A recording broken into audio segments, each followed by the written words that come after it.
a few follow-up Oscar stories. There always are. And we're going to lead with this one. Viewers were surprised to see that actors such as Paul Sorvino, Leslie Jordan, and Anne Heche were left out of the In Memoriam segment at the Oscars on Sunday night. Didn't even occur to me as I was watching it that those are big names. Yeah. Even Charlby Dean was missing from the segment, and she played the lead in Triangle of Sadness, which was nominated for Best Picture. Oh, yeah. She died young, right? Yeah. Yes. Mira Sorvino commented on the lack of tribute to her father. She wrote, Paul Sorvino was one of the greatest actors in cinematic history in Hollywood. It is unconscionable that he would be left out of the In Memoriam segment of the Oscars. You know, it was wild, Preston. They had a Ray Liotta tribute. They mentioned Ray Liotta, and they went from the small picture to a full screenshot of Ray Liotta getting out of prison in Goodfellas. And Paul Sorvino was in Goodfellas.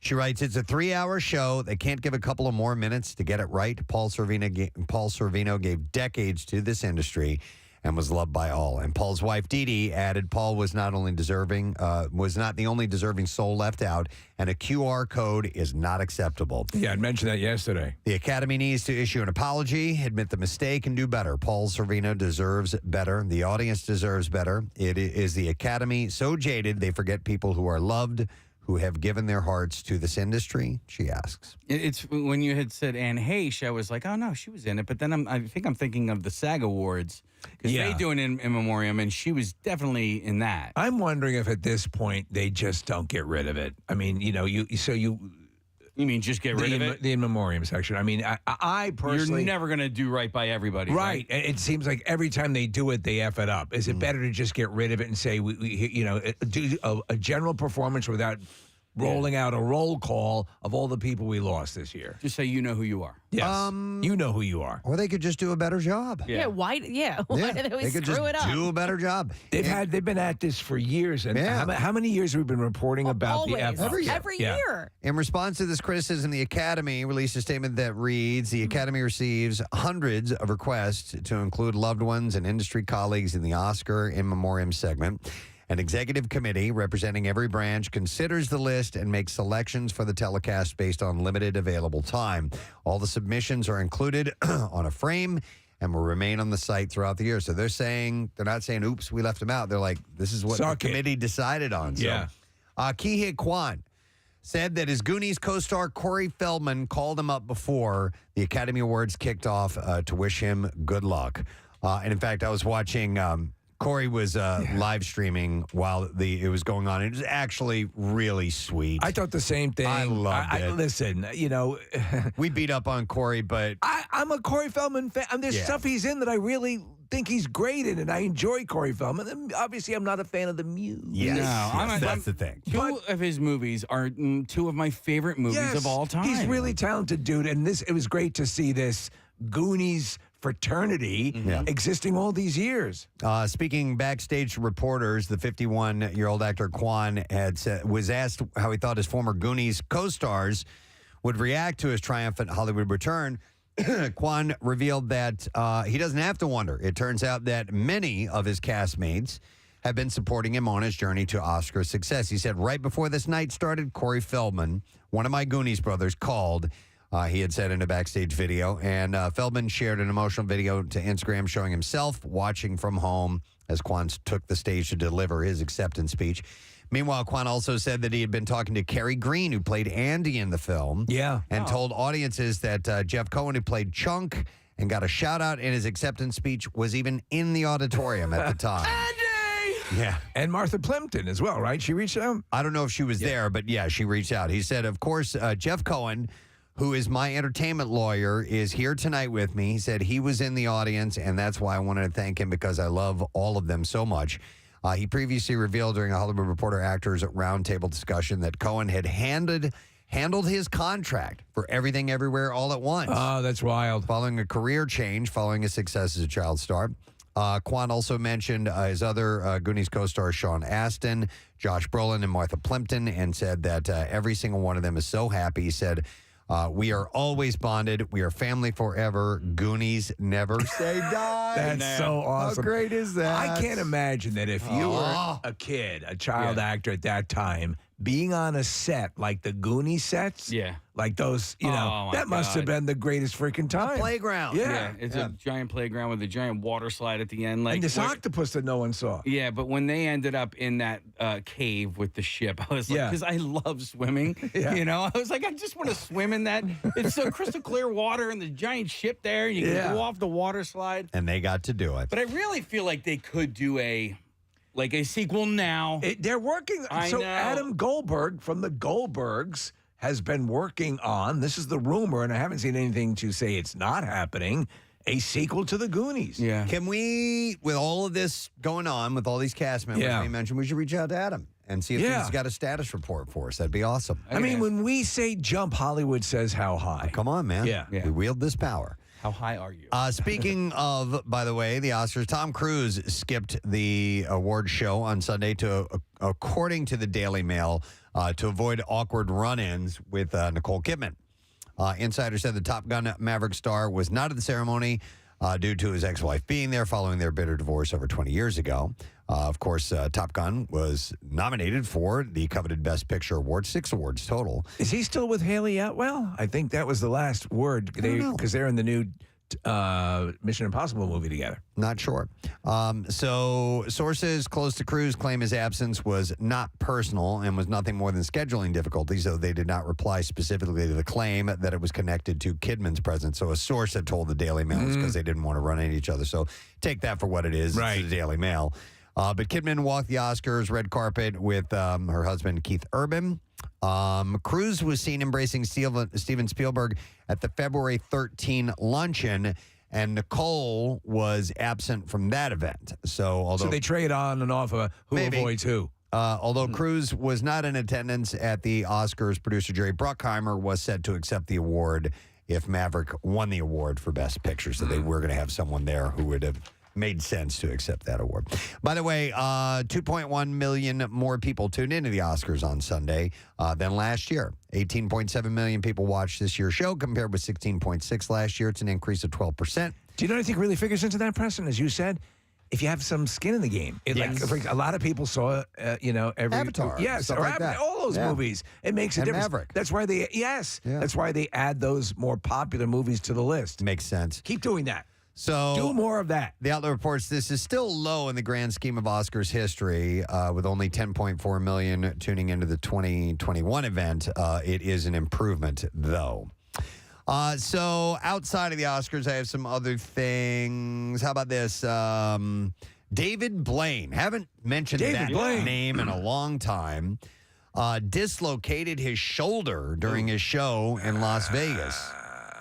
That really hurt. The 49-year-old illusionist opened his David Blaine in Spades act at the Resorts World Theater in Sin City on Friday night by I'm gonna puke. jumping from a 9-story high scaffold into a pile of cardboard boxes. All right. But he landed badly, and crew members rushed to help him as it was revealed that he had injured himself.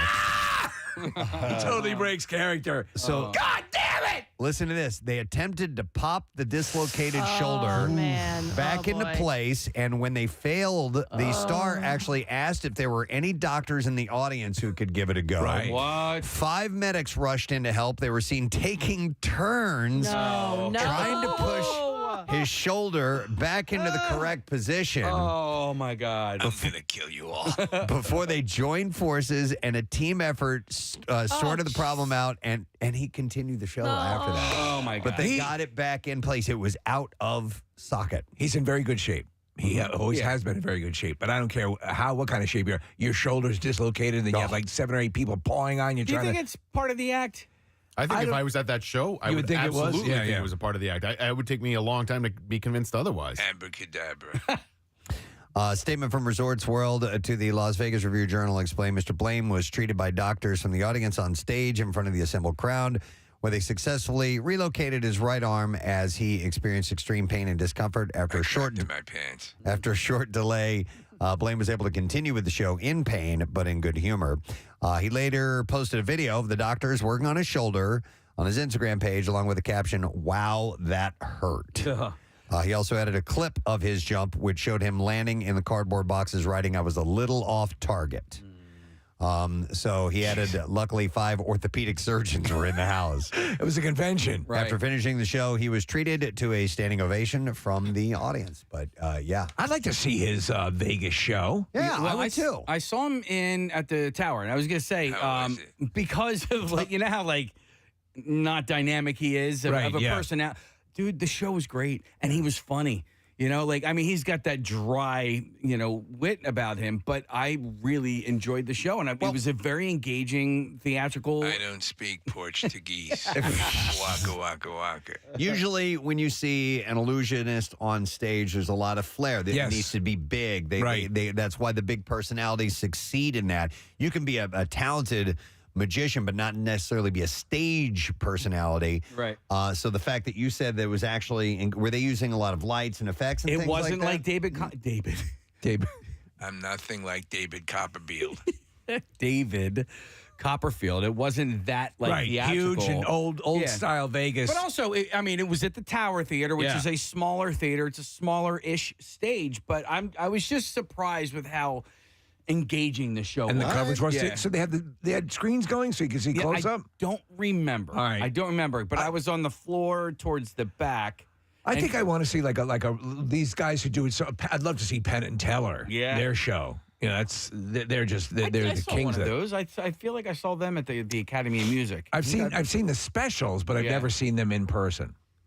When I was a kid, I went to see, who's one of the famous illusionists? Steve? Doug Henning. Yeah. I would see Doug Henning a couple of times. I did enjoy magic as a kid. It's magic. It's cool. Yeah. It was cool seeing that stuff live. I want to go to that Magic Castle in L.A. Yeah. It's very cool. Yeah, but you have to be invited, right? Like You have to do. go You with do. somebody By the who's Pope.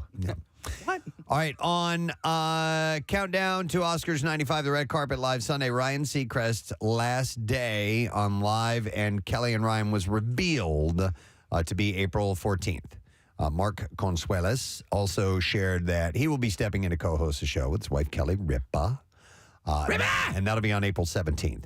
But Ripa said, nothing will change between the three of us. It's just Ryan will get to have his coffee later, she said. So that is going to be at April 14th.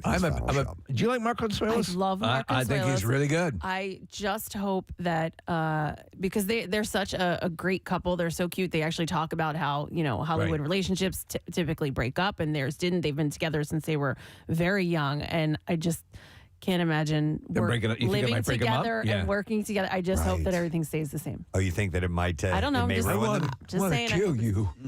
I hope it stays the same. They got their little mugs of coffee. I hope you choke on that.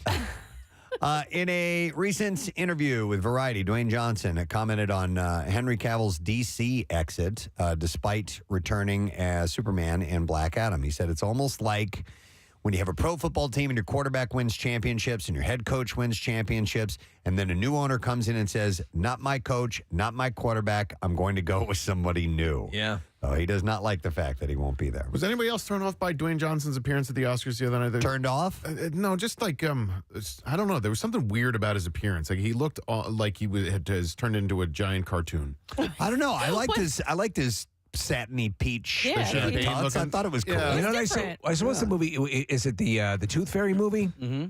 If you look at him in that Tooth Fairy movie, he's big, but he ain't big like he is big now. Mm-hmm. And usually when you get older, you get less big. Right. And so it's like, I don't know what he's taking or what he's doing, but you look at him and he looks, again, he's like normally he's this athletic guy. Yeah, I'm a fan and everything. Yeah. I just had something about when he walked out on stage. I was like, I think this guy's a cartoon now. He and Emily Blunt did that movie together, right? It was like sort of like an African Queen kind of thing. Okay. Yeah. Oh, the river. The river drum- comment, Yeah. Let's see what else we have here for you. According to Page Six, Kate Bosworth and Justin Long made their red carpet debut Sunday at the Vanity Fair after party following the Oscars. The Blue Crush actress was wearing a diamond ring on her left hand, What are we thinking? sending fans into a frenzy about the pair being engaged. Was Steven Singer mentioned at all during that? I don't know. Maybe he was. They have reportedly been together since December of 2021. So, we'll see. But there was a frenzy? There was a bit of a Frenzy, frenzy. yeah. Yeah. Well, because of the Steven Singer ring. It was made of argentium. Austin Butler and his ex-girlfriend, Vanessa Hudgens, were spotted outside the same Oscars after party on Sunday. That's a good ex.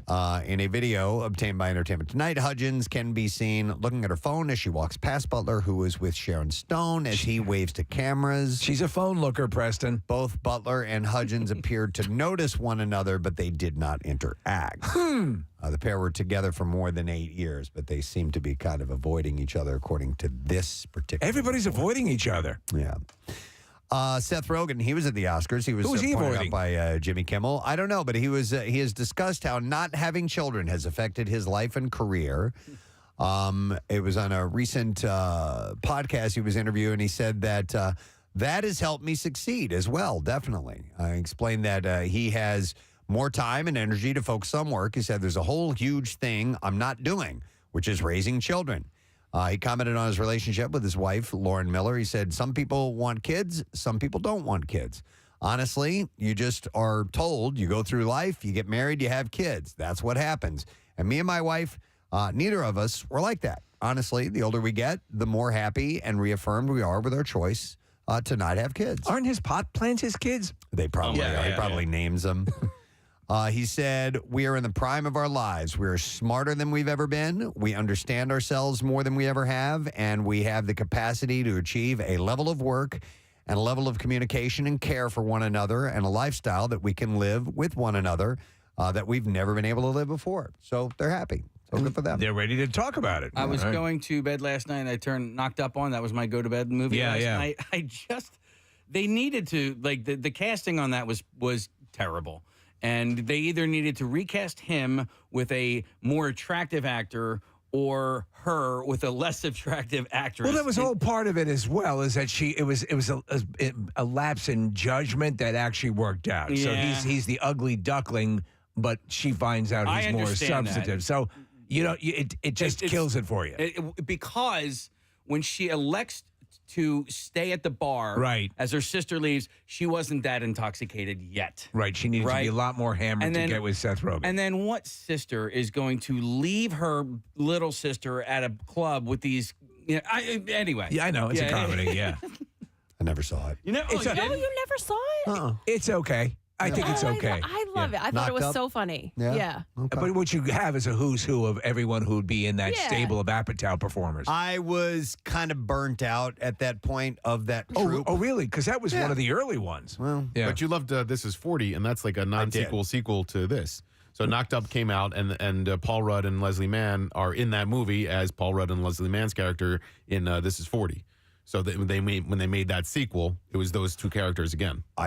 Okay, I just never saw it. Yeah. You should watch it. I think right you would now. like You it. should go now. Don't do that. Yeah. I'll be right back. Hang on. Yeah. Wait, and did you ever watch Bridesmaids? Yes, Oh, you did? I did. Oh, all right. Okay. Yes, very funny movie. That was like a prequel, an unofficial prequel.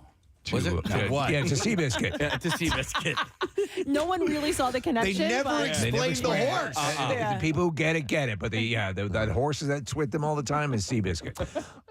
Jason Momoa is giving the fans what they want while promoting the clothing line So Ill. In So ill, man. Instagram video. So ill. He wore a traditional Hawaiian malo. And he said, check it out. It matches the shoes. And he was talking about his T-shirt before he walked away with his butt completely exposed. Fans like Samoan couture. Fans were not disappointed. One user wrote 1.6 million views, and 1.5 million of them were me. They were loving it. I really like Jason Momoa. He's great. He is this new Aquaman movie, though. The same director, James Wan. I enjoyed the original Aquaman movie. But this one is apparently having all sorts of issues and recuts. And Really? Yeah. Wait, I forgot to tell you guys this. Did you meet Jason Momoa? No. Back to things that we've never seen. I started watching The White Lotus. Oh, It's so good. There you I go. love it. Yes, Yeah. I love it. And I think, Preston, I think you had said to me, watch it. You're going to like it. This is like right up your alley. It is. I really, really like it. How many episodes in? I did the first season, so okay. I just I put the second season on last night and then got interrupted. I think so you didn't might start that yet. like the second season even a little bit more. Yeah. I Okay. did. All I right. think Cool. you're not going to leave your luggage unattended anymore, are you? Do you think he really did that, or was that CGI? You would be hard-pressed to compel an actor to take a dump. He would really do that. I have a feeling that the union might have an issue with that or something. Your heart breaks for him because he's just at the bottom, and he just by happen. He tried. Yeah, he did. He did. Yes. And why do you have sympathy for that guy and not the guy whose bag got? I do. Well, that guy was also he was also kind of a dick, but he got screwed over on the room. And that was the point. Yeah, we should. We'll discuss off air. I have a couple other things to get to. So, The Last of Us, the season finale, came to a close on Sunday, and it was amazing. The show is fantastic. I am going to be shocked if both of them don't score Emmys. Yeah. Especially Bella Ramsey. Yes, she's amazing. amazing. Holy hell. Speaking of her, The Last of Us Part 2, the game, jumps ahead 5 years after the explosive ending of the first game. And as a result, some fans have called for the show to recast Bella Ramsey to show the difference between 14-year-old Ellie and 19-year-old Ellie. But the show's creators, Craig Mazin and Neil Druckmann, confirmed at a press conference that Ramsey is going to reprise her role in season 2, confirming that they're not going to recast Ellie. And by the way, they're not jumping right to the second game, are they, in the second season? No, I don't know how there's still more in the first game. Yeah. So he said, Mazin said, we know what we're going to do in terms of costume and makeup and hair, but more importantly, we also know the spirit and soul of the actor. Mazin pointed out the fans previously complained that Ramsey didn't look enough like Ellie when she originally joined the cast, but he knew that they'd come around because of her performance. He said, I'm like, it doesn't matter. Just watch what happens. Shut up. And he said, now they know. So in this final episode, I'm not going to give it no spoilers. The woman giving birth is the original Ellie. Yeah, from the game. From the game. Yes. I also. Okay, hang on a second. Was she saved by Captain America in the first Avengers? Was she the waitress? She very well might be. She's the one that gets on TV and says they helped me. She was. Yeah. Oh, no way. That's her. Well, that's cool. She's a good actress. She's great in this final episode. Do you know who's really wonderful. good? Again, no spoiler alerts. The baby. Yes. I don't know what they were doing or if they were like electrocuting it to get it to do the right things, but it was pretty impressive. She had said, I watched the after episode, they used multiple babies. Okay. You have to get the one that behaves just right, but it was amazing. Yeah. Yeah, no, I agree with you. But that show is amazing. And I will easily, I've already watched a few of the episodes more than once. I'll go back and watch the whole thing again. I think I'm going to get Claire into it, my wife into it, because it's not I got usually Rochelle into it. Yes. I think now that I've vetted it. Yeah. Because she was with me on The Walking Dead and then had to just tap out. But I think this is more manageable for that. Andrea has to watch it separately from me because she has to pause it and because it gets to her so much, but she's so into it. And I'm like, well, can we just watch it together? And she's just like flat out no.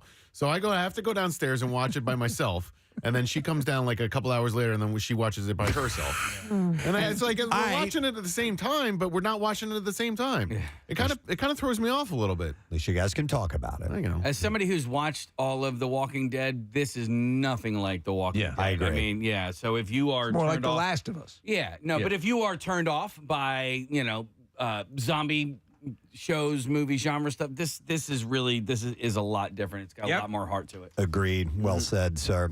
By the way, the Chernobyl creator, the guy I was mentioning, Mazin, went on to say that the second season will be different to the game in the same way that the first season took the story in different directions at times as well. So to be honest, I hope that they do that because I want to live more in this world with these guys for a bit. Right. You play The Last of Us, I guess. I heard the second one wasn't so good either. I wasn't a fan of it. Yeah, No. I've talked to Carter said that, a couple other people. I'm sorry. And they make one call in the second game that I'm like, why did you do that? Yeah. All right, and then one last story, and then we'll move on to the clips. I want to talk about Lost, the show. Oh. The one that was very, very important to us as a radio program. Okay. Listen, there's wonderful memories, and then there's one or two not so good memories. Well, there's a new documentary called Getting Lost that is said to encapsulate the whole experience for both nostalgic fans and people who don't know too much about it.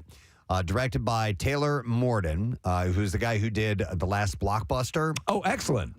Getting Lost will cover every aspect of the hit series from its landmark production start back in 2004. God, that was a linchpin of our show for a number of years. We all loved that show. I remember when I watched the episode, I remember coming in the next day and saying, Preston, that they're on this island, but it seems like there's something else there. And then everyone started watching, and it was it just took off.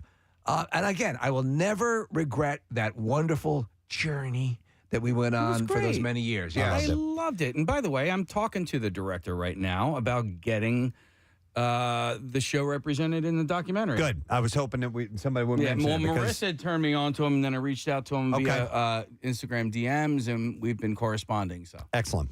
Back in 2004, Lost held the title of most expensive pilot episode ever made on TV.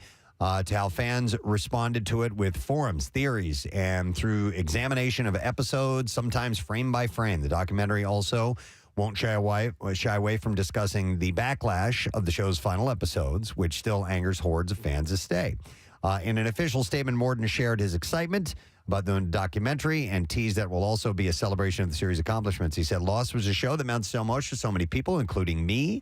It came at a time when we all still gathered around the TV week to week to find out what would happen next. And I want to make the film that celebrates the impact of the show and it had on pop culture, the landscape, examines the missteps, and perhaps reveals the true meaning of Lost. Love it or hate it, Lost was a pivotal show and paved the way for the new golden era of television that we all know and love today. And it was created by and produced by Damon Lindelof and Jerry Lieber and J.J. Abrams. So we had Harold Pirno on the show, and he was promoting a show that I am watching. I watched the first season and loved, called From. Mm-hmm. And I asked him specifically, and he knew, because he was on Lost. I said, Can you give me some confirmation that we really know where we're going with this? And he said, absolutely. He appreciates, and as many of the cast members are probably just sick to death of hearing how people felt that they didn't get the ending that they wanted. But again, for all those years, remember that when stuff was rolling out and the shark goes by with the Dharma symbol on it, you're like, oh my God! I know. Charlie on the boat. I mean, yes. The first 4 seasons of that show were some of the best television ever, and then they didn't know where they wanted to end it. But we got that. We got those, and I'll never regret. Regret it. We got Michael Giacchino out of that too. I mean, he did the music live scored for all of those episodes. We used to talk to Terry O'Quinn all the time. Remember that? Mm-hmm. Yeah. All right, so we're gonna roll through the clips now. Growing up Amish is not for everyone, and though some leave, others make the choice to return to Amish. That's the name of the show. In this clip, Kate Stoltz talks about her rebellious Amish life. Leaving the Amish is never one specific moment. It's usually a buildup of, decisions and actions that are taken. When I moved out of my parents' house, I was 18. But before then, I had a radio. I was, hanging out with my friends, and we would go bowling, and we would do things that we weren't supposed to do. Oh, shut up, woman.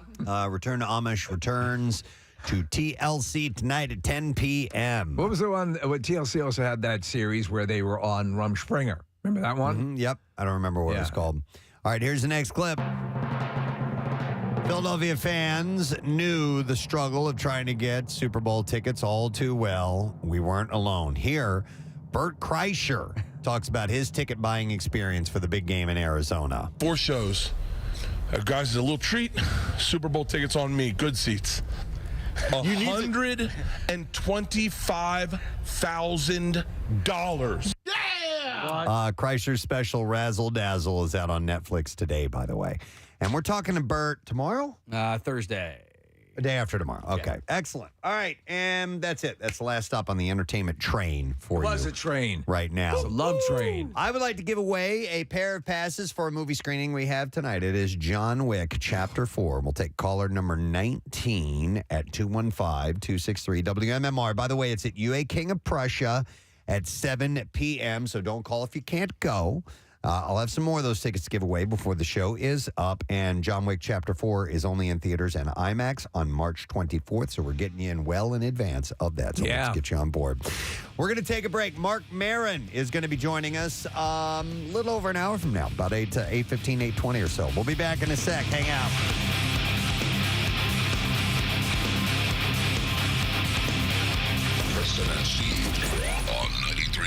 WMMR. Malfunction that may have escaped viewers' notice. Nice beaver. Are we sure that's what it was? The 46-year-old told E.T. I can see a beaver. I think it was the third or fourth episode. I walk out, my hand is on my back, and I was holding my dress together. It was not zipped up. And I did not have on any of my jewelry. OMG. Yeah, What is that, a Muppet between your legs? Actually, she does look kind of bare without jewelry. Yeah, you're right, because they usually bling them up on that show. Well, she's been a complete success during this whole run with the screwing up stuff right and left. And She must have been rushed for whatever reason. Remember my wardrobe malfunction when my knocker fell out? No. Excuse me? Was But it dancing? salsa Yeah, I dancing. remember. It was a halter top, so it clipped behind my neck. Yeah. And I was in the middle of a performance, and it snapped off, and it literally just fell down. And I remember the move. I had to drop to the floor in like a count or two, and so I went down early.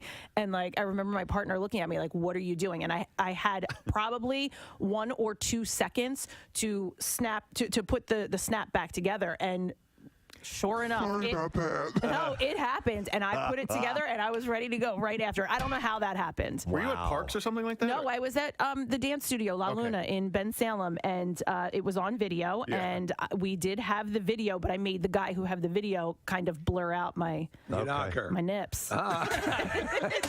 Nips didn't show, So did you'll they? never know if they're pink or brown. Damn it, we were so close. No, okay, so my nips didn't show. I was at a friend's wedding one time, and there was a couple out on the dance floor, and this woman's boob was there just dancing along. Her boob's just didn't hanging know? out. She had no idea. No idea. Dude, those things Somebody eventually said something to her. they're so tight, and like sometimes it just like pops out the top, and you don't even know. Well, my wife's old roommate had she was wearing a top that was so loose that we were. It was like a Saturday morning. We were on the back patio having a coffee. She must have like bent over for something, and then she came back up and full on. She didn't even know. I had to be like, "Yo, dude, Your boob. your boob is," because like I guess like the nipple kind of got caught underneath the neck of the shirt. It was the neck of the shirt had come down. That is a loose ass shirt. That is a loose ass shirt. I was like, dude, you're. I just got. Your boobs are hanging out. Just one. I just got a text from the guy who has the video, and he said those were the days. Yes, they were. Giving the gift is more important, I think, than the receiving. So I'll get some things from my wife. She'll say, here's something that I like, and here's something, and so I will get some good gift ideas. But the ones that I'm more excited about are the ones that go, you know what, man? She didn't ask for this. I don't even know if she even knows that this thing exists, but I think she would like this. I have a couple on the list this year that I'm really excited about. Sometimes you go for it, and sometimes it'll be like, oh. And like, oh, I missed on that one. Oh, dude, Rochelle told me that she's like, there's one gift I'm really excited to give to you. And I'm like, there's nothing that I'm excited to give you. Oops. So Do you have something? Oh, yeah, I have several things. All right. I have several things. But there's She's gonna nothing love that's 'em. like, wow, is she going to freak out when she gets this? You know what Preston, I mean? I don't know if you've seen it, and it might be a last-minute thing to add to the list. It is a it's a dildo mounted on like a machine gun thing. All right, hear him out. Hear him out. It's like a machine gun truck. You've seen those. Yeah, I know what you're talking about. But They're they look like expensive, though. the perfect holiday gift. You know what? You can't put a price tag on love. No, It's a gift that keeps on giving all year. Yes. Wait, Steve? Let me ask you a question. Oh, it's got a pull start? Yeah, oh, my God. Son of a bitch. Yeah. Bastard's powerful. There you go. The Oh automatic. my God. Scaling toys. Oh, it's real? Yeah. Oh, yeah, of course. Oh, jeez. Come on, Kat. What were you going to say? Come on, man. Yeah, think I'm I'm talking about sorry. here? I don't know what I was thinking. I'm an influencer for this stuff. Steve. Oh my God, that Yeah. would be amazing. The machine gun dildo company contacted me and said, let's collab. Let's collab. Let's collab. DM me. DM me. All right, another fact that we learned from the Just Saying Institute, last located over 200 sprawling acres in West Virginia. The last decade from researchers. If your ex wants to be friends, they might be a psychopath. If your ex wants to be friends, that's sign of being a psychopath, possibly? In 2016, researchers from Oakland University in Michigan found that people with the so-called dark triad personality traits like narcissism and psychopathy, I guess is how you say it. He's a member of the dark triad. Like Cobra? I'm going to have to take him out. Often keep their exes. He's the disease. I'm the ex-boyfriend. No, they often keep their exes around for calculating, self-serving purposes. Okay. A desire for continued sexual access, financial help, or a need to still exert some control over a former partner were among key reasons for maintaining contact, especially for men. These are facts, yes, from the Just Saying Institute. From the Just Saying Institute. That we end up just saying things at the Just Saying Institute. That we have found out over the last 10 years about relationships and That's a decade. love and sex and all that stuff. So how about this one? Speaking of sex, that sexual afterglow that you feel after sex will last about 48 hours. Really? Yeah.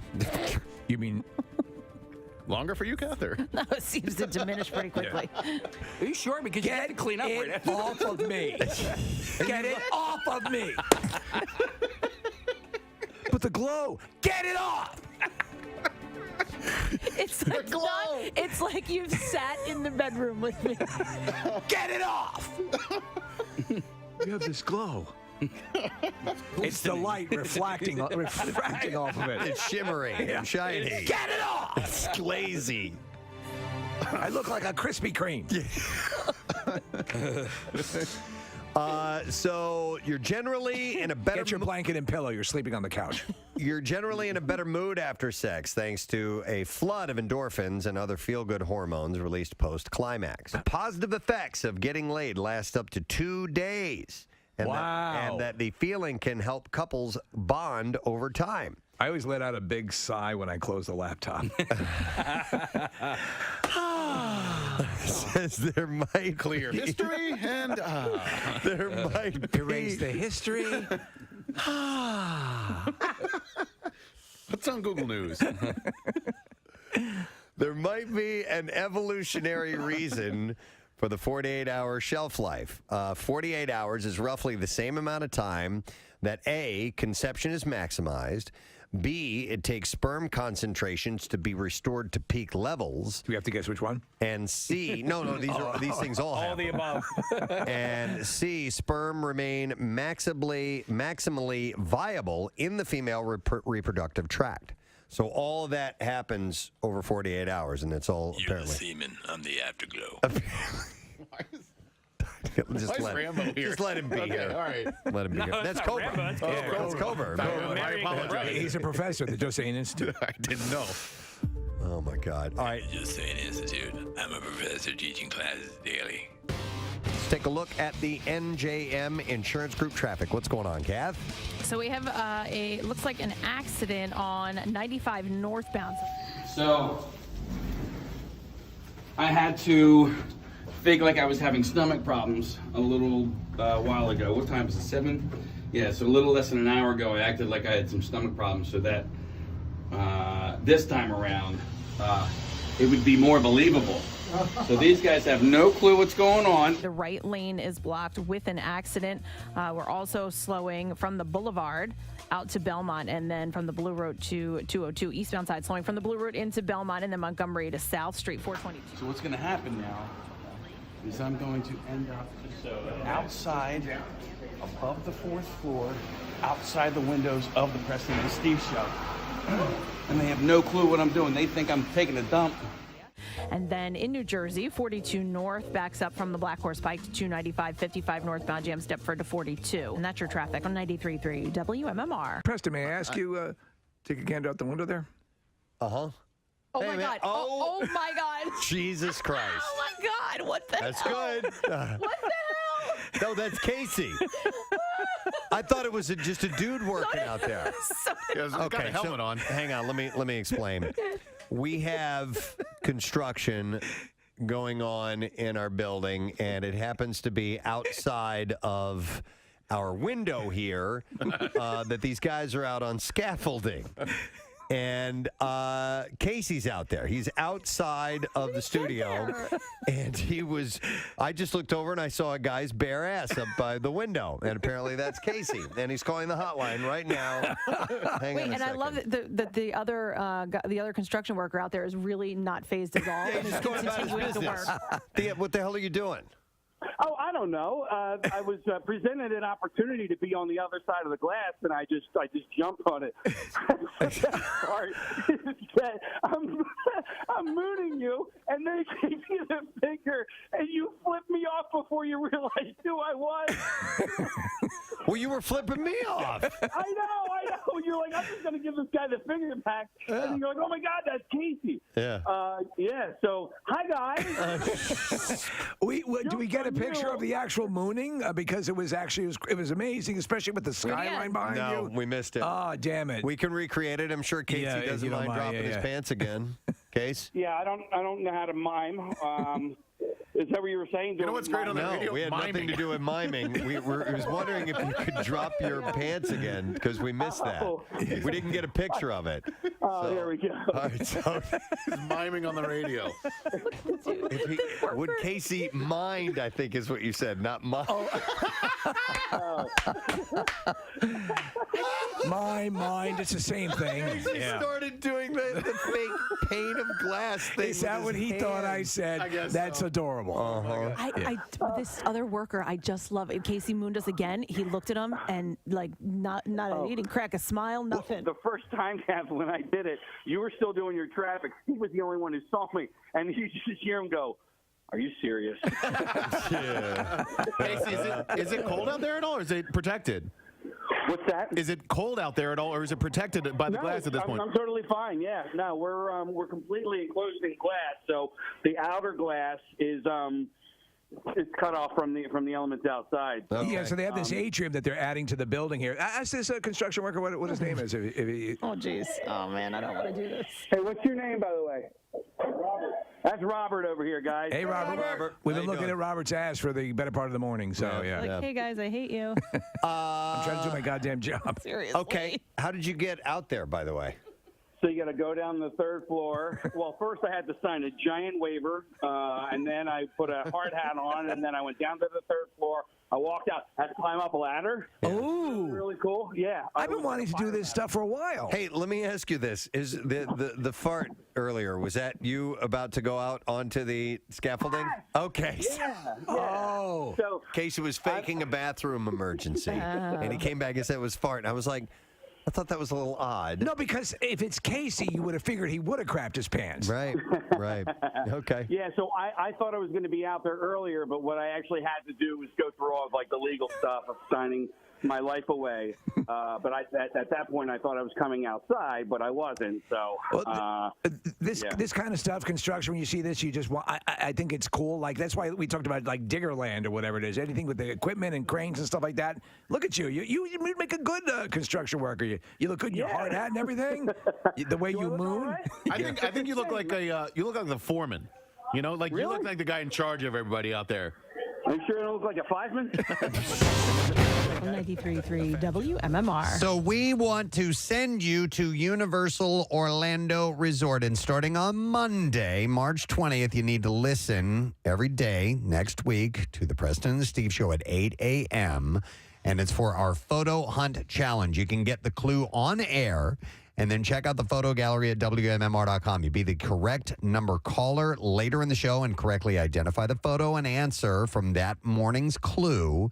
And you could win a trip for two to Universal Orlando Resort with flights provided by Spirit. And you can go to WMMR.com for more information. So we give away the first trip on Monday morning as we broadcast from Universal Studios. And then when we come back, each day, we're going to give away another trip through the rest of the week. Yay. I'm so excited about this because both you and I have been and done the whole park and had such an amazing time. And when you know you're giving something that's sensational to someone, it gets you very excited. Yeah. And This will rock your world. And I just can't wait to personally go back there again. I've only been one time. Right. I had a blast, and I can't wait to do it again. I'm so excited for this. So we're getting set for that, and that is this week. Today is Pie Day. It is March 14th. So today happens to be the day that coincides with that mathematical constant. And I'm playing this because it's Cherry Pie is the song. So I'll give it a second.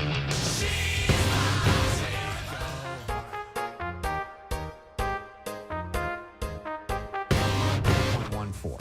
All right.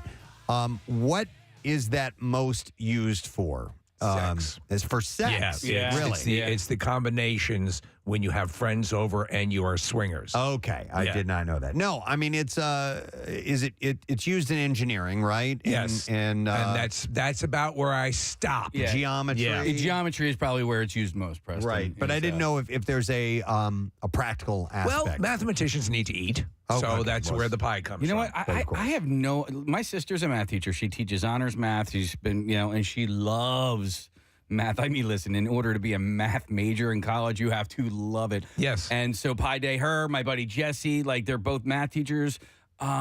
They go crazy for this day. I don't understand the significance. And so the one thing that comes to mind that's a practical use of it in the movie Castaway. Yes. With Tom Hanks.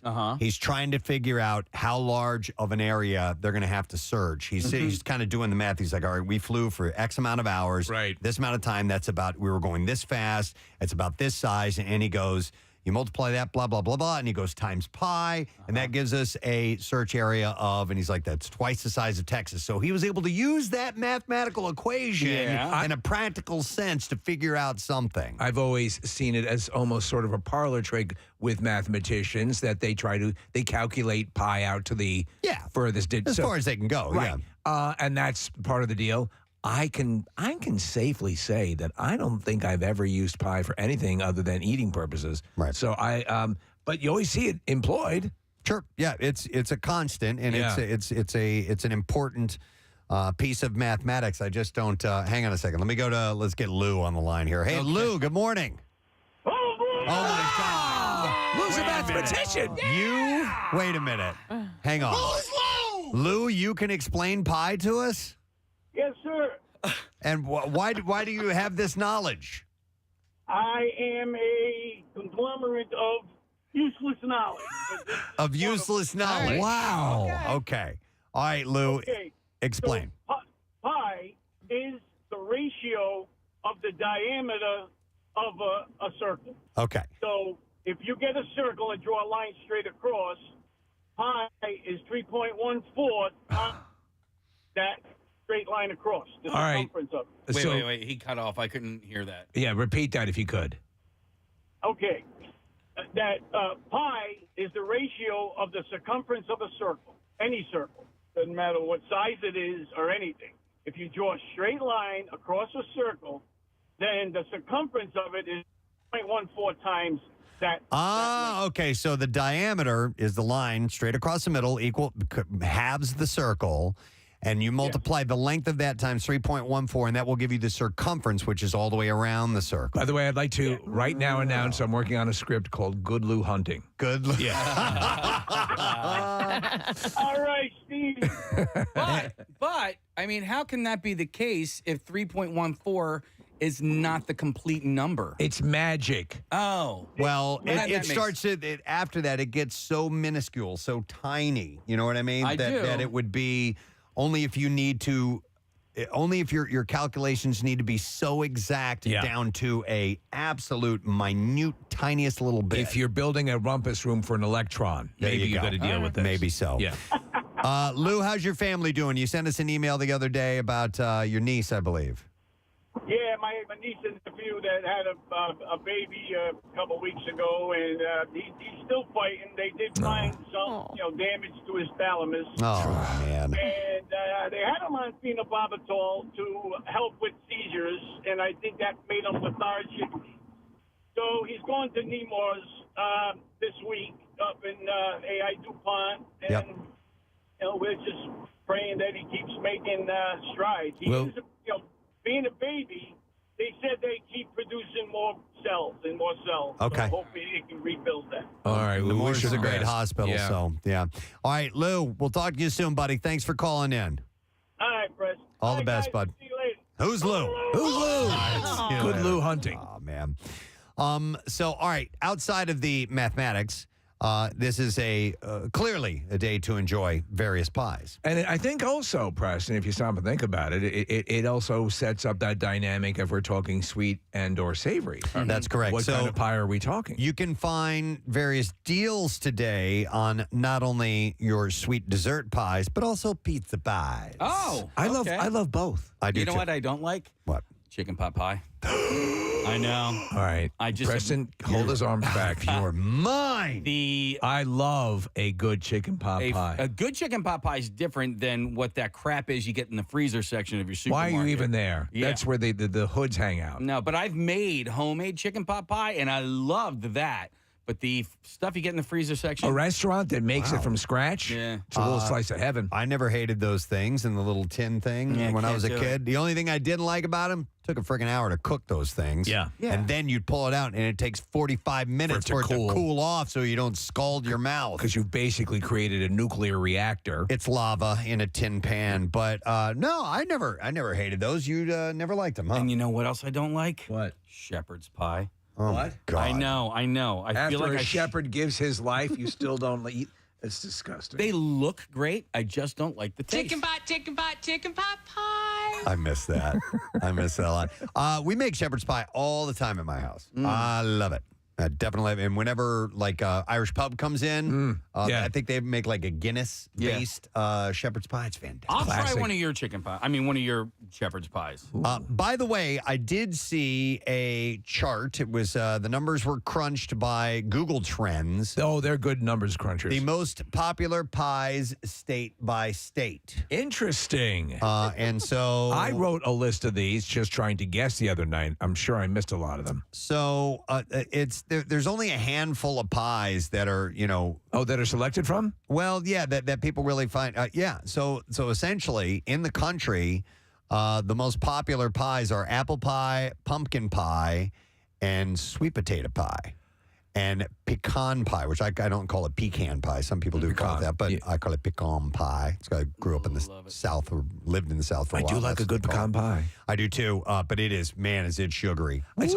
But Preston, it's only 14,000 calories a slice. Oh, who cares? Yeah. So, you're eating pie. Just enjoy it and don't worry about the numbers. Pennsylvania, New Jersey, and Delaware all choose apple pie as the most searched pie. That's what they're, Lord knows what they're this. doing with it. And then you have, in fact, the majority of the states seem to be apple pie, but then pumpkin pie follows in after that. I love pumpkin pie. I do too. I love lemon meringue pie. Yes. I love Boston cream pie. But if you could only have one pie for the rest of your life. I might have to default to blueberry pie. That's surprising. And I love blueberry pie. Yeah. I do. I'd have to go with apple. Apple's just got a little bit of everything in it. Do you know the problem that makes me happy? And I do adore apple pie. It really is. It has to be done right. And I've had more poorly prepared apple pies than I have blueberry pies. Yeah. And I used pie to establish that ratio. I'm going to come back to that. Speaking of the pie ratio, Steve wants to correct something that Lou had said. Hi, Steve. You're on the air. Good morning. Hey, am I in the air? You're on the air, buddy. Sweet. What's up, dude? I like turtles. Matt Damon. He's going to them all. We're going to be here listen. all day. Yes. Lou had it right but wrong. Okay. A ratio requires two numbers. He said that pi is the ratio of a circle's circumference. That's not correct. Pi, I'm going to read this, is the ratio of a circle's circumference to its diameter. Okay. So you have to have that second number. Pi will tell you the circumference of a circle. Pi is, the circumference is 2 times pi times the radius. The area of a circle is pi times the radius squared. Okay. Okay. The radius is from the center of the circle to the arc. the edge of What it. keeps your house warm? Yeah. Yeah. No, that's a radiator. Oh, yeah. okay, yeah. All right. All right. Now, Here's the equation in song, Preston. Chicken pot, There- chicken pot pie. Now I There we have go. it. It's Now I easy, got guys. it. All right, Steve. Thank you. Appreciate it. I know you didn't finish everything, but We don't really care. We don't care. And we won't understand it anyway. Yeah, I'm not. I mean, I can go read Shakespeare to a turtle, but it's not going to make a difference. Ask us again what pie is in 5 minutes, and nobody in this room will remember. I will. It'll be difficult for me to remember Nick's name. So with this, the national the pies by state, you had apple pie, pumpkin pie, sweet potato pie, What's the most exotic pie for a state? pecan pie, peanut butter pie, and then only one state, and I believe it might have been Tennessee. Their most searched pie was chess pie. What? Has anybody Don't ever those heard pieces make you choke? of chess pie before? Can you go back for a second, though? I've never heard, I don't think, of peanut butter pie. Oh, Yeah. what? That's the only pie I'll eat because it doesn't have cooked fruit in it. Oh my God. What about a Boston cream pie? No, I'm not a Boston cream What about pie chocolate fan. cream pie? Oh, Chocolate cream pie. coconut cream pie. Ooh, I hate.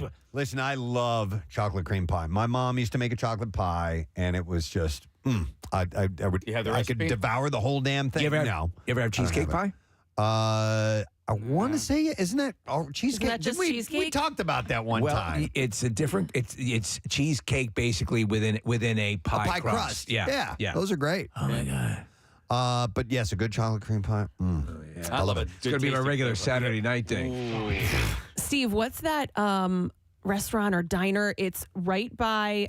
It's right across from Chestnut Hill College, off of Germantown. Oh yeah. They have the greatest peanut butter they? pie ever. Yes. Right.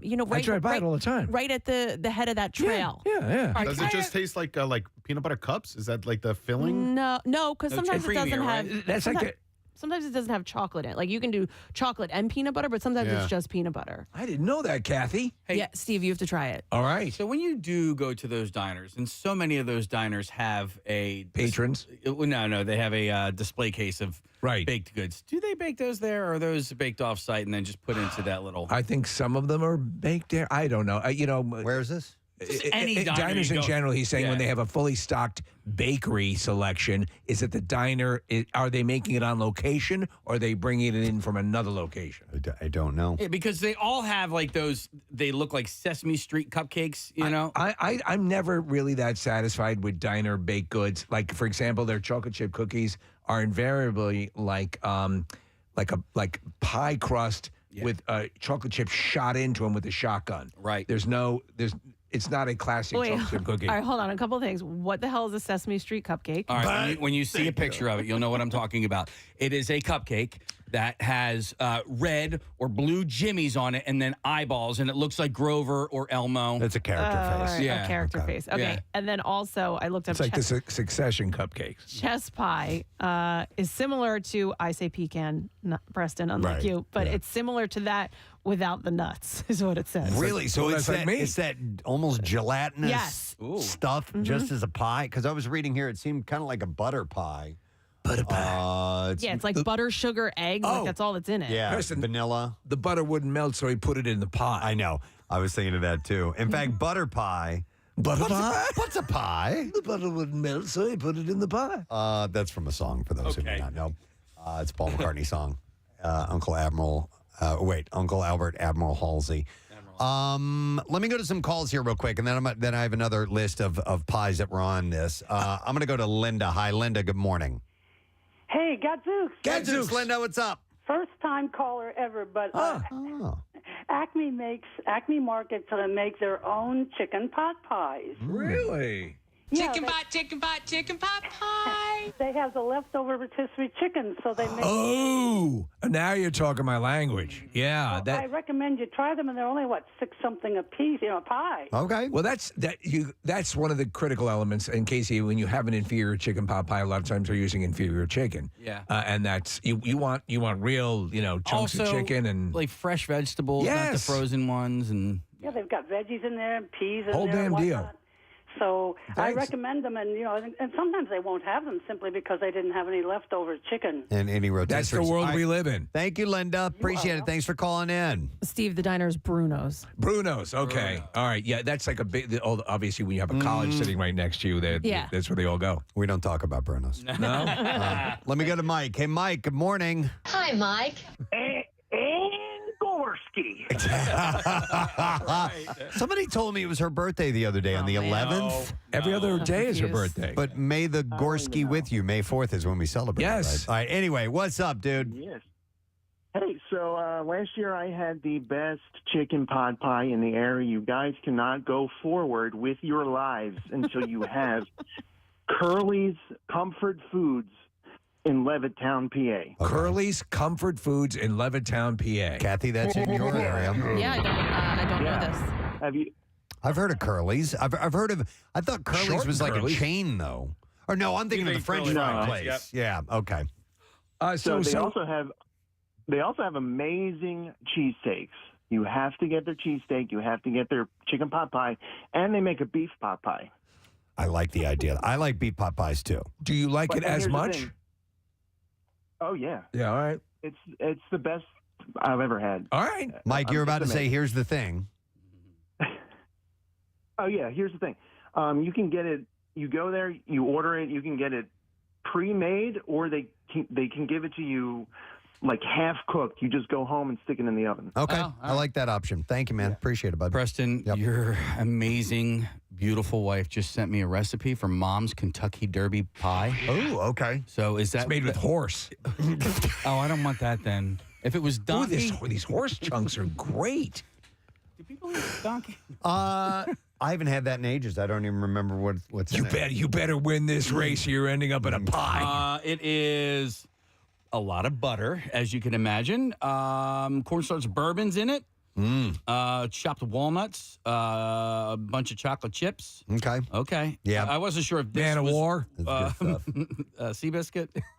Hang on. I'm going to go to Patrick. Hey, Patrick. Good morning. Hey, good morning, guys. Gadzooks. Gadzooks, buddy. Says here you live in Tennessee. Yes, I do. I'm a Philly native, moved to Tennessee for my daughter. And my fiance, when we first got together, she knew all about, like, Southern cooking, of course, chicken and dumplings, biscuits and gravy. And she told me this thing about chess pie, and I had no idea what it was. And I haven't had it yet, but she said the next family gathering, she's going to cook it. And it's going to apparently blow my mind. So did she describe, is the way we described it what you've heard about chess pie? Yes, it's like a butter, flour, vanilla kind of. It's basically a pecan pie without the pecan. Okay. All right. That's what you had said I'm down with earlier. that, though. I do like what the pecans bring to the pie, Preston. I do, too. And I do, too. that's an issue for me. And then again, of course, when the butter doesn't melt. We put it in a pie. Also, there's a place down here called Philadelphia, Tennessee. And near there is like kind of Amish country. Yeah. And when I first moved down here, when I moved in with my now fiance, she told me she's from Philadelphia, and I told her I'm from Philadelphia, so I thought it was Philly, PA, and it turned out to be Tennessee. Oh my God! And when we went there to go look for like Amish country because she said there was some out there, and I was looking for whoopie pies, and I was disappointed, unfortunately. Yeah, the Tennessee whoopie pies won't We were rank. supposed to go to Philadelphia, Tennessee. That was our original route. On your original route for the Super Bowl? Yep. Yeah. All right. Thank you, Patrick. Cool, man. Appreciate it. Yeah. Whoopie pie is something you could have today on Pie Day. Whoopie pie. Whoopie pie. On this list of one more time. Whoopie. Whoopie. On this list of pies that were most searched in the month of March. In the merry, merry month of March. Google has come up with butter pie, which you already mentioned, macaroni pie. Guys Is ever that had macaroni sweet? pie? No, it is not. I have not had macaroni oh my God, pie. It is so good. It's a Southern delicacy, and we used to have it all the time when I was a kid. Is it so simply good. like a macaroni and cheese pie? It's kind of like mac and cheese, but it's sturdy. You can cut it into squares. Well, now you're in my realm because as a mac and cheese guy, I tend to like it more on the overcooked side? Would that be I wouldn't this? call this overcooked, but I mean, the top is going to have a little crust on it, but what holds it together, what congeals it, and you can't really tell unless somebody's told you, right? But it's you add eggs to the recipe, and it holds it together. It's reminding me of a casserole. Oh, yeah. Of course it would. Yeah. And she hates casserole. Oh, man, it is so good. If it's not cut into wedges, you can't consider it a pie, right? You can cut this into wedges. Okay. But no, I don't think that's the case. Well, in my mind. In your mind. In my mind. You can't have your pudding. Kathy, there's no soup or anything like in it. So that's what a lot of times you find in casseroles, and I know you don't like. So we'll have to make macaroni pie for you sometime. It also added pizza pie as a pie in this search. That opens up a whole new can of pie worms. Oatmeal pie, never had that. No. Hair pie? Beef pot pie. Oh, hair pie.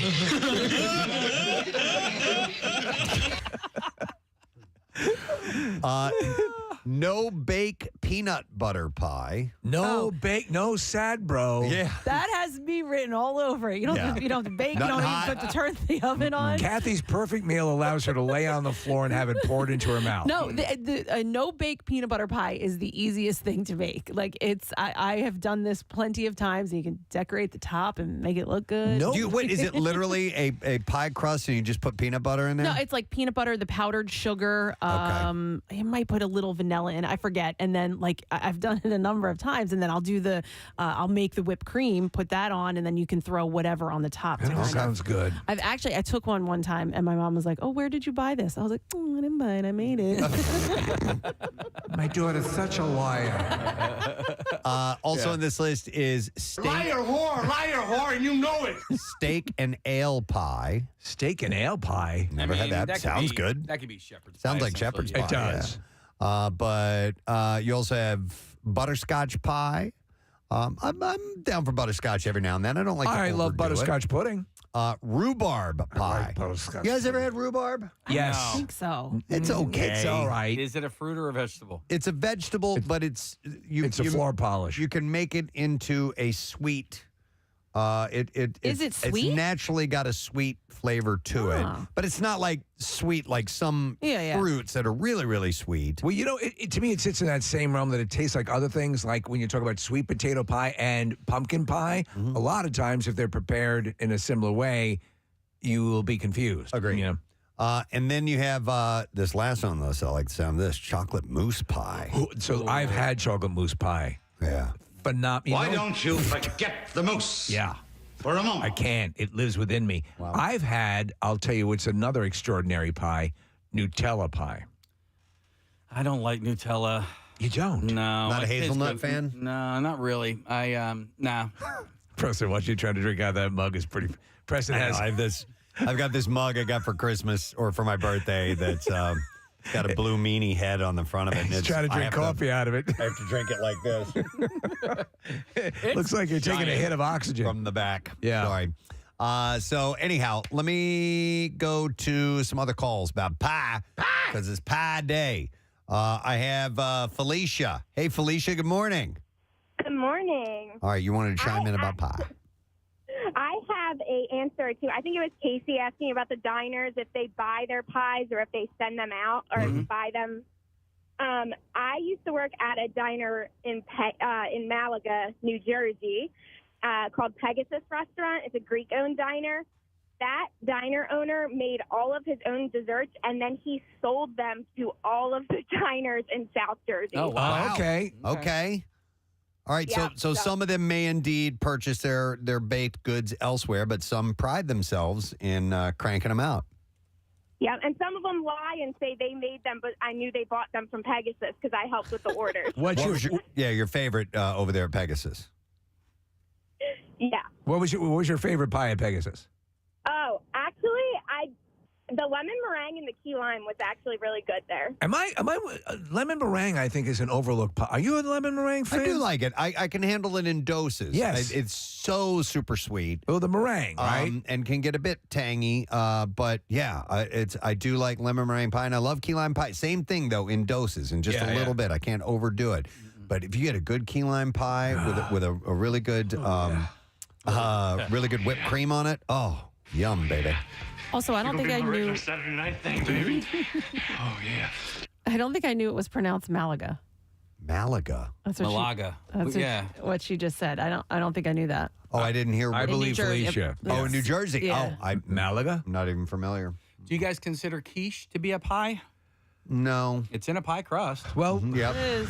I consider it to be quiche. what would you consider a deep dish Chicago? Well, that's a pizza pie. Pie. Pizza pie. Hey, what's the difference between a curd and a custard? Some of the letters. I've never had a custard on my chest. That's a chickpea and a garbanzo bean. That's right. You're way off. I don't know. Curd or what? Custard. Curd or I thought custard? curd was like When it comes solid. to pie. Oh, I don't know. I don't know what you mean. Well, there's like you can get a. Where would I know you from?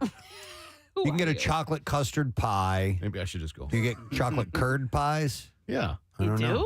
They sent not me familiar home. with I was asking too many questions. curd pies. Pies Curd made is with like cheese. Curd is like I always thought of it like a curdled cheese, like no, like a lemon curd. like lemon Okay. curd. Yeah. Or a lemon custard. Wherein lies the difference? It's like a turd, but with a C. Yeah, or Nick, like a bird. A custard is a bit lighter.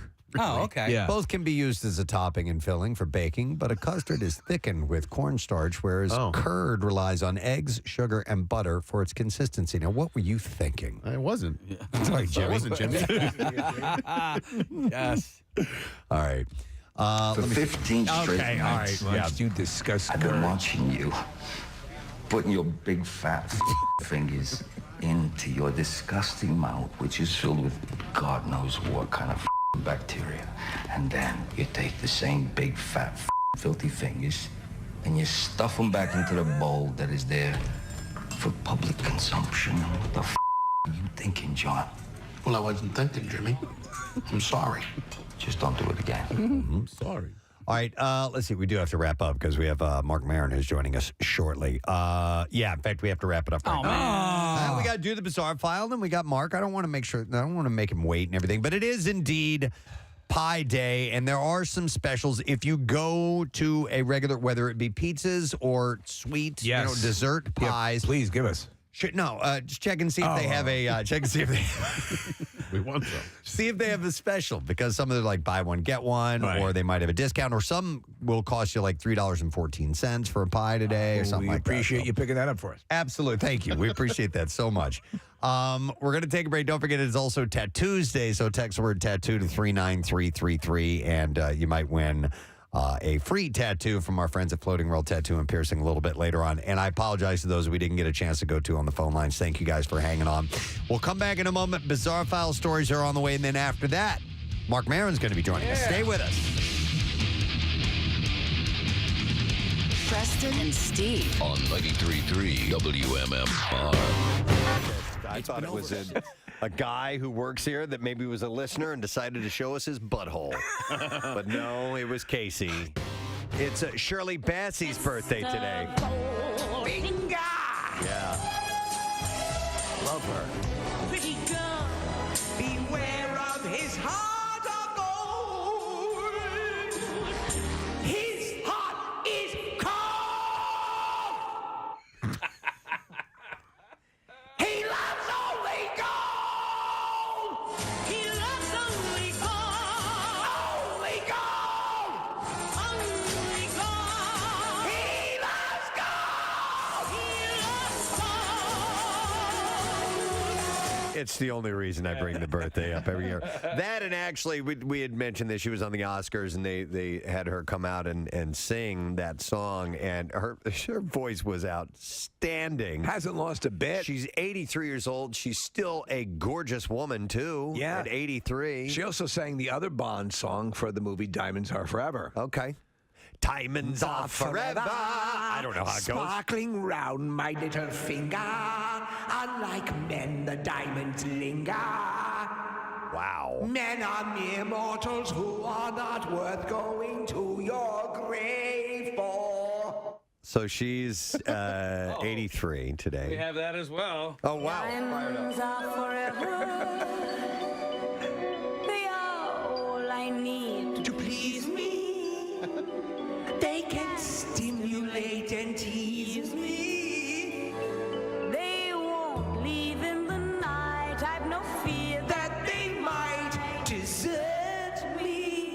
Nice. I could have done those parts. I could have sung those songs. Easily. All right, and then we have Rachel Nichols, who is in... Rachel Nichols, jingling in your pockets. Nichols. And another bass player, Rick Savage of Def Leppard. He turns 60 years old today. And an odd thing, he's got extra appendages. Wow, really? He's got 3 legs. He picked... When this band was in their height, when Pyromania came out, I was a huge fan. Oh my God, of Def Leppard. They were great. I went to that tour. I went to that concert. It was awesome. It was one of my first real rock shows that I went to. And they were driven by a robust MTV presence. Oh my God, yes. I told you that I don't remember what year that came out. It had to have been 84, 85, something like that. No, it was before that. Was it? Yeah, it was like 82, I think. Okay, hang on. Is Pour Some Sugar on Me on that one? No, that's... Oh, wait. Pyromania. I'm sorry. 83 is when it came out. Okay. January of 83, and... No, it was not on that album. Man, what was Pour Some Sugar? That was a gigantic album, and I can't remember the name of it. After the Gold Not Rush? High and Dry. What the hell is the... No, High and Dry was early. Hang on a second here. Hysteria. That's it. And that was 87. That was 87, okay. Yeah. Because I have a vivid memory of a guy that at the pool, he came with his boombox, a la Lloyd Dobler, blaring "Pour Some Sugar on Me" because he was trying to get pumped up. He was going to do a triple off of the high dive. Okay. And that was his motivational song? That was his motivation. Pour Some Sugar on Me? It's like right out of a movie, right? Like, basically like jean jacket and cut off jean shorts. Clear me a path. Right? And he's blaring "Pour Some Sugar on Me," and he gets up onto the high dive. Today's the day. Today is the day. He had been working himself up for this for like an entire weekend. Are you ready to do it today? Right? So he gets up. Gandalf showed up. Oh my God! When you're done pouring your sugar, I want to see the greatest dive of all time. Anyway, what happened? All right. So what happens is he gets up on the high dive, blaring music. You and me, babe. And he got up and what did he do? He counted the 3. He got off at the end of the board. He did 1 flip, 2 flips, 2.5 flips, and then landed flat on his back. Splattered all over the place. I swear to God, he got up spitting blood because he hit smack so hard. It was great, man. What a great memory. Rick Savage's birthday. Sometimes he just heads down that path, and you have to let him go. I we need to hear. Sometimes in life, you need to let things happen of their own accord. We need to flush it out. So we learned something about some dude we'll never meet. Yeah, he's all right. Rick Savage is 60. Thank you, Rick Savage. Thank you wherever for that memory. you are. Me TV, they have billboards in the city now, and they're promoting the Flintstones are on at like 6 or 6:30 every night. I know, it's crazy. So, I know, it's so stupid that we're watching Recanned show, but Me TV does it well. They do the Flintstones into the Honeymooners. I always hated the Honeymooners, but I loved the Flintstones. And they're the same show, basically. It's the same show, yeah. But I didn't like the Honeymooners because Ralph Cramden was an a-hole. Yeah. He just, Alice, I'm going to beat you to death with a hammer. Right, that's kind of what the implication. I mean, to the moon. If my dinner isn't on the table at 5:30, I'll punch you in the throat until you die. Yeah. To the moon essentially was that. I'm going to punch you to the moon. Yeah. The good old days. I'm going to throw you down the stairs and beat you with a sack of oranges. To the moon. They love but it. not before I strangle you and rub a hot iron across your face. Then I'm going to cover you in pork chop sauce and put you into a pit with rabid dogs. Wow. I'm going to cut you up so bad you'll never be able to have children. Oh, my God. I'll remove your breasts with a wood planer. To me, it was so depressing, too, because they had their clothing was in a bureau in the kitchen. Well, they were poor. I mean, they were just making ends meet. But I mean, there's Desi Arnaz used to beat his wife too. Yeah. Because I remember she spent too much. She spent too much money on like hats or something like that. And there was an episode he bent her over his knee and spanked her. Oh, and there was another episode one time, Casey. I kid you not. She had done something that was going to piss him off, so she decided to go and get a sunburn so that he wouldn't hit her. Jesus. Oh my That's God. what television programming was. Lucy, I'm going to throw you down the elevator shaft. Lucy, I'm going to take you back, tie you to the dumpster, and drive the car into you. Ricky. 1950s programming, Wow. man. I'm going to cut your head off. That's ridiculous. Columbia necktie. Break your legs. See, the audience ate it up, though. They loved it. You know? There was an episode of Different Strokes where Arnold got in trouble, and Mr. Drummond, because he wasn't his actual father, put him in a wood chipper? No. They brought his uncle in to beat him with a belt. I'm not lying. That's that was a legit episode. Storyline. Yeah. Here, get the switch over here. Get your uncle. I can't beat you. But fortunately, we found someone who can. Do you remember in the Dick Van Dyke Show when Dick Van Dyke slammed Mary Tyler Moore's head in the car door? Oh, yeah. Because the mashed potatoes were lumpy? The audience loved it. They were lumpy? Yeah. Wow. Yeah. I'm going to make your head lumpy. Something new from Hershey's. I have... you guys like Hershey's Kisses, right? I mean, pretty much. I do. I do. They're especially on the holidays too. You get those cookies with the big single Hershey's Kiss right in the middle of it. Right in the middle, yeah. Hershey's has created a new flavor, and they arrived. No, I'm sorry. They arrived in 2019, and now they're back for Valentine's Day. It is the Hershey's Lava Cake Kisses. And is it made from actual molten lava? It burns the inside of the interior of your mouth. Yes. The kisses are dark chocolate with a gooey chocolate center. This seems very it's a Jewish chocolate center. Bill Weston loves Is that a Jewish thing? Is that a Jewish thing? Gooey. This has a very Jewy taste to it. Mazel. They're so moist and Jewy. Mazel, mazel. Of course, I would say that. Is that a Jewish thing? Oh, my God. And there goes the second. It's a wonderful cookie with the taste of Israel. The kisses are dark chocolate with a gooey chocolate center. Not a Jewish thing. Not a Jewy chocolate center. And I just said Jesus under my breath, too. Jeez. Well, he was a Jew. That's right. The limited edition holiday flavor is available at Target, Walmart, and other retailers. I like this concept. Do you like the chocolate molten cake? Yeah, I do. Oh my God, I very much do. I bought this for my my wife and I's our last anniversary. Wee's anniversary.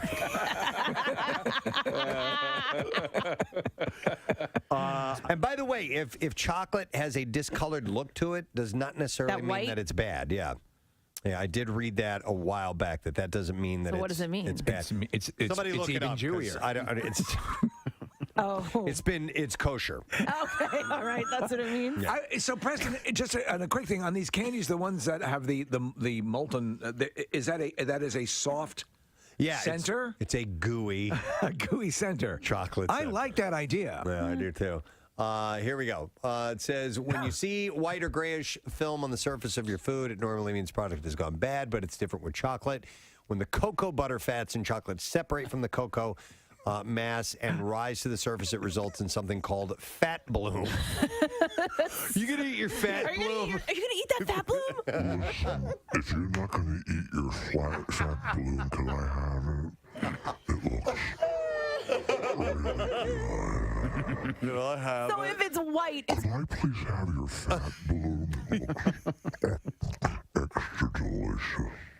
It might not be bad, but it's called fat bloom. I'm going to pass on it. Okay. Somebody just make a dessert, cut right to the chase, and fat bloom. One last thing. Marissa sent this to me. It involves booze, so thank you, Marissa. Red Lobster has added a specialty cocktail to their menu. Red Lobster is now offering a Bloody Mary, but with a twist in line with their brand. It comes topped with a lobster claw and one of their famous Cheddar Bay biscuits. Wow. And it does look quite yummy. So it's made from Tito's vodka, Marissa's favorite, and Bloody Mary mix that apparently is custom made by Red Lobster. The glass is then garnished with an entire lobster craw. One shrimp, an olive, a lime, a Cheddar Bay biscuit, and spicy seasoning on the rim of the glass as well. My mouth is watering. Really? That's working it for you, huh? Oh, man, a good Bloody Mary. Jeez. Murray. You and the Jewish thing. Jeez, oh, man. Listen, can I have a Bloody Mary and some of those Jewy candies? Bloody Murray. We should make a Bloody Murray. We should. Cream soda, gefilte fish. It's a Bloody Murray. Manischewitz. Yeah. Right? Do they make like a raspberry Manischewitz? Manischewitz. I've only seen blackberry. You have with your Jewy candy. I want to try a Bloody Murray. A Bloody Murray. Bartenders, come up with a Bloody Murray. I'm coming. Oh my! He said he wanted a Bloody Murray. and it comes with calamari, which looks like calamari. It looks like it's been from a bris. Sure, I'll have some calamari, a Bloody Murray. Anyway, we need to make that drink now, Preston. Yeah. I know. That's why I said let's put it out there to bartenders. Yeah, bartenders, come up with a Bloody Murray. Bloody Murray, and we'll try it out. Anyhow, how about this? Gibson and Slash have announced the release of the first ever Slash collection, which will feature multiple acoustic and electric guitars. Yeah, the collection will. Oh, Gibson, I got you, Mel Gibson. The Mel Gibson guitar. It has all these sayings etched into the wood.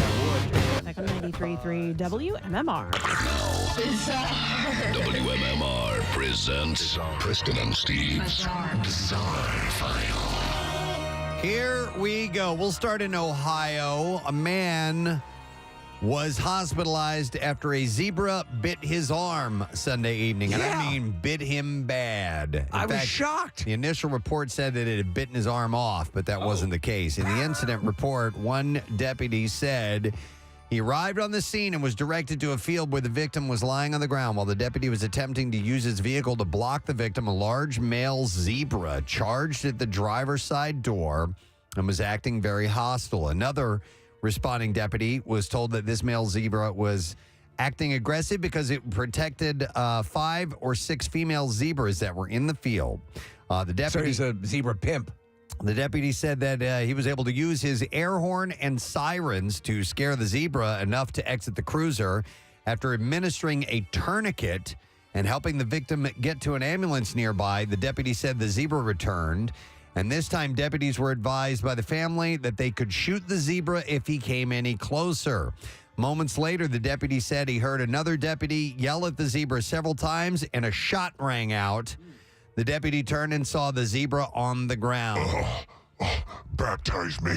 Body cam footage released by the sheriff's office shows the zebra approaching deputies when one fires a shotgun, striking it in the head and killing it. I've never heard anything like this associated. You'd think of the zebra as being as benign as possible. This is crazy. The victim was taken to a medical center. His condition is unknown at this time. According to the Ohio Department of Agriculture, zebras are not considered dangerous wild animals. They are allowed to be owned in Ohio, but local governments may have restrictions. Now, I've heard of zebras, about them kicking. Yes. And that they can be deadly that way. Chewing, biting. Not biting, but apparently this guy they had to put a tourniquet on him. That's how bad it was. Wow. A Georgia man was crushed to death by a car while he was allegedly attempting to steal a catalytic converter from a local auto shop. Police said that Matthew Eric Smith was found dead after a car fell and crushed him at Southbound Auto Sales. Owner Mike Aborab had shared that he found the man's body when he arrived at work in the morning. What's this? He said, I didn't want to get close to him. I called police right away. Police ruled the death accidental, sharing that Smith's death was a result of an attempted catalytic converter theft. Preston, they were showing, there was a feature last night on catalytic converter thefts, and a stolen one, on the market can get you like $1,000. Yeah, so that's what it says right here. Yep, exactly. A man accused of walking down the street naked in Palm Beach, Florida, told police that he's from a different Earth. Damn it, we're going to be in Orlando. I want to have lunch with this guy. Police arrested 44-year-old Jason Smith on charges of indecent exposure, disorderly conduct, and resisting arrest. The ordeal began I'm from another planet. When an employee from Taboo Restaurant called police on Wednesday to say a naked man had just walked past the restaurant. In a view of a number of customers, police had arrived. Bystanders quickly pointed out the man to officers. Did you need to have him pointed Which out? one is he? Yeah, the naked guy over there. Smith told police he didn't know where he left his clothes. On my planet, these are not testicles. These are my eyes. Police said he refused to give his name or date of birth. Of course. Officers took him to police headquarters for questioning. Police said he continued to refuse to give his name. After giving a name, the man told police he didn't have a social security number or an identification card. Did they take him to the jail like the one in Men in Black? And according to the arrest report, Smith told police he resided on a different Earth. He later told police that he lived in West Palm Beach. So. Well, we have one. Yeah. A dad threw himself at one of the world's deadliest snakes after the serpent lunged at his 2-year-old daughter. Jake Coombe of Adelaide, Australia, noticed the snake moments before it lunged at the infant. He managed to throw himself in front of the Alba. Wow. In front of his daughter, Alba. And the venomous snake sank its fangs into him instead. Wow. The snake is believed to have been the highly venomous eastern brown snake, so deadly it could kill a small child or pets in mere minutes without proper medical attention. Jake told how he and his family had been on a day out and had arrived back at their home moments before he felt that something was wrong. He began to search the hallway where his young daughter had been playing and noticed a garage door was still open. He rushed towards Alba and found the youngster face-to-face with the deadly snake as it was about to strike her. The dad pulled his daughter in his arms and was bitten on the foot in the process. But luckily, the snake gave him a dry bite, which means that no venom was released. Aww. But he spent the night in the hospital as a precaution. Well, it's actually kind of sweet of the snake to do that. It's thought that the snake was trying to escape severe flooding along the Murray River, and authorities have told residents to remain on high alert for the snakes. The snakes have been known to flatten themselves so that they can slither under doors and can shrink to half their height when they need to. Listen, I love them, but that god-awful country. And then one more story. A New Hampshire man who police say did a burnout in front of a trooper before a wild chase had ended in a crash in Hill, New Hampshire, is facing a raft of criminal charges. A trooper monitoring traffic spotted a vehicle go by at 82 miles per hour in a 50-mile-per-hour zone. That's what I get to do. When she tried to stop the pickup truck, the driver, later identified as John Carter, allegedly stopped in the roadway in front of the trooper. Wow. Did a burnout across the width of the roadway and then accelerated away. You're not very bright, are you? After a chase through multiple roads, the chase ended when Carter crashed into a snowbank and jumped out of the vehicle and ran away. I'm from a different Earth. He was Huh? All right, Palm Springs. He was arrested on charges of operating for after certification as a habitual offender. So he's he's not the sharpest tool in the shed. And that is what I have in the bizarre file for you for now.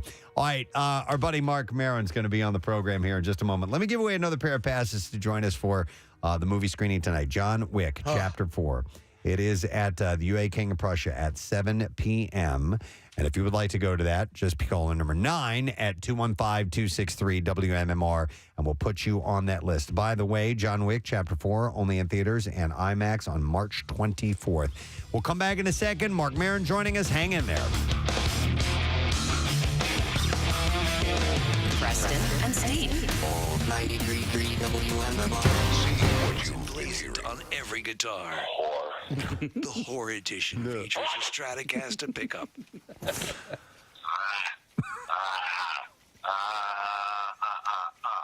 The collection will officially... What the hell was that That's one? That's Braveheart. Why is he doing that? Imagine if that's the speech he delivered when he was on the horse. Hit it again, Case. He was Nick. He was just. He was at the end of his rope with her, and then he was just kind of like somebody would go, yeah, like that, and then he did an evil laugh.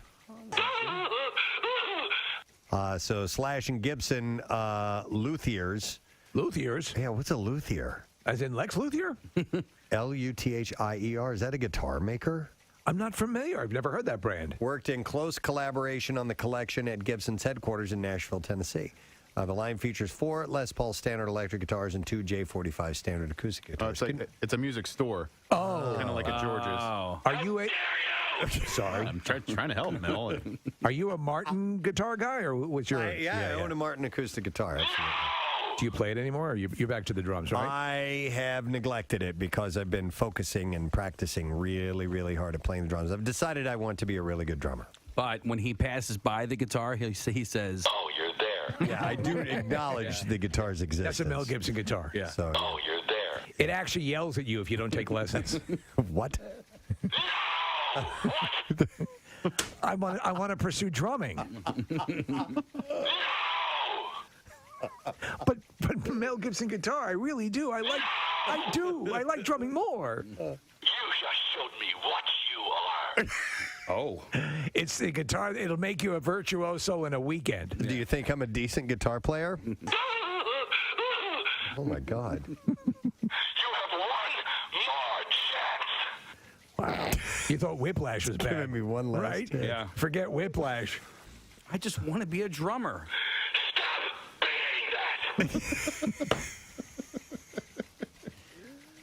The Mel Gibson guitar. Oh, God.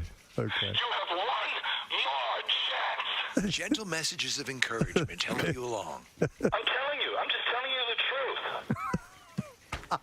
The most candid guitar you'll ever own. Big fucking guitar. So let me raise this question. It was something that occurred to me yesterday as we were talking about preparation for all this. Are all the new things put in place because of COVID? Does that now effectively eliminate, for all intents and purposes, the classic snow day? So here's what's happening. The school districts that are having the snow day, what it looks like is that they had snow days built in.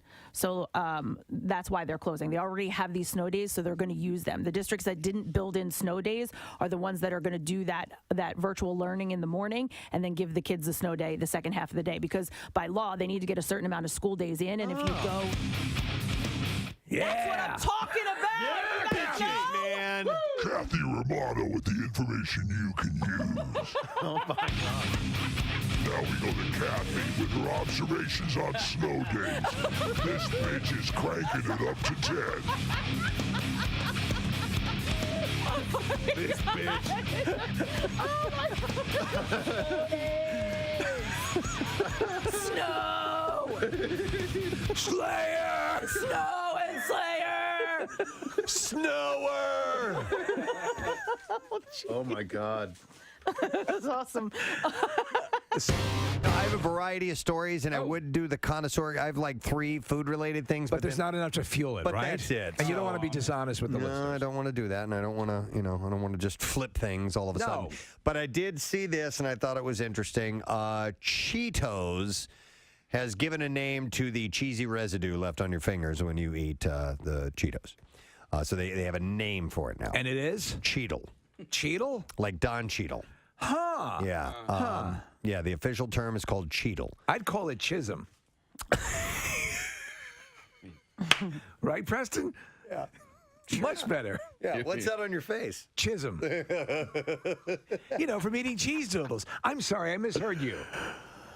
To celebrate the newly coined... Peter North is the spokesman. Oh, just sitting here watching TV. In celebration of its 125th anniversary, the New York Public Library, which is the second largest in the U.S. after the Library of Congress, has throwing out the books? No, they released its list of the top 10 checked out books of all time. And in Is first one of them Goldfinger? place, no. Mr. Goldfinger! No. One of the most popular books at the New York Library. It's on the list. In first place, I'll just start right at the top here, is the children's picture book, The Snowy Day by Ezra Jack Keats. I don't even know. It's about a child enjoying his city's first snowfall. I don't know that book. Yeah. Oh, I know this book. I love this book when I was terrible. a kid. Absolutely. Get the Caldecott Award. Yeah, the Caldecott medal. I remember that. Remember the little imprint on the it's front a of it? gold sticker that would be a gold sticker on this scrappy book about a kid walking in the snow. Gold sticker. It's not. It is on the list? Yeah. It's on the list. It's number 1 on the list. Number 1. So, I think, you'd find that on Where the Wild Things Are and maybe The Hungry Caterpillar, those classic ones. Another book, Dr. Seuss's The Cat in the Hat, was in second place. Okay. Were you a Seuss fan as a kid? Oh, yeah. Very much so. And in fact, I've been going through a cleaning out process at our house, and Great purge. I found we found way too many books that we need to get rid of, and so I did, and I donated them to the Laurel House thrift shop that raises money for the Laurel House. But we kept all of our Dr. Seuss books. And I had to stop and flip through Go Dog Go, and I had to look through the birthday book, and Two Girls in a Cup. 2 Girls in a Cup. It was the most wonderful cup it was. There are a lot of Dr. Seuss books, right? Yeah. I mean, I see two girls in a cup. Dozens. I say to you, girls, can you tell me what's up? I'll tell you what's up. Just look in the cup. You'll know After this. watching that, you won't be able to sup. It's full of throw up. And upchuck. Okay.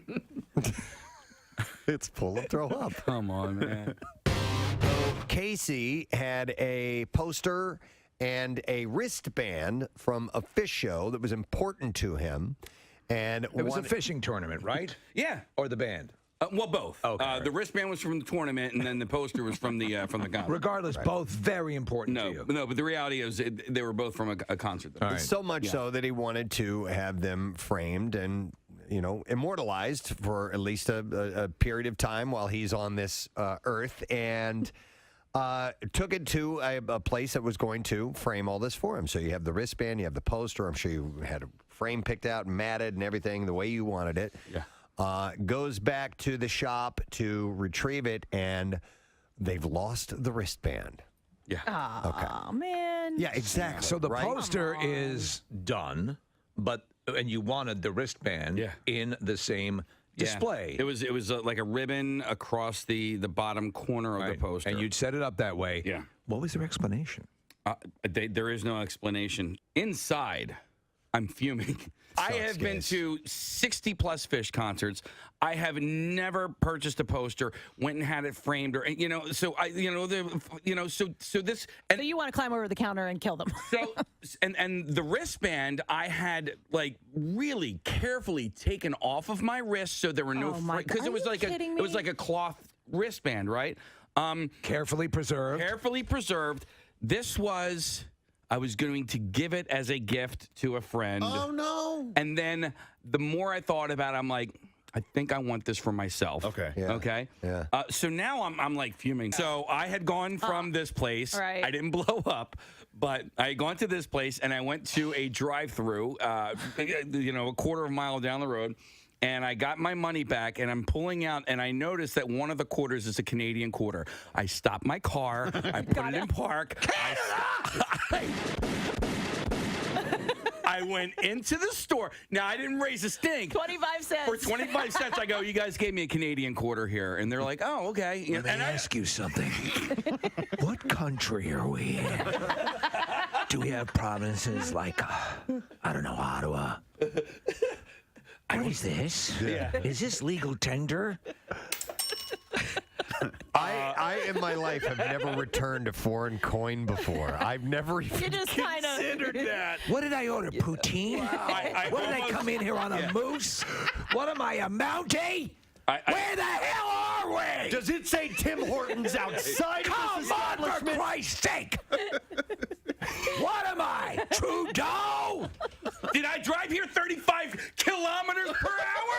Jesus Christ! I didn't make a big stink about it, but I go, hey, this is a Canadian quarter. I couldn't help but notice that there was a ridged potato chip in my bag of regular potato chips. Oh my God! Parlez-vous English? I would be raging. You're better than me. I would be raging out of control at those people. And why not give me the right change? Eh? Eh? We talked about Cameo before. Yes. And you can do birthday wishes and hellos and stuff like that. Hi, But this is Liam Neeson. I understand, Jimmy, that it's your 8th birthday. I want you to know it's a hard world out there. well, apparently now the trend is to get the celebrity to break up your relationship for you. Wow. And some people have been doing a lot of them. Sugar Ray singer Mark McGrath has been a popular choice for Cameo users looking to Free WMMR. Thank you so much, Kath. Our next guest, we've had the distinct pleasure of having in our studio on many occasions. He loves stopping through Philadelphia. Has a tremendously successful podcast with WTF and had some pretty nice things to say about this very radio program. Yeah. And not to mention his comedy special is out on HBO and HBO Max now called From Bleak to Dark. Please welcome one of the absolute best, Mr. Mark Maron. To the show. Hey. Morning, Mark. I'm here, guys. Nice Can to you see me? We can see you, man. Thanks for coming on today. I've been moving around this room for like 5 minutes trying to find a place where you weren't stop action. But you seem like you seem okay. If you can hear me, I'm good. Yeah, we can hear you fine. It's and you look great too for this early in the morning. So yeah, I was really happy that I had to get up and get dressed in my hotel room. It's one of the great things about the future is that where are you now? Where are you currently? I'm in New York. That's why I was able to jump in time. Like I wanted to do the show, and they were like, "You're going to go on at like 3:30 in the morning." I'm like, I don't know if I like them that much. There's a limit for sure. No, we understand. Even we don't want to wake up for ourselves. But I'm in New York. It's just starting to snow. I got a nice room here. I'm here for a week. Doing some little movie thing. Yeah, well, on that, now we just heard, and I don't know if this is the case. Now, we're supposedly just going to get sort of the wind from a nor'easter, but the word is up there is going to get hit a little bit with snow. Are you hearing that, or is it just a bunch of hooey? The word on the street is snow, and there's snow out. I see a little bit of snow. And, I'm excited about it. I know maybe it's not a big deal for you, but I live in California, so it's pretty exciing. Are you filming inside or outside today? That's a good question. I don't know. We're not. No. I mean, I don't start filming until tomorrow, so we'll see. Okay. I think it starts outside and then it goes inside. It's not a huge role. This is not a Academy Award fodder. This is a fun Christmas movie with Melissa McCarthy that I have a small part in. That's quite good. Well, speaking of the Academy Awards, and you were in the film To Leslie. And yes, I just want to acknowledge that you did get a quick shot of my back. During the award ceremony, there was a scene where they showed Riceboro acting, and then I had the powerful Marin hunch. You could just see my back. That hunch. That whole thing caught. I know we talked about it. This issue with Andrea Riceboro. She did something that has been done for years in Hollywood, and yet a lot of people had a heart attack. She campaigned for the award. Oh, yeah. And you were a voice of reason in that, pointing that very fact out. But I've never seen anything as hypocritical as that for no good reason. Really? You've never seen people who spend billions of dollars on ad campaigns get upset when someone did it for nothing? You've never seen that? You've never seen the moneyed powers get upset at the little guy for trying to make his way in the world? Yeah. It was it seemed to be a very intentional it kind of dirtied up the event for her. I felt bad for her because that should be an exciting thing, and now it was this toxic, horrible thing where all kinds of accusations and insinuations were hung on her, and it just made it bad. And I think it was all done on purpose by by consultants and publicists. I want to talk to you about acting versus stand-up because I don't necessarily know what your first love was, but you were such a good actor. And so was the stand-up what brought you to acting, or was it acting that brought you to stand-up? No, I was always a stand-up. The acting thing never really took off. It was, I don't even know if I had an agent for years. I was just an angry stand-up, who had no control over his. People always used to think I was doing a character. I'm like, no, I'm really full of rage, I'm making audiences uncomfortable, not on purpose because I don't know what else to do. But the acting was not really a thing. It was always something I wanted to do, but it was never my focus. I didn't really have it in me to go read other people's garbage scripts in front of people who were judging me to try to be funny or perform in front. I just was not good at auditioning, and I didn't have. So no, it was never acting. The acting thing didn't really get realized until a few years into the podcast when I was able to sell a show about myself to IFC, and then I kind of figured out how to do it. I had a couple of pivotal roles in a couple of large movies. You might remember me in Almost Famous. It was a sort of well, that was should have been a career-changing role that 45 seconds, and. It was not. Hey, we just spoke to Fallon the other day, and he said the exact same thing about his appearance in that movie. He's like, "This is it. I'm an actor." Cameron Crowe. Yeah. And nothing. Yeah, nothing. Yeah. Well, Cameron did bring me in for one other. I think he brought me in for Vanilla Sky, which was one of the rare Cameron Crowe bombs. What are you talking about? There's several. Maybe you forgot about I Bought a Zoo. Jeez. Watch a couple. I enjoyed that concept of purchasing a zoo. It spoke to me viscerally. I'm not dissing Cameron. He's a good guy, but he brought me in, and it was just I went into this room as just him and Tom Cruise sitting there, and I don't think I was able to get over the fact that I was looking at Tom Cruise and sort of shocked by his size because he's only about as tall as a pen or a pencil, and I think I bought. Well, they were looking for like an interview guy, and I think they got Charlie Rose to do it. But whatever. Yeah. I mean, the fact is that I thought maybe I'd get a few acting roles, but I got nothing, zero.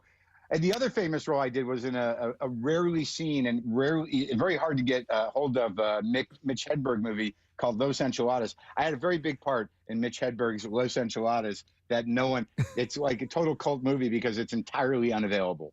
Wow. Mark, getting back to the stand-up, From Bleak to Dark is a really fascinating special. I thought it was brilliant. I really enjoyed watching it, but people have gotten to know you over the years through WTF, and you're an open book, right?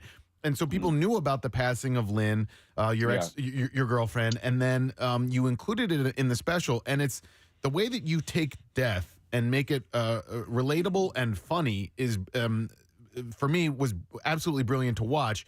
When did you realize there was comedy there for something so personal and difficult to deal with? Well, I kind of thought that it was. I didn't know if it was going to be there personally. It's always there for us. I mean, we all live with this, fairly deep fear of death. I mean, I know very few people. I know some people who are sort of like, I'm not afraid to die. But if you really took them to task and, they were falling out of a building, they wouldn't be like, well, I guess this is it. So, exactly. But the thing is that as a comic and as almost anybody, you're going to do something to make yourself kind of accept death. And even when you're dealing in grief, I mean, there are moments within grieving that everyone's experienced that are pretty hilarious. Your brain's going to rationalize. It's going to, kind of diminish the impact of grief. We do it anyways. But I didn't know because of how horrible it was, the experience of losing somebody, basically in my house, during COVID in a completely tragic and surprising way. I mean, that was very, not only just sad, but traumatic and just, horrible. The whole thing was devastating. And, it took me a long time to sort of wrangle the feelings. But as I said in the special, I kind of didn't know how to handle it. But then ultimately, through talking about it, which is how I create the funny, is by improvising and just talking, it started to unfold. And it took a long time to balance the sadness with humor. in those pieces. But I think the depth of them, it really kind of worked out well. So I don't know when I knew, but I guess I kind of thought it was an inevitability. And then the question becomes, how do you talk about something with respect? That was the bigger question, is like, is this bit working? Is it worth it? And is it respectful of her? I learned that thing from being a comic and being a podcast host for years, not around death, but around dating people. If you start talking about your love life, you realize there's someone else involved and they don't have a platform. Right. And eventually they're going to be very upset with you forever. Well, it's so, and to the point, and Bleak to Dark, the way you approach that, and obviously all the things, there's a bit of mental gymnastics you have to go through when you lose that. And I know that you had to think, as you said, you have to think there are other people involved in this equation.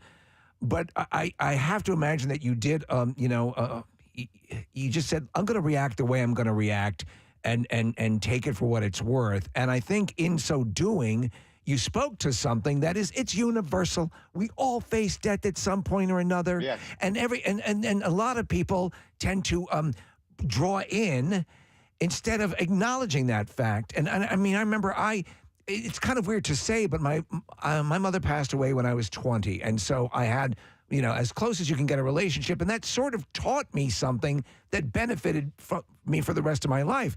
And it's a shocking thing. It's you don't know where to go. But I'll hazard to say that you, by doing your podcast so soon after that, helped a lot of people. I'm sure you hear from people who appreciate your reaction to that. It was the only show that was the only reason I did it, man. I mean, it wasn't like, this is going to be great. It was like, yeah. We had a sort of system in place with the podcast, me and Brendan McDonald, my producer. When somebody passed away, we would, before, so many episodes became available, we pull their episode out from behind the paywall and put it up out of respect so people could have that memory of them.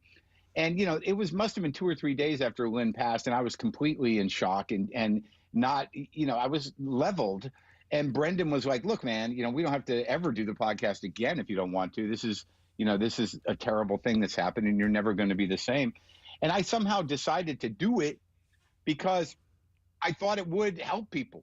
I thought that being honest in that uncontrollable emotional state of shock and grief and pain, as uncomfortable as it was going to be to listen to, I haven't listened to it again, but I did think that it would bring people together, because I don't think that people are ashamed of those feelings when they're grieving, but you don't have any control over them, and you don't want to bum people out. Yeah. So I think it's more about that. But I learned over the brief period that I was in that. Well, I mean, it wasn't brief, but I mean, it was during COVID that, look, it doesn't take much to show up for somebody in any sort of grief. They just, want you to sit there for a second or just, just be witnessed, just have some sense of community.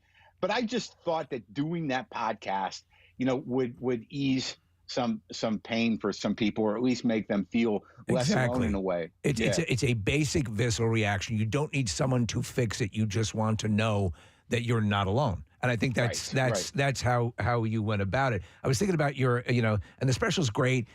Your style of comedy, and you said you started angry, and I remember you, years and years ago, and what you become now. And there's just obviously such a growth. The special's great, and it's more than, hey, it's my set. It's a real, pulling back of the curtain.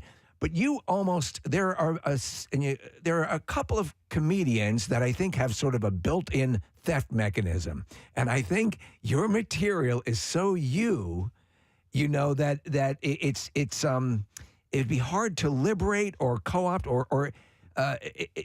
Is that something that you're aware of yourself? That because there are these moments that only you could deliver the material the way you're delivering it, and I think that's sort of a built-in fail-safe. Do you know what I'm saying? Yeah, sure. Yeah, I mean, that was very intentional at the time, where you start to realize, especially now, and it's really hard to manage now. It's a little easier, a decade or ago, before TikTok, and there was this whole generation of people calling themselves comics that are just really, doing, crowd work for TikTok so they can sell tickets to do more crowd work for TikTok. So I don't know.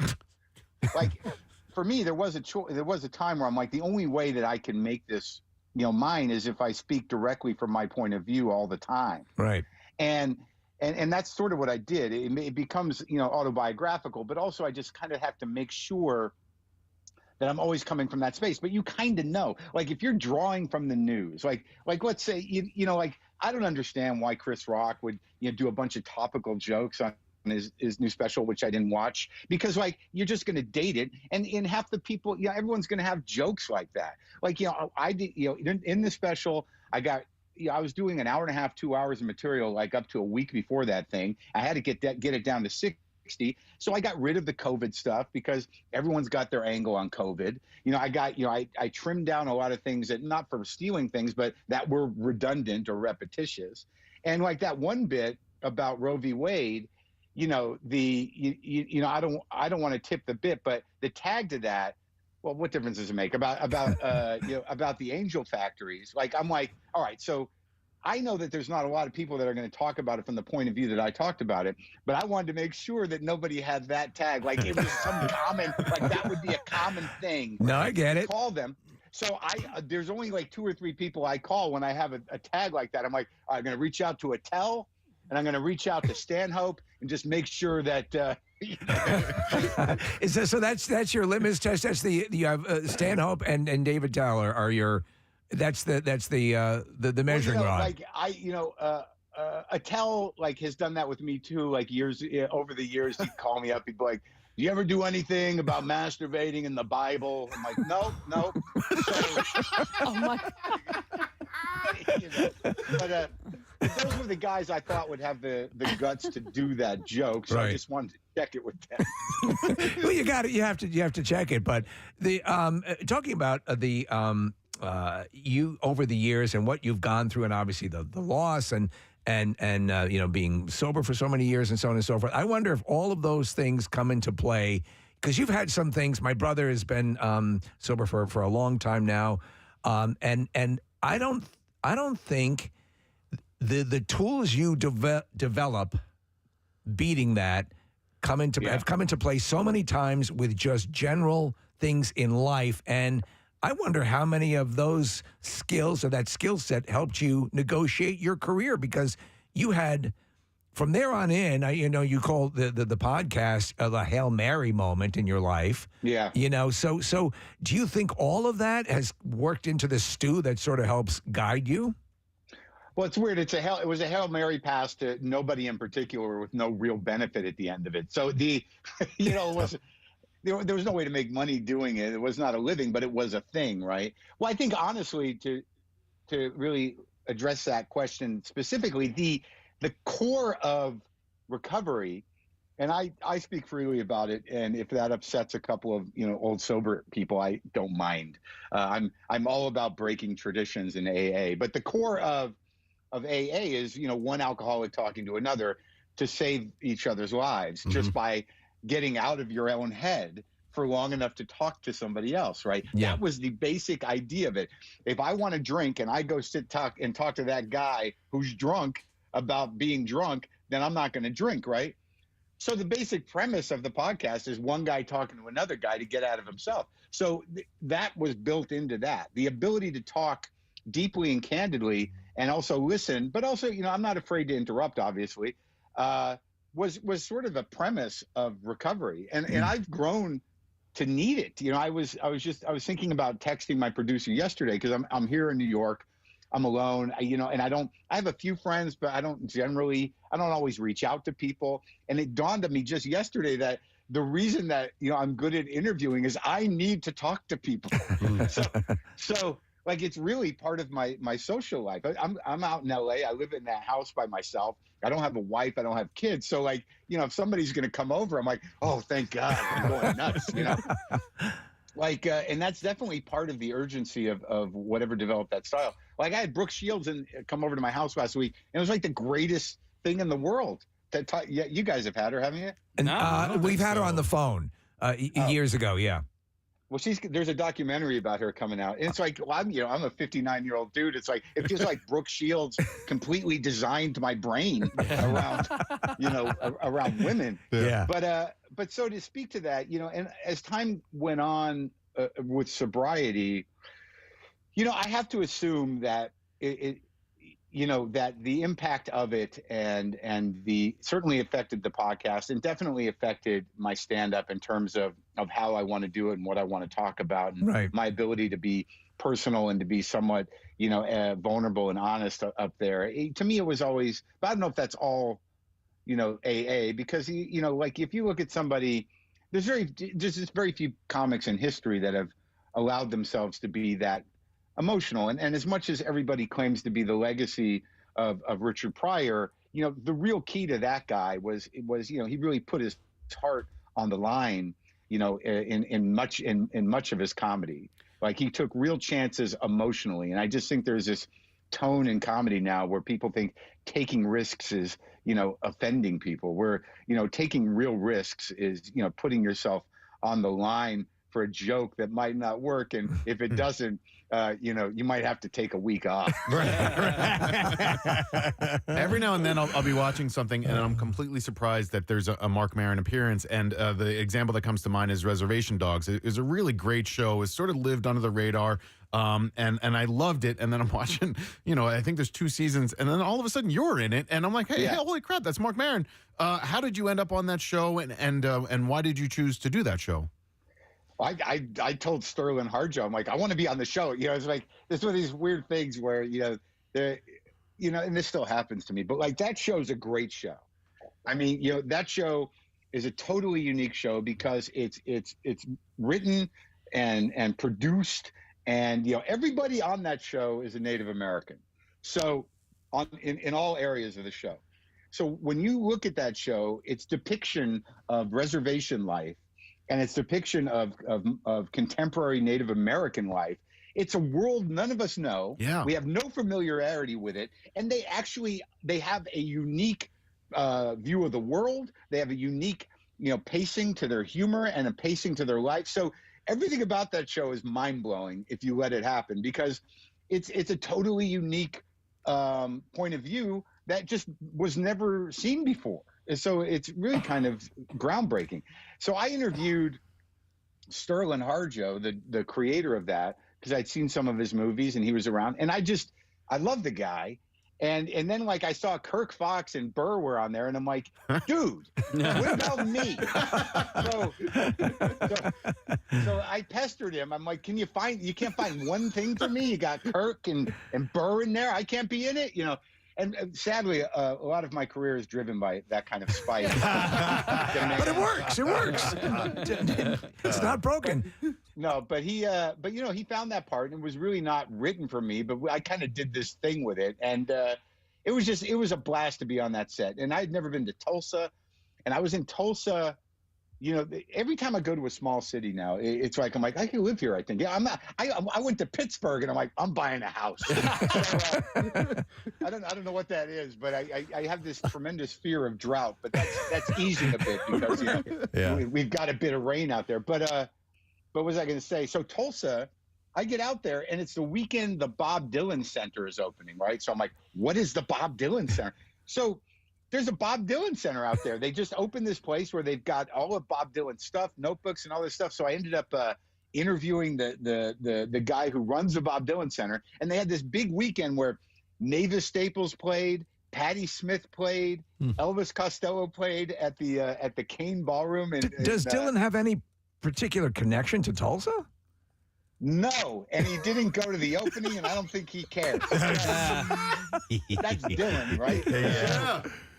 No, it was somebody. I forget the guy's name. Is it Kaiser? There's a very wealthy family there. They made a Woody Guthrie Center, and it's literally right next to the Woody Guthrie Center. Oh, wow. Is the Bob Dylan Center. So it's really just a move on behalf of the city and on behalf of some of the benefactors of the city to kind of draw. There's no real direct line to Dylan, but I think the Kaiser. I'm not completely sure. I believe it's a Kaiser family. Bought the estate, right? So they've got all the stuff. and it's a beautiful place. I think Tim Blake Nelson is actually related to that family. He comes from that family. We had him in He's studio. great. He's great. Oh, He's terrific. He's the best, dude. Yeah. What an amazing Oklahoma Jew. Oklahoma Jew. You got to hear this story. This is. Oh, yeah. We had him in. He was promoting a movie. He was just like, and you know, Mark, if you have somebody in it, it's just like they don't feel like being interviewed. Morning You can radio. tell. He was like, morning radio. This, that. We did the interview. He became really engaged. And at the end of it, as soon as the mics goes off, he leans into me, goes, "Now, I don't want you to take this the wrong way, but that was surprisingly substantive." And that was one of the greatest compliments ever. It was just terrific. He's awesome. Yeah. Dude, he wrote this book called City of Blows. It's one of these dark Hollywood novels. It's great. I just finished it. Which movie was he promoting? That old Henry movie? Did you see that? No. Old Henry? No. It was about this. Michael B. Jordan was playing a lawyer that got a guy on death row. Oh, Have Mercy? Yeah, Jamie Foxx Have version. Mercy. Yeah, It's a yeah. good movie. Yeah. Dude, that old Henry movie, that Western he did with Stephen Dorff, anything that old Stephen Dorff is in, you got to watch. I don't know what happened to Stephen Dorff, but he should be in every movie. He's great. But that old Henry movie, you should watch that. It's so good. I have to check that. I have to ask, and then I don't know if this is accurate or not, but did James Cameron and the production people of the Avatar films come for you? I don't know. That got out in the world. I didn't know that I would offend all the Avatar nerds. I didn't know that I would like that equally as annoying as Marvel nerds are Avatar nerds. So did they in fact sought you out for a role? No, what happened was I believe that my agent at the time, this guy who I saw at the Oscars, he's kind of an old timer and a real wheeler dealer who's no longer an agent. This guy's named John Burnham. He's a friend of everybody's. He's like, he knows everybody. He's like, yeah, I know Jim. Maybe I'll set you a meeting with Jim. So, I think it was part of the process of me just starting to work with this guy. So he sends me out to Jim Cameron out to Long Beach, where he owns Long Beach. Like there's an airport hangar sized place out there. And he's making all these Avatar movies. So like I get there and I don't even know what's happening. He says, I've got a script. You can look at it for a minute, but you can't take it out of this room. And then he walks me around. He's got acrobats flying around. There's all kinds of stuff happening. Right. And he tells me, all right, so you're going to read for this guy. And I didn't even know I was going to read it. And I think the reason why it caused so much trouble is like, he's my agent. Like, look, man, I like acting. But I have a limit to how long. Like this is my agent's like, it'll be great if you get it because you'll be in New Zealand for like 9 years, and New Zealand for 9 years. Even though it sounded kind of good, I would lose my mind. I get anything that like see. This is my type of acting. Is I'm in New York for 5 days. I'm going to knock this out in 3, and then I go home and I have insurance next year. It's great. Simple.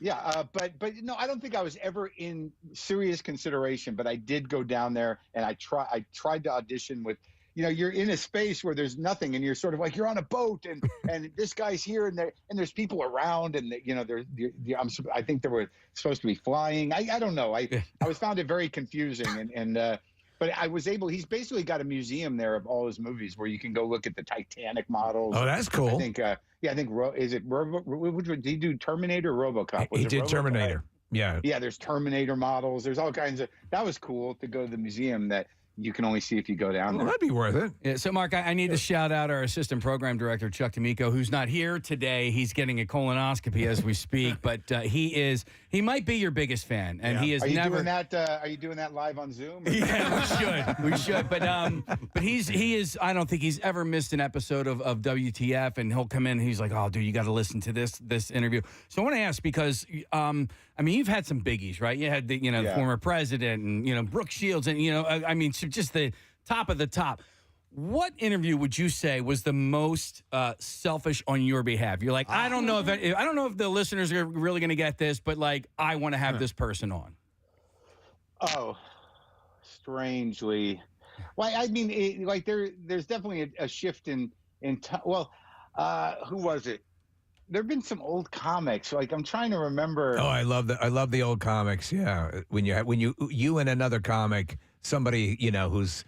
And you're not going to have somebody who does have the chops on. It's just some of the great conversation. Remember, Gilbert Gottfried used to have a podcast, and he would just have all these old Larry actors Storch. that he would have on Jesus. just because he wanted to, and I always thought that It's was the a really best. fun idea. I had Gilbert on, but I went out to Shelley Berman's house. Shelley Berman. You know, before he passed away, and there I had Marty Allen on. Yes. For reasons that Allen and Rossi. Yes, Yeah. I used to tell a story about Marty Allen that sometimes made me feel bad, but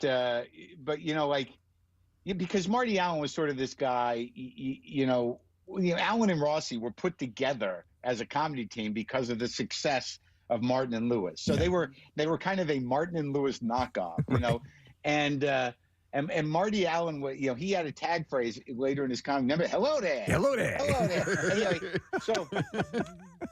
so no one really kind of, like Marty Allen comes up. Like his manager was pestering me. Like, you got to talk to Marty Allen. I'm like, fine, I'll talk to Marty Allen. And he brings Marty Allen, who's like 100 years old, to my house. And he walks up and he's little Marty Allen. He still got the hair. He's like, hello there. So. And I'm interviewing this guy, and a lot of these old guys, they're not going to go deep. They don't even know how to do it. They don't have the facility to do it, so you just kind of do a history thing. And I just remember I'm asking Marty Allen, I'm like, so you had an amazing career in, comedy, like 50 years. And he's like, hello there. And then,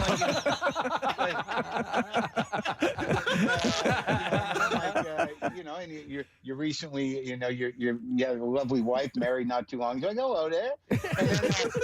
And I'm like, but it was sort of interesting that because like Martin and Allen, Rossi and Allen was sort of because of Martin Lewis, right? You kind of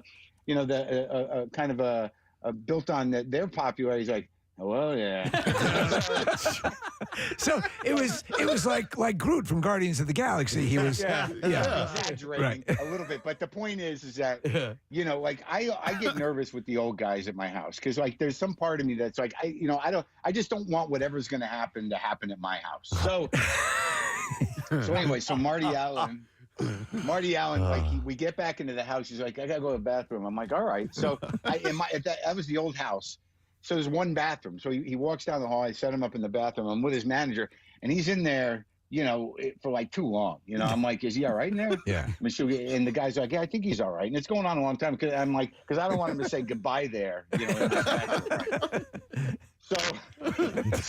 So he finally comes out, and I'm like, all right, great, all right, well, thank you. And they leave, and I go into the bathroom, and he had peed all over everything. Oh my God. But I want to believe he did it on purpose, and that would I wanted to believe he's like Martin and Lewis. That guy, who does he think he is? And I just really want to believe that Marty Allen peed all over everything in my bathroom out of spite. Dude, that's the story to go with. Yeah. Oh, that's hilarious. God, I remember those guys. But so to Casey's point though, to expand on that a little bit, you've had so many luminaries, and it's the hackneyed question, but I'll ask it: who's still number one on your must-get list? Yeah, on my must-get list. Yeah. Well, I don't know. There's there are guys around. I talk about Albert Brooks a lot. But he just doesn't seem to want to do it. And I know people that know him, and he I don't know. I guess most of the time, there are other comics like Larry David, for whatever reason, has never happened. And I even had Seinfeld, who doesn't even like me, and he came on. He doesn't like you? No, not really. I think it goes both ways. We just have to, it doesn't matter. I just have a different idea of what comedy is. He holds this weird line about how comedy is just comedy for joke's sake. You just get the laughs and that's it. He literally said out loud, I've never learned anything new from a comedian, or something like that. I'm like, why do you even hold this line? What is the point of this position that you have? Of course that can't be true. It's annoying. He's annoying, whatever. Were you satisfied? Because were you satisfied with the interview though? It was okay. We got to a point where I don't know. He's kind of a wall in a way. It was nice of him to do it. It was actually the first interview I did after Lynn passed away, which was an odd one to deal with the least emotionally engaged person in the business. But maybe it was the safest bet. But sure. But at some point, we were talking about our points of view on comedy, And he literally said, we butted heads. He said, we kind of knew this was going to happen, didn't we? And I'm like, I guess so. But like, it's like, what difference does it make that I have my position and he has? It's like, who cares if I have a problem with Jerry Seinfeld? He's doing fine. I don't think that, like he's walking around going like, that Marin guy, never going to let him in one of my cars, which he won't. Well, that may be true, Mark, but like, just from a fan's perspective, for somebody who's consuming the content, I'd much rather listen to a conversation where somebody does let down that wall, where somebody opens up a little bit and gives you the stories. And it's funny for you to tell that story about Marty Allen because, sometimes these guys turn into cartoon characters or caricatures of themselves, right? And when you were telling that story, I was thinking about David Lee Roth. David Lee Roth gives these stock answers where it's the same thing every time, and he's said the same thing a bajillion times over the years. And to me, just as somebody who's listening to it, I find that boring. I'd much rather have somebody kind of open up a little bit and share things. Did you listen to my David Lee Roth? That thing's insane. Yes, I did. Insane. But you were able to break down those walls a little bit. Well, yeah, because you got it. Like you can't with a guy like that. Like you can't be passive in any way because he'll like it's like he'll paralyze you with his chaotic rambling. Right. So you have to like kind of like ride it. You got to stay on it and then like stop him and reel him back in. It took a lot of production and a lot of paying attention to David Lee Roth to sort of get a story out of that guy. I forget. Were you in the same room at the same time with him? Yes. Okay. He came over, and I think it worked pretty well. But I kind of knew his uncle Manny, used to hang around the Village Gate when we were starting doing comedy. Manny Roth, who was a manager in show business, this old guy. He was 100 years old when I was a kid doing comedy around the corner. Village Gate used to have a stand-up show. Yeah. Rafi Dlugoff, Art Dlugoff's kid, used to run a stand-up show. That was when I had the great Hicks moment. That was back in the late 80s. But so I knew Manny Roth. So we had this point of departure where I had which is something I do a lot with the interviewing is like, if I can find a place where I'm connected to this person personally, whether if it's through their work, fine. But if it's a personal thing, you kind of get a little bit of a pass there. Yeah. So my ability to bring up Manny got me into that world that he grew up in, which was great. Hey, Mark, how has your role as an interviewer informed your role as an interviewee? Well, it's like you start to realize that everybody who's a public person has, a public narrative, right? So you're going to have stories that you're going to tell all the time, a lot of these guys. But then you realize that, well, there are some stories that, like, if you guys ask me a question, I have a story. Like, obviously, I've told that Marty Allen story before, but I haven't told it to you. So, like, there's stories that you like telling because they're funny, but then there's stories that you tell because like, well, this person's not asking me anything interesting. So I guess, if someone goes, tell me about the day Obama came over, I'm like, why? Yeah. I do that to everybody, But their same story. I used to love when Jay Thomas, who's passed, but it would go on. Letterman loved to hear the Lone Ranger story, it didn't matter. It was almost like an annual thing. It was like a holiday in which you would come on and tell that, and you possess that ability because you come with the comedy chops. So it's one of those things. It's like I forget who used to say it, but a comedian doesn't come out and start telling jokes and then thank you for remembering. It's like a singer would do, but if it's one of those kind of stories, did you? It's something that I think a lot of people deal with when they start doing stand up or writing comedy. I don't want to repeat material. I don't want to do, but you realize also that the audience loves some things, and did you go through that phase where you're like, I wonder, I'm still in that phase, but yesterday I just watched Sinatra tell the Rickles story on Carson. Right. I watched it twice. It's great. Yesterday. Yeah. It's the one where Rickles asks him to come over. He's with the girl, right? And he says, could you come over and say hi? Yeah. And Sinatra comes over and Rickles says, stop bothering me, Frank. Oh, it's the best. Yeah. No, I mean, I'm still kind of like that, sadly. I don't know if what you're saying is correct. I mean, in the sense of, I think it's correct, but you don't want to get in a position where, for 100 years, or not 100 years, but I keep saying 100. Jim Gaffigan still gets on stage and people yell Hot Pockets. You don't want to be that guy. Yeah. No, true. But the thing is like I don't see that I have a lot of stories or jokes that people will necessarily want to hear again, because a lot of times when I speak on the podcast and I do that opening monologue, I'm just kind of going off the top of my head, and some of that stuff evolves into comedy. And I don't know, like there are bits, like there was a bit that I did about a plane I was on flying to Cleveland that took me like months to get the beats on. It was a big bit, and it took like 6 months to get it up and running and working. And it was funny. It was a good story. It was a good piece of comedy. And I did it on the John Oliver stand-up show. And I thought to myself, well, that's it. I burned that piece of material. And it's like, nobody's seen the John Oliver stand-up show. So now I got this 6-minute chunk. And then, I ended up writing it out for one of the books. I think it was Attempting Normal. So it's in there. But like, I sometimes wonder if I could get that back up on its feet. But the weird thing is you do have fans. And I think the expectation more so than not is to deliver new comedy. Yeah. I don't think that comedy's like music where people are like, oh, I love this joke about his mother. I'm going to sing along with it. But music is kind of magic, comedy. Like how many times are you going to get the laugh? Right. From a joke, Yeah. You got so many great outlets, Mark. Before we wrap, I did want to hit on the podcast. Any guests coming up that we should get ready for that you want to mention? Who is coming up? I just had your guy on. Mark Summers. Mark Summers. Yeah. Yeah, thanks for the mention. We really appreciate that. That was awesome, man. Mark's We great. played that back. Mark's awesome. We love him. That ended up in a good place where, like, I just love talking to a guy for an hour that that can never really acknowledges that he's the problem. I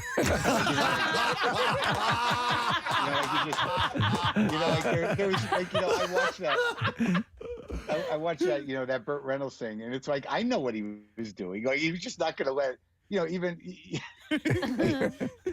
and then there's just story after story. It's like, well, Mark, you're kind of a dick, He's great. He's so great, and he will not.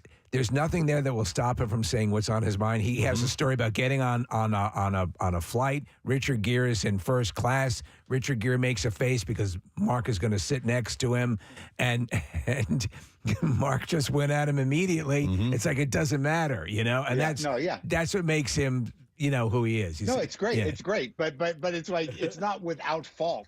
That you're just not going to afford anybody a fundamental respect of not pestering them. It's not like, you can do that, but it's not like you're in the right.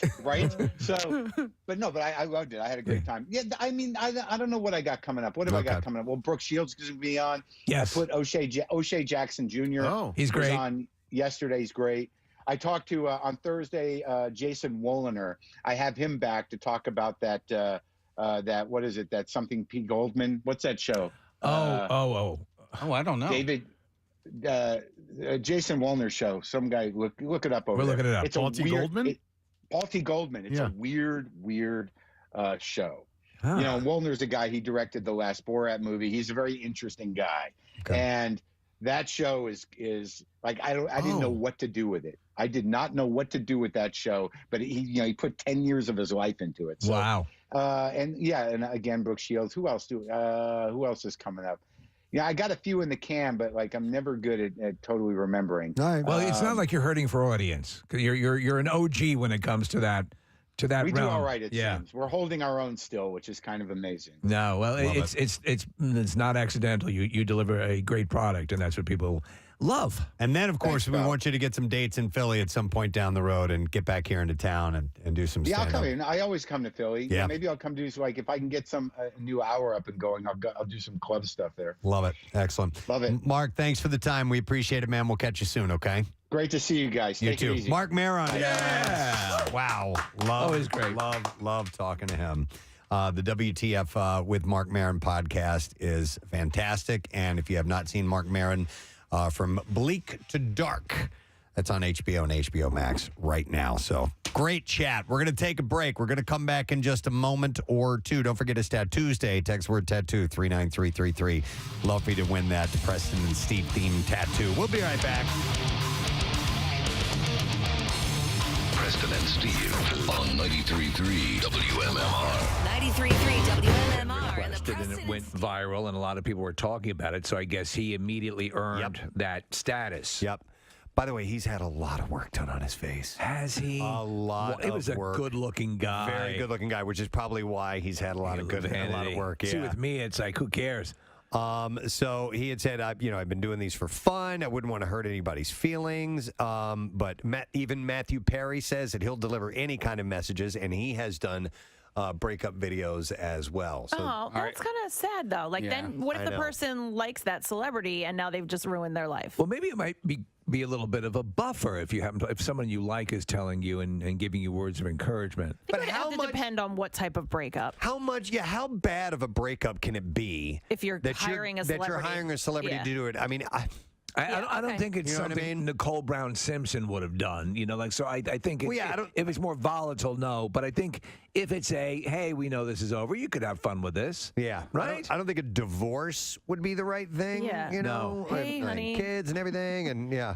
Maybe I would say a year and under. You've been dating for a year or under. Okay. Anything over, you can't hire a celebrity. Yep. So that's been the latest, and a lot of people are up for it. You guys ever do a cameo? Steve has. Hire one? Yep. I did with Kevin Sorbo because my wife loves the show Hercules and always had a crush on him. And he did it, and he did a great job, but he talked for a while. I did one. It wasn't a cameo. It was the musical one that I did for my brother. This is Ian McCarran. Kathy Raimondo wants to let you know she wishes you'd stop parking in her spot. It's my spot! I love that it's my spot now. She's very upset with you. Wishes you'd have a little more consideration.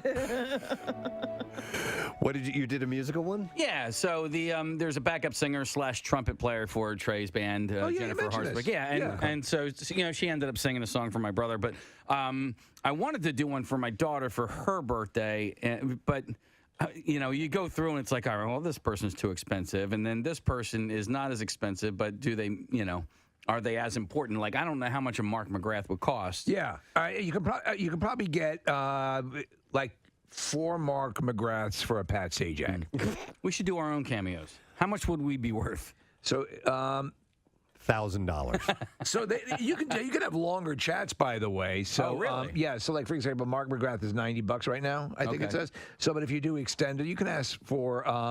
I just asked for the bare bones minimum. Yeah. I mean, because my wife is always crushed on Sorbo, so I said, and I told him that in the little description, and he couldn't have been better, and talked for a while, there's a couple my best friend I want to send when his birthday's coming up in a couple of months, but I can't think.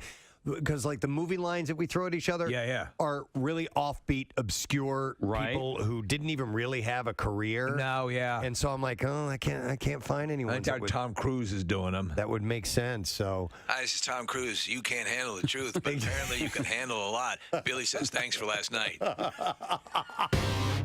Todd Glass is here. Yeah! Oh God! Yeah! Wow, it's exciting every time. We'll be at Helium Comedy Club. It is incredibly exciting. Tomorrow, Thursday, and Friday. I'm not done speaking yet. Sorry. I'm a different person than I used to be. Are you? Really?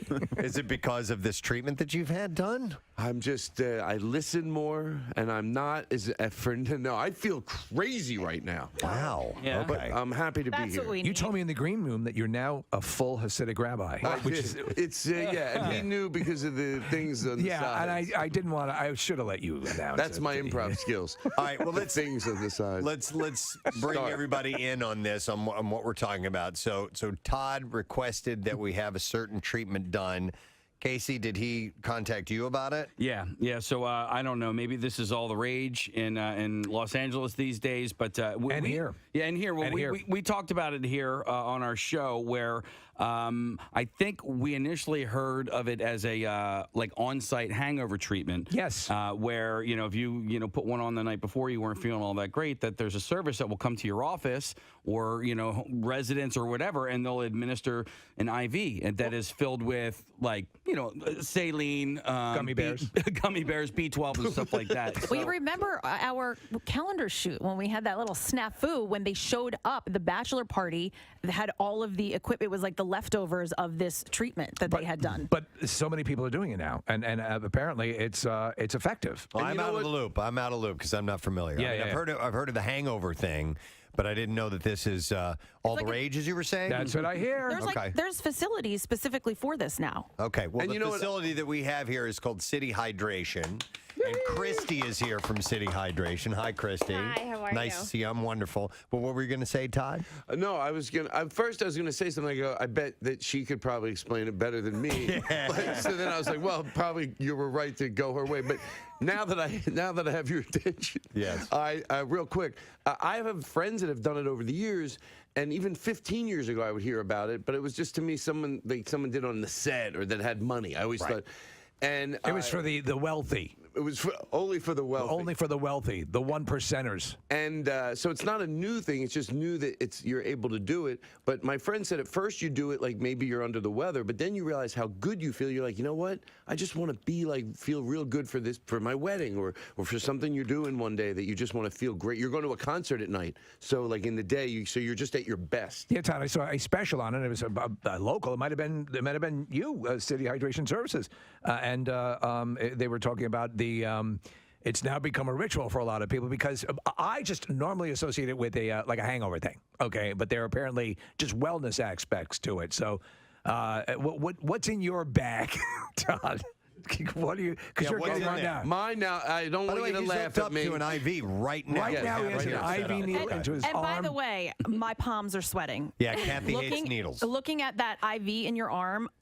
Yeah. Oh my God! Like, Kathy will not be using people, this service. Some people, yeah, it's same with some people. It doesn't really like for me. It's just like it sounds like this is like I'm not doing an ad for it, but it was like a pinch, same, and then now I'm not even thinking. Well, about you're a regular intravenous drug user. So well, I am. like nothing. In all for fairness, mine does have mashed potatoes in it. Wow. So, wow. Just because I felt she said I look low on gravy, and I said, well, then Let's top that off. Give me 2 bags of gravy. I would say this. Funny, John. Look how my friend John. You have a friend here, I guess. So what is he? Is he the this is a double-blind experiment? If he passes away, you're good. I started his intravenous about 20 minutes before mine. If he drops dead, I pull mine out early. No, this has been vetted quite a lot. People are using this quite often. Yeah, so. yeah. I'm sorry, your name is Christy. Is that Christy, yeah. yes. So how's business been? Is it booming? It is booming. We've been around for about 2 years now, and it was slow going in the beginning because it's really not well known on the East Coast. I first saw this business in California. Then I moved to Colorado. They were everywhere in Colorado. And when I realized there wasn't anything like this in Philadelphia, I decided to move home and give it a shot with opening one up. Now, are your customers primarily well-known comedians looking for free stuff? Yeah. Our customers are everything. I mean, you have the tired mom, you have the professional athletes, you have cold and flu patients. I mean, we're kind of all across the board with the clients we see. That's what I was going to ask about. Cold. Like if you're sick, if you have the flu, you need your fluids replenished. People come to you just if they're not feeling so hot. They'll come in for that. Yeah. So our cold and flu infusion has been incredibly popular this year. It seems to be hitting everybody and pretty hard at that. So we see people come in when symptoms are starting. We'll have people come in because their wife and their kids are sick. We'll have people come in when it's just been dragging on and they can't really get over the hump of the cold. We tell everyone our cold and flu infusion, it's all antioxidants. It is not a cure for the flu. It's not a cure for a cold. It's just going to help your body, boost your immunity, and help you get over it a lot faster. So you recover quicker? Exactly. Okay. A common question coming up, text messages, how much does it cost? Yes. So it really varies. I mean, most of our infusions are customized by our clients depending on how they're feeling and what they're needing. It starts at $75 for a plain bag with nothing mixed in, and we've seen them go as expensive as $300 plus with the additives they choose. So okay, but if you book it through us, free. Yeah. Now, is it so the one with nothing in it? No, not nothing in it. It's not a novelty bag. But what What's the $75 bag? What is the basic so fluid? The $75 bag is just plain saline. And a lot of people think like the vitamins and stuff are beneficial when really the hydration aspect of it is where you feel the best. So Todd, you had with the heart issue. I had my deals. I play younger. but Well, is that an issue? I don't want you to lose your job on Riverdale. The saline thing is always what they give you, and it kind of it gets you back up and running. Really makes you feel like you're revived. Yeah. All right, how is this different than just drinking a lot of liquids or electrolytes? I mean, so that's a great question. So absorption via the GI tract is variable, and it's susceptible to first pass metabolism, which is really just a fancy way of saying that a portion of what's taken in by mouth is filtered through the gut and the liver, and it's not really hitting your bloodstream. You're going right in. Yeah, exactly. All So right. this is 100% absorption. It bypasses your GI tract. It's not filtered as much. It's going right into the blood cells. Okay. So how are you feeling? Whenever I've had an IV, it's weird because you'll start to feel it. I felt. Yeah. I don't know if that's a placebo What, like thing in going your on. body? Well, you start to feel cold. Yeah. I'll tell you. Really? It's very common. You feel cold pretty much instantly. Your hand or your arm, wherever it's infusing, you'll start to feel a little cold. A lot of people taste the B vitamins. Do you taste it? No. Yeah. I taste the donut I had. Yeah, a majority of people will taste those B vitamins. It kind of tastes like a Flintstones vitamin. It's not too terrible. But it's the hydration that's really giving you that immediate difference. We have a lot of people that love B12 in their infusions. It's B12 is a big thing. You always hear B12 mentioned. And I tried B12, and I was not looking to think. I didn't want to pretend it was working if it didn't. So I was during the day. I go, I don't know if I feel it. At night, absolutely.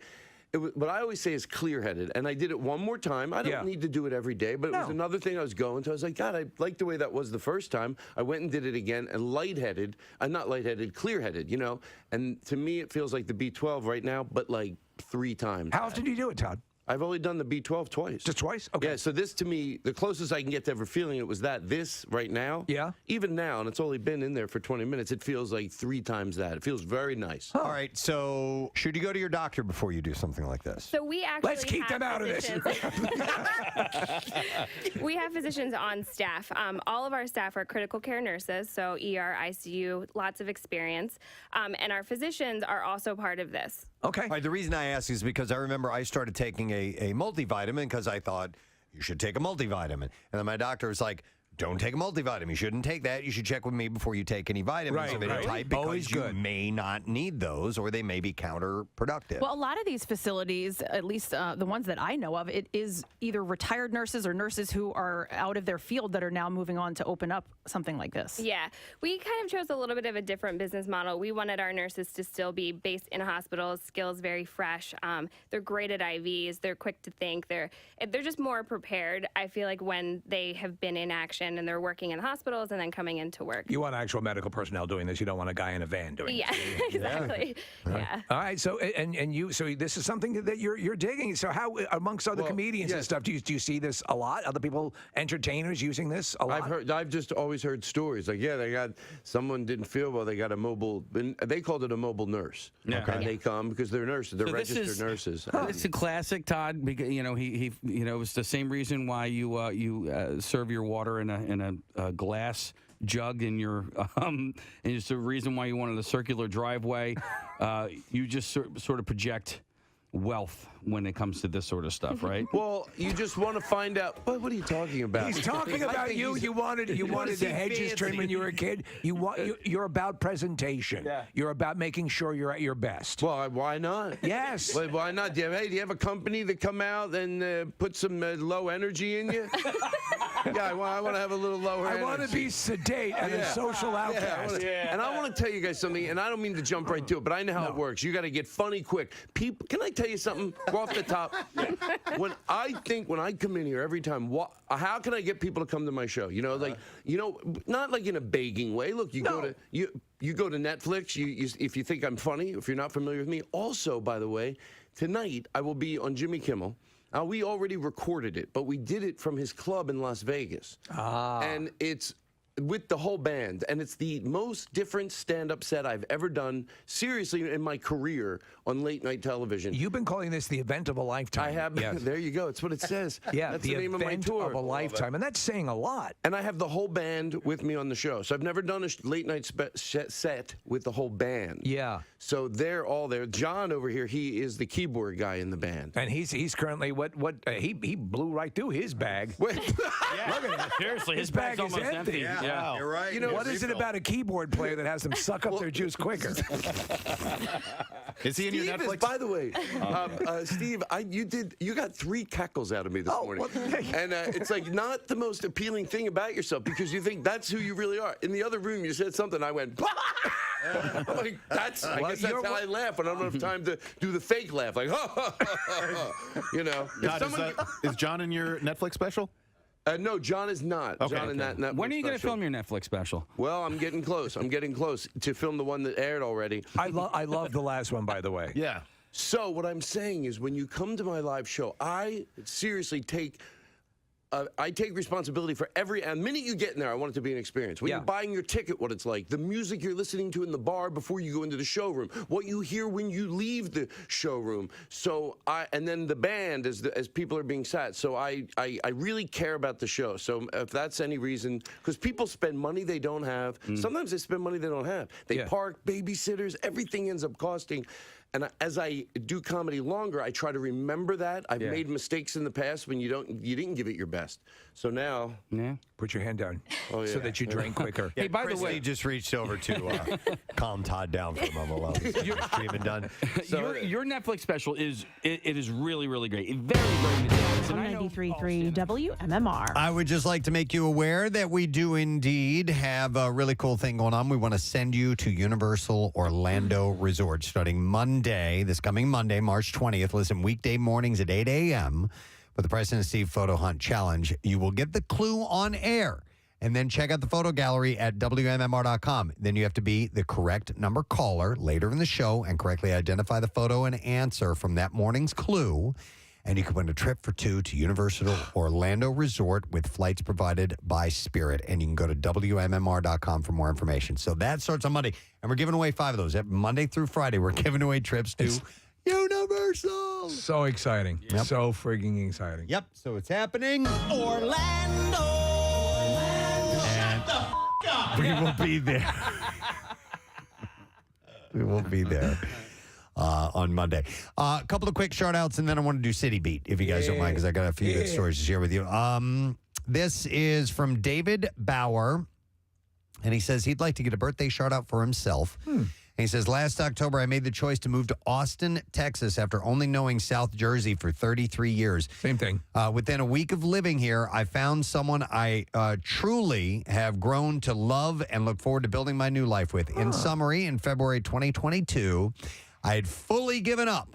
And in March 2023, I feel like I have more life to live than ever before. A message to anyone going through depression, please never give up. Great. You are loved, even if you haven't found the person who loves you the right way yet. That's beautiful. And that is from David Bauer, who asked me to keep it in Nooch. So here's a shout out, Dave. And I'm very happy for you. Yeah. I love hearing stuff like that. Here's another one. It's a belated shout out to my husband, Joe.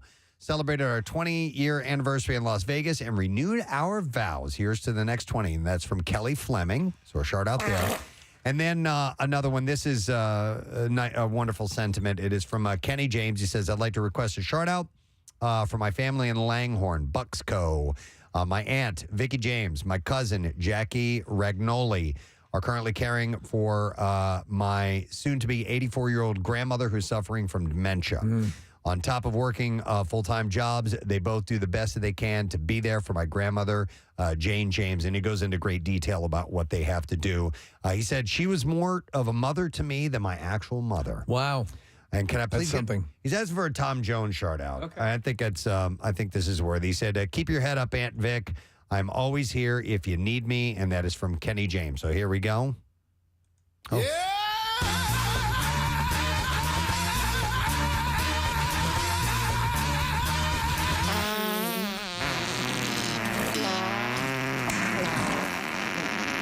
Big one for you guys there. Did you, by the way, it's just a side topic that relates to this. There's a study that came out about vitamin D3 that says use of it can help reduce the likelihood of dementia by 40%. What is it? D3, vitamin D3. D3. No, I haven't seen that. I was take reading D3 every day. I was reading about Mediterranean diets can help to, like you have a 20% chance of avoiding it if possible, or maybe putting it off longer or something like that. But no, I did not know that. And I've told you guys, my mom is been diagnosed with dementia, so that's a chapter of our lives which has become very, very real in the past few months or so, and it's difficult. So any way to avoid it, man. Yes, absolutely. Yeah. Wait, so I didn't know the difference between D and D3. Yeah, what is the difference? So vitamin D is a fat soluble to regulate our calcium. D3 is the natural form produced by our bodies when exposed to sunlight. Okay. All right. Interesting. So all those years I spent on the beach is okay? Yes, maybe certain levels of D3. You're not going to get dementia, but you're going to get skin cancer. Right. Yeah. So- I might not have But dementia. you're going to look fabulous. Fab. And you're going to know it, too. Yeah. All right. So, City Beat. There's some stories about our general area that I would like to share with you. City Beat, featuring the man with your regular Saturday night feet. That's right. All right. Have you guys ever heard of the Chinatown Stitch? Oh. No? Is it like the gentleman's stitch? It's not like the gentleman's stitch. No. It is a massive construction project. That yes. Okay. It's going to join the two parts of Chinatown together, correct? It's divided by what's the thoroughfare? The Vine Street Expressway. Yeah. So it essentially would cover over the Vine Street Expressway. Yeah. They talk about stuff like this all the time and never do it. It would reconnect the north and south sides of the neighborhood by physically capping the below-ground Vine Street Expressway. City officials and neighborhood leaders said this past Wednesday that they are newly hopeful that finally it can be done. Now, if all goes as planned, groundbreaking would happen in 2028. Mm-hmm. So that's if everything goes as planned. 4 years from now. Yeah, but 5 that, years even from now. that is optimistic. Did I read recently? Did anybody else see that they actually finally started the capping project over 95? Is that happening? Steve, To join what? Because to join Center City, Philadelphia, or Old City, Philadelphia, and Penn's Landing. So what is planned there, Kathy, is like gardens and stores and like this whole new chunk of potential Essentially, area. really easy to walk from Old City to the river. Okay.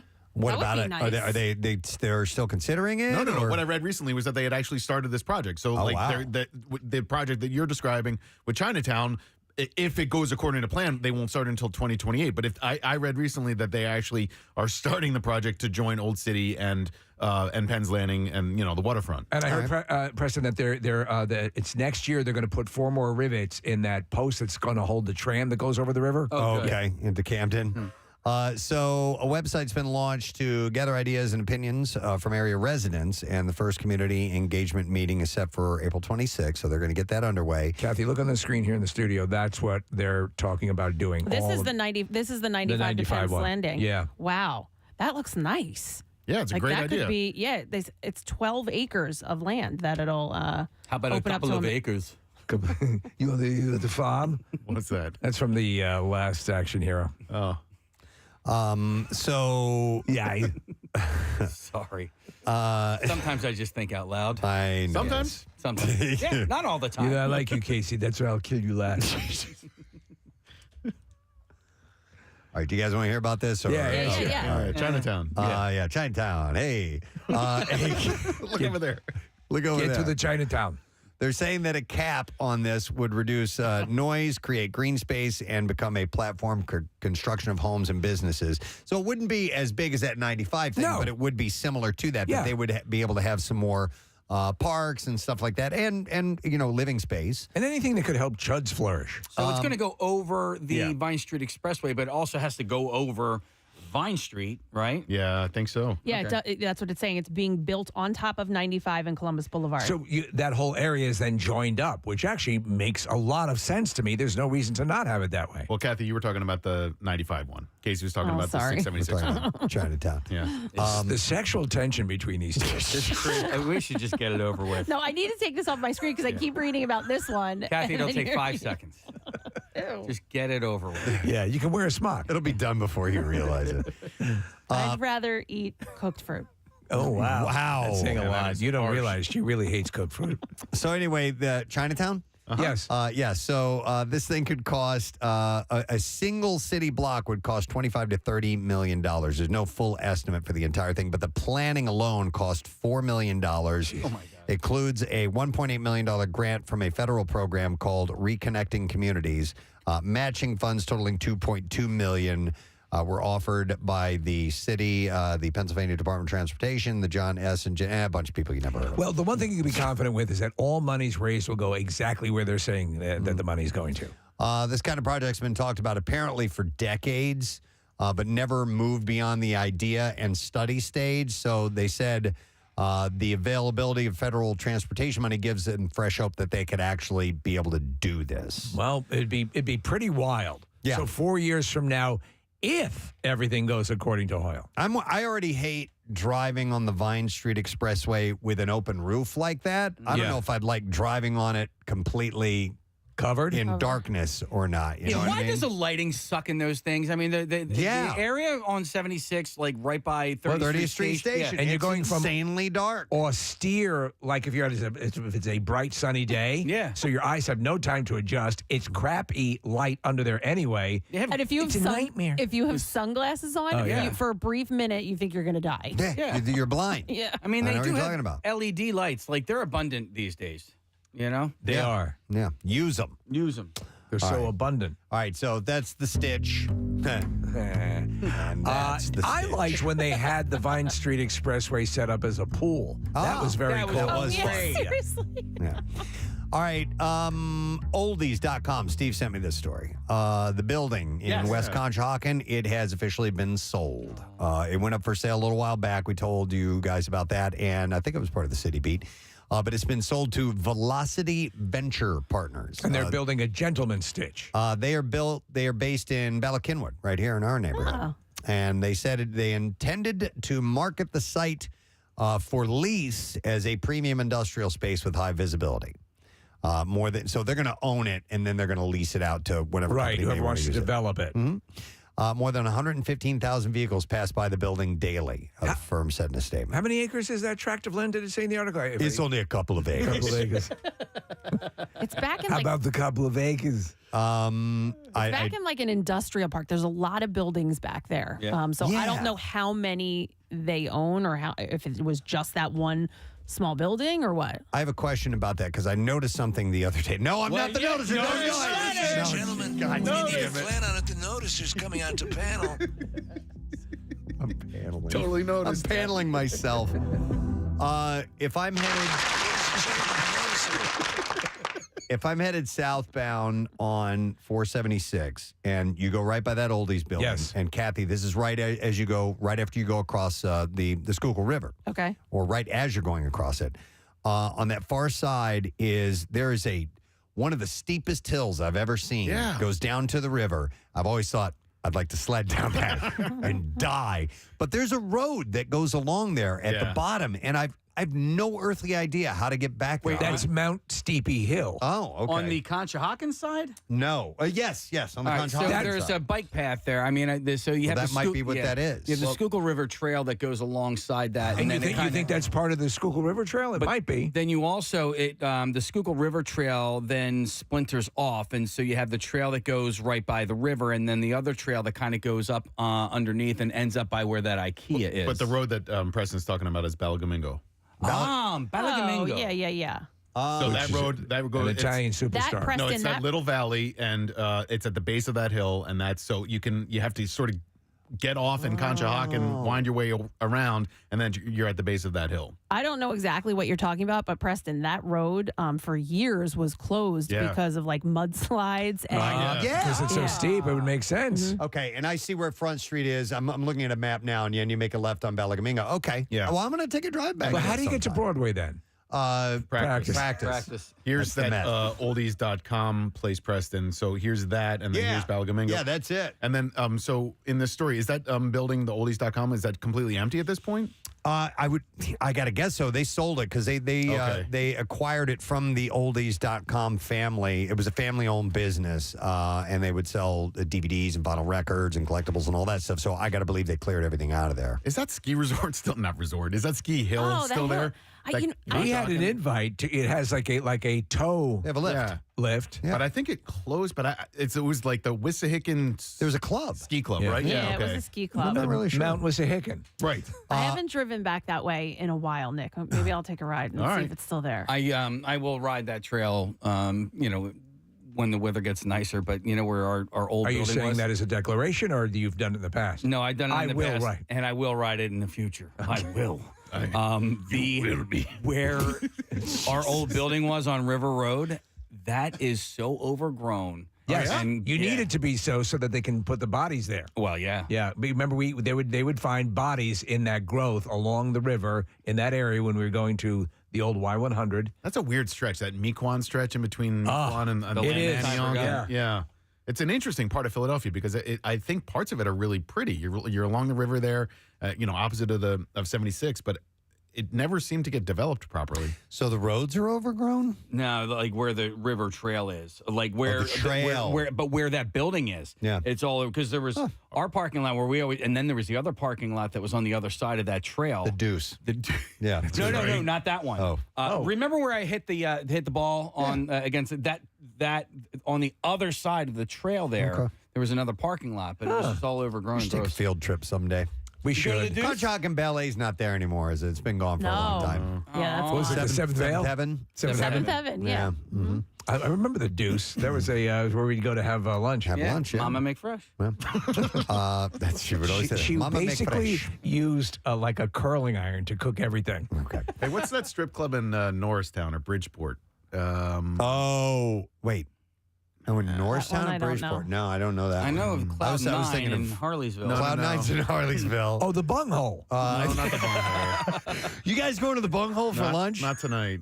No, I don't know the one in Norristown. I was thinking of like it's sort of in between like KOP and off of 202 and Norristown.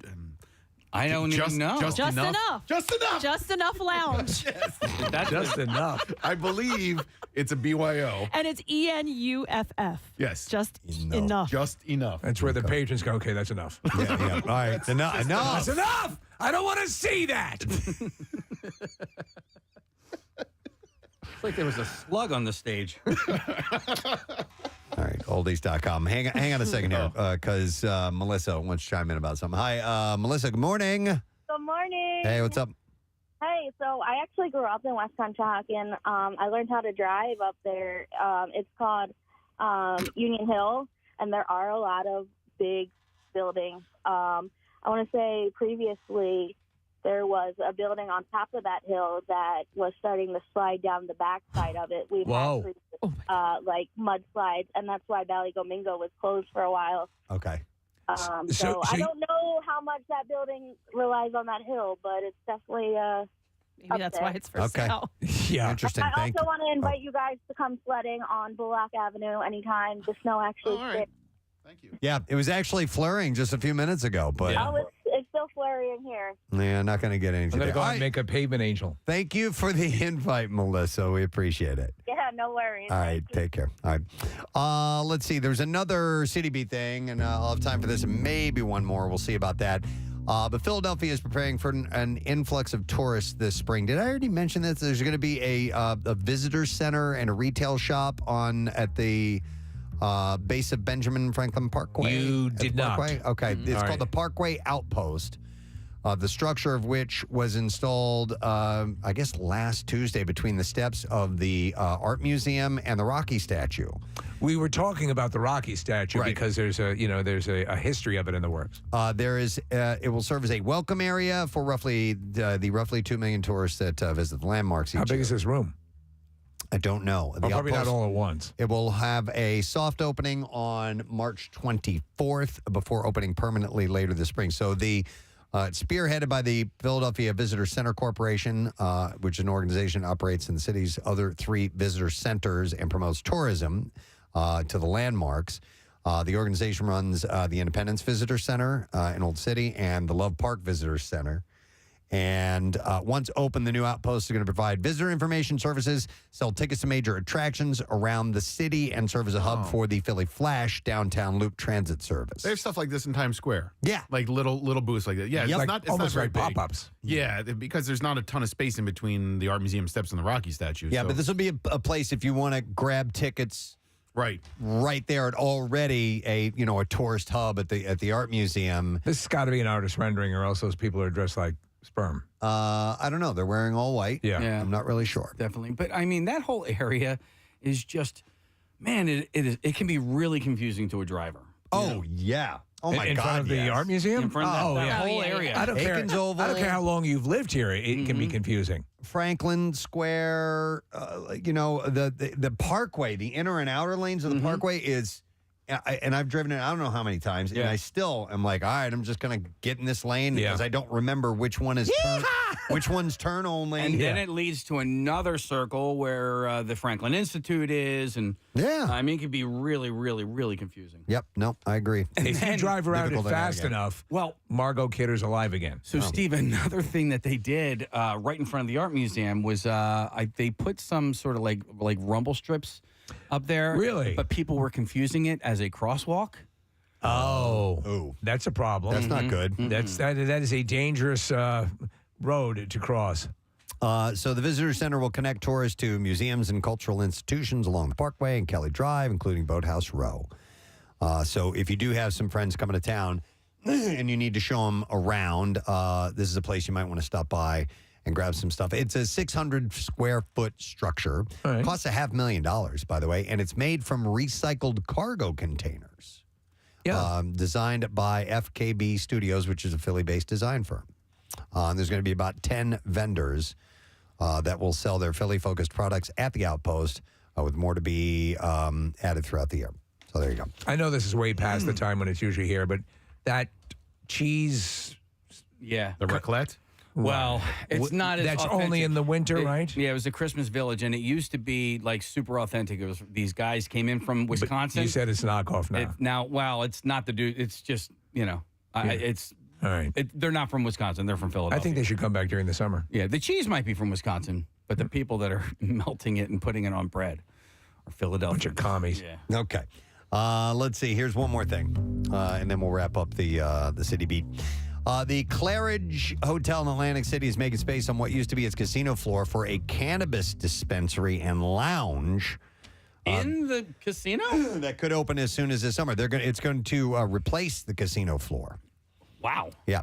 The state is finalizing its approval regulations on the legalized consumption lounges where customers can smoke, vape, or eat cannabis products that they've purchased at dispensaries in a public setting. And it's like a weed version of a bar or restaurant. It actually looks pretty nice. Yeah, it's a 10,000 square foot, 2-story high rollers dispensary as well. This is in addition to that. That's going to be located at the Claridge, which is a 1920s era former casino between Park Place and Indiana Avenue, just off the boardwalk. Oh, yeah. I'm not familiar with. It's a cool building, Claridge. It's okay. an old school looking building. Like it looks like it's from the heyday of 1920s Atlantic City, Boardwalk Empire. Yeah, exactly. All right. I've seen it. Yeah, it's never been in it. Me neither. So do you believe that obviously the casinos you like you to get a little lit up, so you gamble more? Do you think that someone who was on a cannabis product or an edible would be inclined to do the same, or would they be more frugal? I don't know. I think more hard frugal. to say. I think more frugal, but it's also now it's a destination for people. Well, booze will definitely loosen you up, right? And to take risks, and I'm going for it, that type of thing. So it makes you bet stupid, right? And make you bet stupid. But I don't know if this would affect you in that way, shape, or form. But this is less focused on the casino part of it rather than just the activity of smoking weed or eating edibles and hanging out and I'm sure they'll have food and all that other stuff. So if you're high or if you've had an edible and all of the cacophonous casino sounds are happening, are you enjoying that or is that scaring the hell out of you? I don't know. I don't think it would bother me. Okay. I don't think it would. I don't think I get freaked out or paranoid by it. I think Marissa might have mentioned the Claridge Hotel a few years ago because I'm looking at some photos of it. And it's really nice looking. It's like this boutique style hotel, and I think they're sort of just going for a different clientele of people that just want to go and hang out at the beach rather than go do the gambling type of thing. It's really nice on the inside. It says because the Claridge is not technically abut the boardwalk, it is separated by Brighton Park and the Korean War Memorial. It's not subject to the city's restriction against recreational cannabis on the boardwalk. And it no longer has a casino, which would have subjected it to federal restrictions. Do you think because Vegas had to do it, Vegas had to embrace the non-gambler and provide options for them? Oh, I think Atlantic City wholeheartedly should. Yeah, wouldn't that be cool? Yes. They need something. Yeah, right. Yeah. They should absolutely. I mean, you're at the ocean, you're at the beach, got a ton going on, and if you can, and they do have some rides and things like that. But if they start to expand on that a little bit more, I think it'd be great. I'd love it. It could be a destination, yeah, for sure. Mr. Devereaux may not like it, but for her more, but they'll still have the gambling there too. But like Vegas, like you said, they've made that But they throw in a few zip lines and things like that. Like a Fairmount Street kind of thing. Yeah. So the dispensary portion is going to take over most of what was formerly an art gallery that is now used mainly for cocktail parties, weddings, and other events. Art's so stupid. The hotel, which does a brisk wedding business, will maintain a portion of that space for that use. They're anticipating 175 jobs for the cultivation facility, which is still under review by the state. So there's a lot of things that they're looking at and potential with the legalization of cannabis, recreational cannabis. So we'll see how this ends up playing out. But I'm not sure what the proposed timeline is for all this. But they're looking at doing that. So Saturday, hopefully it's all done. You got your weekend plans. You're ready to go at least the last half of the weekend. All right, that's it. City Beat over and done. Seacrest out. Let me see. Seacrest is out. Can I get away for this? Yeah, because that show just got announced yesterday. All right. I have tickets to see Drew Lynch Thursday, October 12th at the Keswick Theater in Glenside. And if you're caller number 20, you get the tickets, 215-263 WMMR. By the way, tickets go on sale this Friday, 10 a.m. via AXS.com. And again, that show is going to be on October 12th at the Keswick Theater. We'll take the 20th caller and we will give you a pair of tickets right now. We're going to break and come back with some bizarre file stories for you, so make sure you stay with us. Preston and Steve on 93.3 WMMR.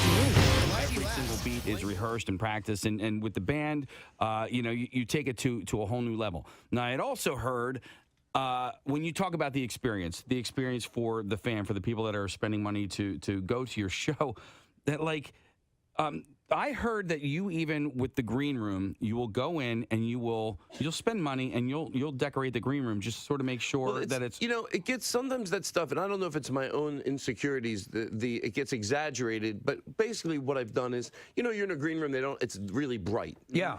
And they don't have a lamp.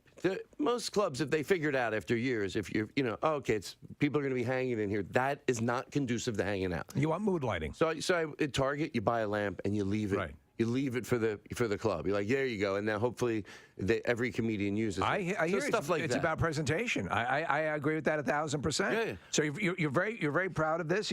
I have to ask you, because on your Twitter page you have all these animations, all these cartoons to promoting the show. Mm-hmm. Is there the chance that we're going to see a Todd Glass animated series, or no? But it's fun. They the Josh would take these. They were called mashups. They would take literally you talking about a sketch and turn it into a sketch. It was really a cool way to do it. They're well done. Yeah, because you're just talking it. Like sometimes you'll talk a sketch. You'll be like, yeah, what if this? And they would take it to life. And they ended up on the internet. They're very funny. They're bits of your routines and stuff, and they're animated, and it's the animation's top level. And did I ever tell you that, speaking of animation? Speaking of that, speaking of other things, this happens, a little turnaround, you put it all in a bowl. Next thing you know, who's to say you can't talk about the frame situation that happened before? So, you have a personal experience? You never know the way it turns around in conversation. Best segue I've ever But seriously, was Dunkirk necessary? Put it in a bowl, spin it around. I brought my dad. I don't mean to, but by the way, my dad did pass away. That is the truth. Yes. But I brought him to after he passed away, I dragged him to a frame shop. And I told them, this is a true story. That's why I was wanting to get in here. How important it was to me. I said, I said, this is my dad. He's dead. And I want to have him framed. And I go back next week. Oh, no. He's not there. And the shirt is framed. I go, what are you doing, my dad? There was a body. Yes. Yeah. No, that pisses you off. You tell me you didn't pay. Can I add my serious thoughts to that for whatever it's worth? That wasn't my serious. Wait, that didn't happen? That wasn't my serious. Is that I know from knowing this happened once with somebody's pictures after a wedding. Yeah. Not all of them, but the most empathy that it is met with, the easier it makes for you to try to go. Like if it's like, I think what happens, let's say it's a picture of your grandmother, whatever it is. Yeah. What would you have wanted your grandmother to do in that situation? Like to be nice to this person, to be like, she'd probably want it to be the best scenario in the world. So if someone meets it with knowing how important it is, like to just go, they look genuinely crushed. To me, it would make it easier to go, look, people make mistakes, even on these big things, and try to meet it with, it sucks, but it's okay. Yeah. But it helps when it's met with empathy. And I know someone that dealt with it once with pictures. It wasn't met. It was met with just like matter-of-factness. Like, yeah, sometimes that happens. It's like, oh, I think this person needs more than that right now. Yeah. Would you freak out? I would try to, I really would hopefully try to go to the best place I could be and go, I could do this. This is that person. I know it sounds a little cheesy. It's basically me.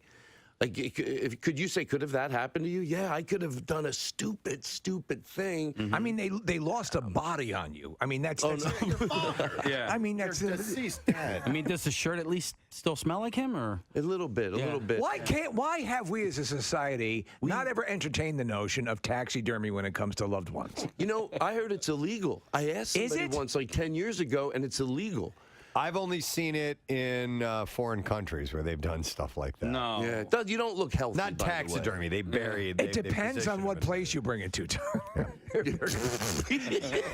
I know Maybe a guy. I can get it next time I come in here. Could you get a taxidermist that does people? I want to start talking to him on your show, and then I want to be left here in the Preston and Steve studio. If I die and you're still doing the show, I want to sit over in the corner with a drip bag from City Hydration. Yep. Can I tell you something that I noticed? Now, do you want it to be about what we're talking about right now, or just be something completely different? Can I get serious? Whatever. Whatever you want. Let's get serious. Well, I think it's great. People that there's a name for these people, and they're called 2 minute.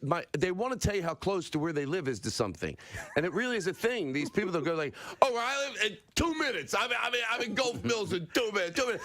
I get to the Tony to my bridge 8 minutes. 8 minutes I get there. John, fill it in the background real much. 2 minutes. I go 9 minutes. 9 minutes. I get down there on 17 minutes. I'm in Cherry Hill. 17 minutes. I get to Cherry Hill. 14. I get 2 hours. 2 hours. I get in my car to Florida on a plane. I get on 16 minutes. I'm in Pennsauken. I'm in Pennsauken in 16 minutes, and that's door to door. I can get on a jitney, get to Wildwood, New Jersey, 1 hour and 7 minutes. There you go. Wow. It's true, though. There are people who do that. Wow, the bag's working. Yeah. Thank you. I'll tell you what. Side note, it's about 20 minutes to City Hydration from here. Picture that bit. Dude, listen, my dad was amazing at that. So my dad drove a truck for a living. He would say, "I'll be home in 7 minutes." He was home in 7 minutes. I mean, and it was never like he would just sit outside with the truck on it. No, usually, God damn it, I made it in 4 minutes. Usually, people round it to the nearest 5 minute, right? So it's like, oh, I'll be there in a half hour. I'll be there in 25 minutes. My dad would be like, all right, I'll be there in 16 minutes, and it was always. And they drive reckless back then. If your dad wanted to be right on time, he'd kill the whole family. No, it's 8 minutes away.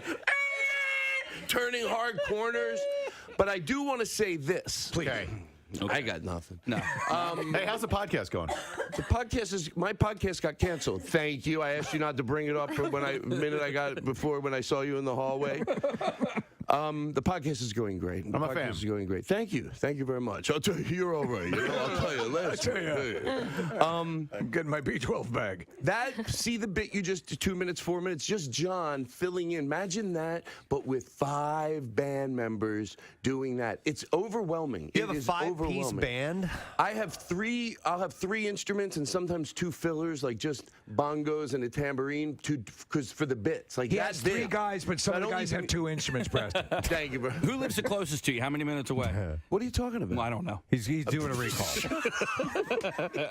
Todd, with the band, and I mean this is a total compliment, it's obviously rehearsed, but it seems like it's improv. Do you know what? Can I tell you something? Please. I hope this is interesting to talk about on the radio, but people will know when they go see it. A lot of it isn't. Once, especially with John Brand Wagner, when he's with me, if he knows how to do it. Like you can ad lib more than you think. That's great. And they off the cuff, just it's whenever I call on them, they're always there for whatever bit. It is a lot of fun having the band on the road. I feel like it's getting to do the best sketch. Is this what you've always sort of dreamed about? Yes, having this vibe it's where you have sort of a traveling review or like a troupe of just stand up with a band. It's like you get to play and it's fun. But anyway, how much more expensive is this? You got these guys got to stay somewhere. They got to eat. You got to pay them. You use a local. What I've learned, if John there is are just hostels one person, all over the country. He'll round up other musicians.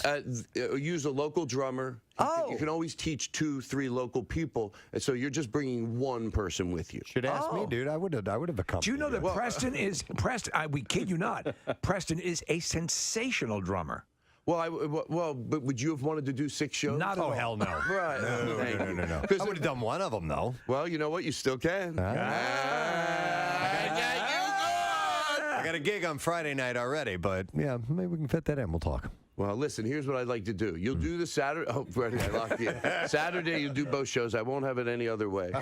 I'm 2 minutes from there, 6 minutes from there, sure. How is Kimmel's? Are you doing it on the Kimmel set? You said you're at his club in Vegas. Yeah, we shot it already. And Jimmy is from Vegas and has always wanted to have a comedy club, and we hear nothing but great things about it. Yeah, they did it. They did it really nice. Mostly what the showroom is very important, but also what is even more important is the green room. And he did the green room on his comedy club like it's at his show. Like his show is, there's nothing else like it. Like and I've been to like not perform. I haven't performed on the Tonight Show with Johnny, but I went to see someone that went and was there when Jay was there, and been to a lot of green rooms over the years. But Kimmel's is just this like own thing, and it's gigantic, and there's like food everywhere, and there's pool tables, and it's just a really fun green room. Water served in glass pitchers. Exactly. Yeah. Well, he loves comedians. He loves you. How long have you known him?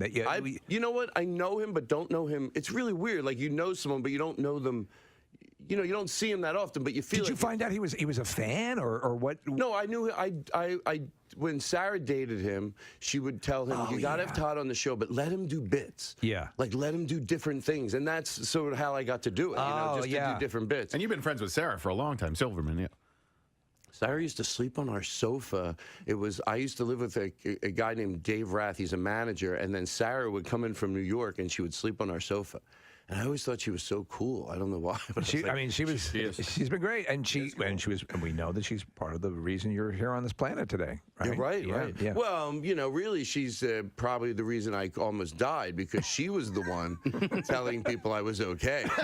She was going, "No, he's just high. He's fine." Jeff Ross is the reason. Jeff Ross. Okay. By the way, along the lines of the people who always say how far away they live from things, how many minutes, there are also people who say who slept on their sofa too. Oh, I knew it. I knew it. Mm-hmm. Preston, about 5 years ago, can I tell the story? Please. I'm okay with it. I bumped into him in the hallway. I was going around the corner, and I bumped into him in the hallway. And that was it. I said, "I'm sorry." I thought I was very, I wasn't like a jerk. He goes, "One day," he goes, "I don't care if it's 5 years. You're gonna say something, then I'm gonna call it back, and I'm gonna put it right in your face." And that's exactly, I guess and I thought he forgot about it. He never forgets. I thought that he never forgets. Do you think I'm performing good today? Do you think the people listening? Because I said I'm going with my A game. What's it say at the top of those notes? 2 minutes from 8 minutes. Oh, no, wait. Preston and Steve. Frame Dad's body. Oh, Preston and Steve. I'm sorry. A friend of mine, he told his wife, he he saw how affectionate his wife was with the dog. Okay. So he just said, maybe half kidding, he goes, why don't you treat me more like the dog? So, and now every time he poops in the house, his wife squirts him with a water pistol. Which, by the way, is a humane way. I told somebody that story, and they go, does that work? I go, well, I think I heard it was a non-physical way to maybe train your dog if it's barking or something. I think I saw it on a show, which I like anything that creates non-physical for anything, human or dog or anything. I thought to squirt the water pistol. But let's say you have a dog, I thought of after I heard the water pistol thing. Right. The water pistol's not working. I mean, okay, you got to stop at one point. You can't have, like, if he's really a bad dog, you get, like, a fire hose. You're, like, just right over to the neighbor's yard. Sure. Oh, you act like you're trying to go, no, let me just squirt him a little bit. You open up that hose. The dog, right over to the neighbor's yard. You go, oh, I tried to just use the water to teach him, but he was a bad dog. I think he's somewhere. I can't see him. He's on a farm. We used to get rid of, not so many, but once in a while we'd have a dog growing up. You know, when you try to fix the story as you're telling it? Yeah. Why did we get rid of so many WMMR. All right, Bizarre File time. WMMR presents Preston and Steve's Bizarre File.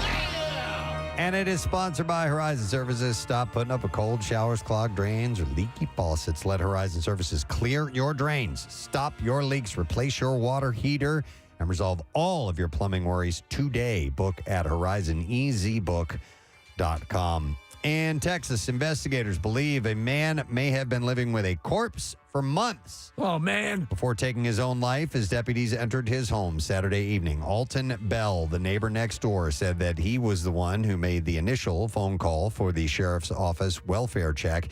He said, yesterday I was mowing the grass, going beside the house. I was going into the backyard, and I noticed a bunch of flies that were above the normal size. Deputies also saw those flies and smelled a foul odor when they responded. Corpse flies. The discovery prompted them to enter the home. As they made the entry, a deputy said into the home, they heard one gunshot.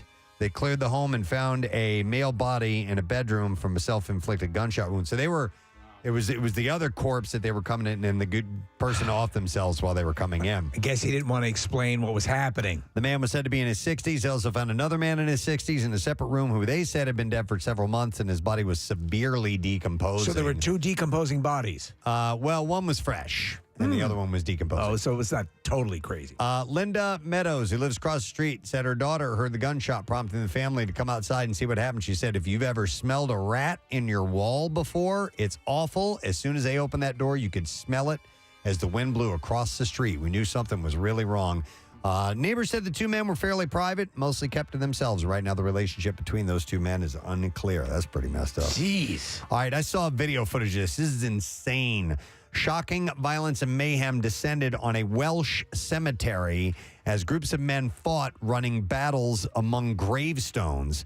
And a video shows a group of boys and men battling with bats, hammers, knives, and axes. Whoa. Steve, it looks medieval. Like Braveheart. It looks like that, yeah. Is this their version of laser tag? This was at Swansea's Morston Cemetery, and it happened in the middle of the day. Vehicles were also deliberately ramming into parked cars and used to pursue rivals around the grounds. Gravestones were damaged, and a number of people were seriously injured as other funerals were disrupted. How many people? That's a good question. I know like 7 or 8 were arrested. Jeez. At one stage... 3 of the men. Those are 2 of the guys. Intruded upon a cremation service for a mother of 5 as they barged into the chapel of rest and spat on the floor. They drank water from a vase before hiding a weapon among the precious floral tributes, having first wiped it down to try and remove fingerprints. When the disorder was reported to police, officers and helicopters were dispatched to the scene. In the aftermath of the disturbance, police set about identifying the culprits and piecing together the events of the day. I mean, the video footage shows like a bunch of people carrying bats and axes running through this cemetery like they're in battle. It's crazy. It ultimately led to 7 men being jailed. And the truth of the shocking incident revealed that a number of warring extended families had chosen a gravesite blessing at a peaceful cemetery to stage their latest violent confrontation. That's crazy. Yeah, feuding families. We have a cemetery right up the road. Should we have one of these fights? Maybe we should, yeah. Feuding families had clashed in the middle of the day when a convoy of vehicles carrying armed men turned up at the graveside blessing to be attended by members of rival families. I'm too busy during the day to have a fight in a cemetery. A series of running battles was fought around the cemetery as rival groups chased each other. And it emerged that the disturbance was just the latest in a series of clashes involving various factions of extended families, which have seen violent confrontations across South Wales. Yeah, we're watching some of this footage. It's crazy. Yeah, those identified by police from teenagers up to men aged in their 50s were subsequently charged with offenses including violent disorder, possession of offensive weapons, and dangerous driving. Real meatheads, Preston. Yeah, it's crazy. So anyhow, they've... And there's one guy that looks like Woody Allen. That's kind of weird. What? And then a final story before we have to wrap it up. We got to keep this one kind of short. A Maine vegan, Maine being the state. You're a Maine vegan. Whose custom license plate contains the word tofu is one of the motorists caught in a state crackdown on vulgar license plates. Maine had for several years allowed people to put just about any combination of letters and numbers on their vehicle plates, including words and phrases that other states would ban. But the state decided to change course, and this year recalled 274 plates it deemed inappropriate. Some are fighting back. Now, the state concluded that the license plate, it's supposed to say love tofu, L-U-V-T-O-F-U, but it looks like love to F-U. Could have been seen as a reference to sex instead of admiration of bean curd. The motorist instead insisted that there was no mistaking his intent because the back of his car had several tofu-related stickers on it. He said, "It's my protest against eating meat and animal products." This is Pete Starstetsky. But they're going to make him get rid of it. He's appealing it, but... Well, his other tag said Felch fan. Oh, yeah. They didn't look at that one. Right. There you go. That is all I have in the quick, bizarre file for you this morning. Let's take a break. And as we do so, the last pair of tickets for John Wick Chapter 4 screening tonight at the UA King of Prussia. And it's caller number 7 that we're going to give those to. 215-263-WMMR. It is at 7 p.m. And don't forget, the movie doesn't open until March 24th. So you'll be good to go for tonight at the UA King of Prussia. Caller number 7 p.m. We'll be right back. Preston and Steve on 93.3 WMMR. I didn't even know it was a thing. We had a dog, and it would always go to a farm. Oh, yeah. Oh, But the everybody, farm farm is put to sleep. Yep. The dog, they put the dog down. They didn't want to break it to the kids. No, there's a farm out there that's got a ton of dead dogs. I think it's to kill it.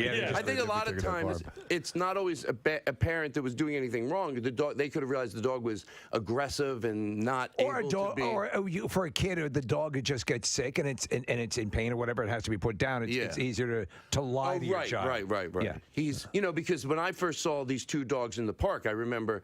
I just realized I can't tell this joke. You did? And you're. Well, I'll tell you what it is. Try but when we get to the part that is the part I can't do, you're going to go, why would you even have thought you could ever? Well, we egged you on, so we'll take the blame for it. Thank you. Go ahead. That when I saw these, but this is a true story.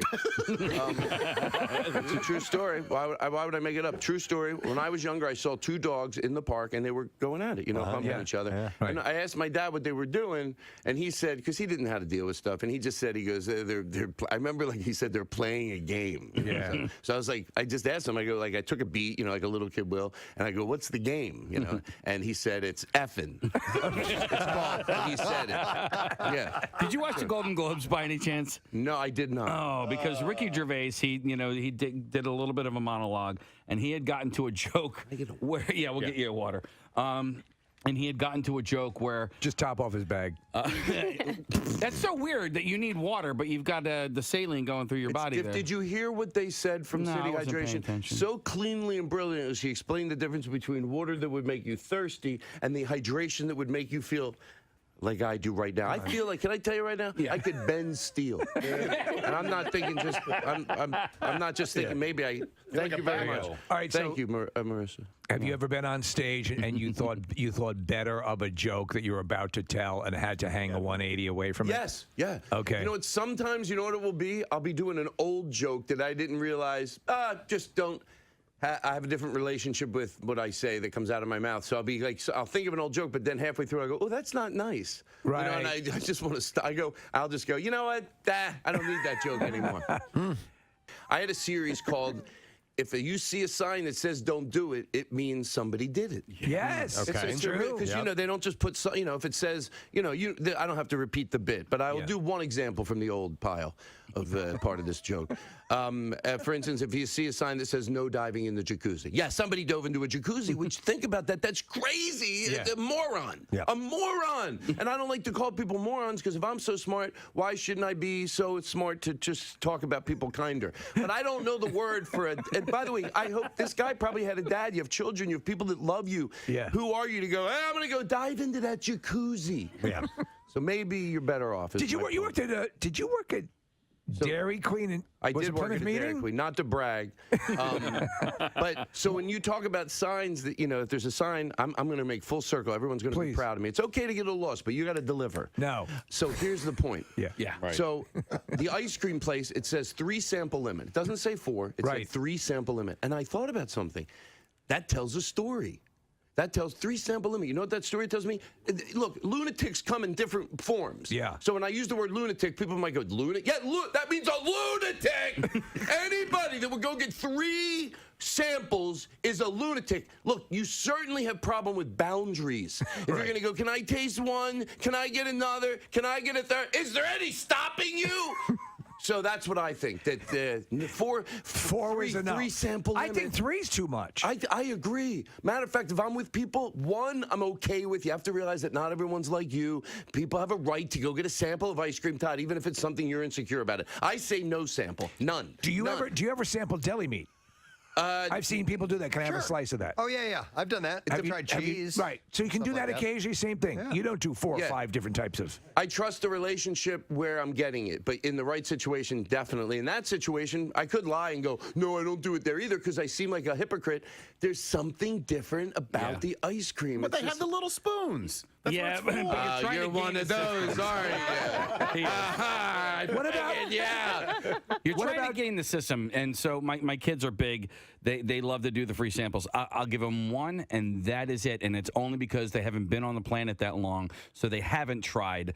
If you're a 40-year-old man and you don't know what rum raisin tastes like you know. Can I tell you something? Yes. And if it's at the yogurt place where you do it yourself in a little cup, all right, you're not. That's fine. Go over in the corner, have a ball. But where they have to scoop it for you. So I have a different standard for if you're doing it yourself at least because it's not making someone else do it. Sure. And for kids, of course, it should. Yeah, whatever a kid wants to do. They're our future. Yeah. You got to teach them well, Steve, right? Exactly. Oh, I disagree wholeheartedly. I think that you can sometimes be in between flavors, or maybe there's one you've never tried before. Or I say that not every rum raisin is the same, sir. Okay. There are a lot of places that make their own ice creams, and I would like to try that. Preston's dessert of choice is ice cream. Sometimes you look at rum raisin; it is a very clear, milky white look. Other times it's kind of brownish. I wonder how that one tastes as opposed to the other I'm one. going to, not to be a wishy-washy with my opinion, but to prove that I could change my opinion, I'm changing my stance. I'm going to say 4 samples? A lot of it's just with the demeanor, and you're matter of fact about it. Yes. Hey, could I try talk to the person. You don't have to go, you don't have to make. I hate to be an imposition. Yeah. I'm a little wishy-washy here. Yeah. I just had an IV bag. You're right. Not all are the same. So I guess really. It's a case-by-case situation. So Casey was wrong, and what you said to especially Preston was disrespectful. I apologize. And I'm, as a fan of the show and honored to be here, I'm not trying to kiss anybody's tuchus. I thought you were way out of line. I was way out of line. What are your thoughts on free samples? Because you see it at the fudge kitchen, the mall. Costco, you can go around and spend an hour trying the samples. Costco, I got in trouble at Costco. That's when I realized the world people are crazy. Yeah. I had a World War II wasn't an indicator. Well, that's like, and by the way, this does make sense. Please remind me to get back to what I did at Costco. Okay, but it does have to do with you said World War II? Nazis? Yeah, what did you do at Costco? Okay. World War II. World War II. Hitler. Ice cream samples. Someone told me that Hitler, this is a true story. They told me this. Whether it's true or not, it's true, I don't know. Okay. But they said Hitler ate a piece of cake every day. Isn't that crazy? I told my friend, I don't think it's the craziest thing about him.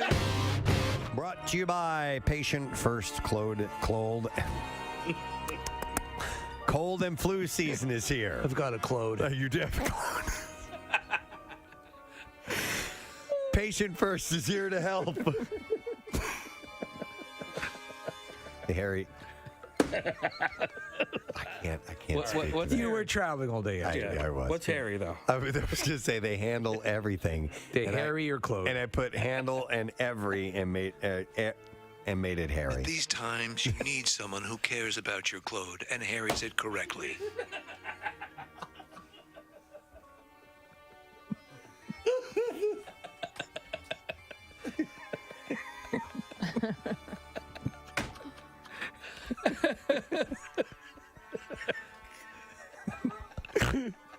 I'm sorry.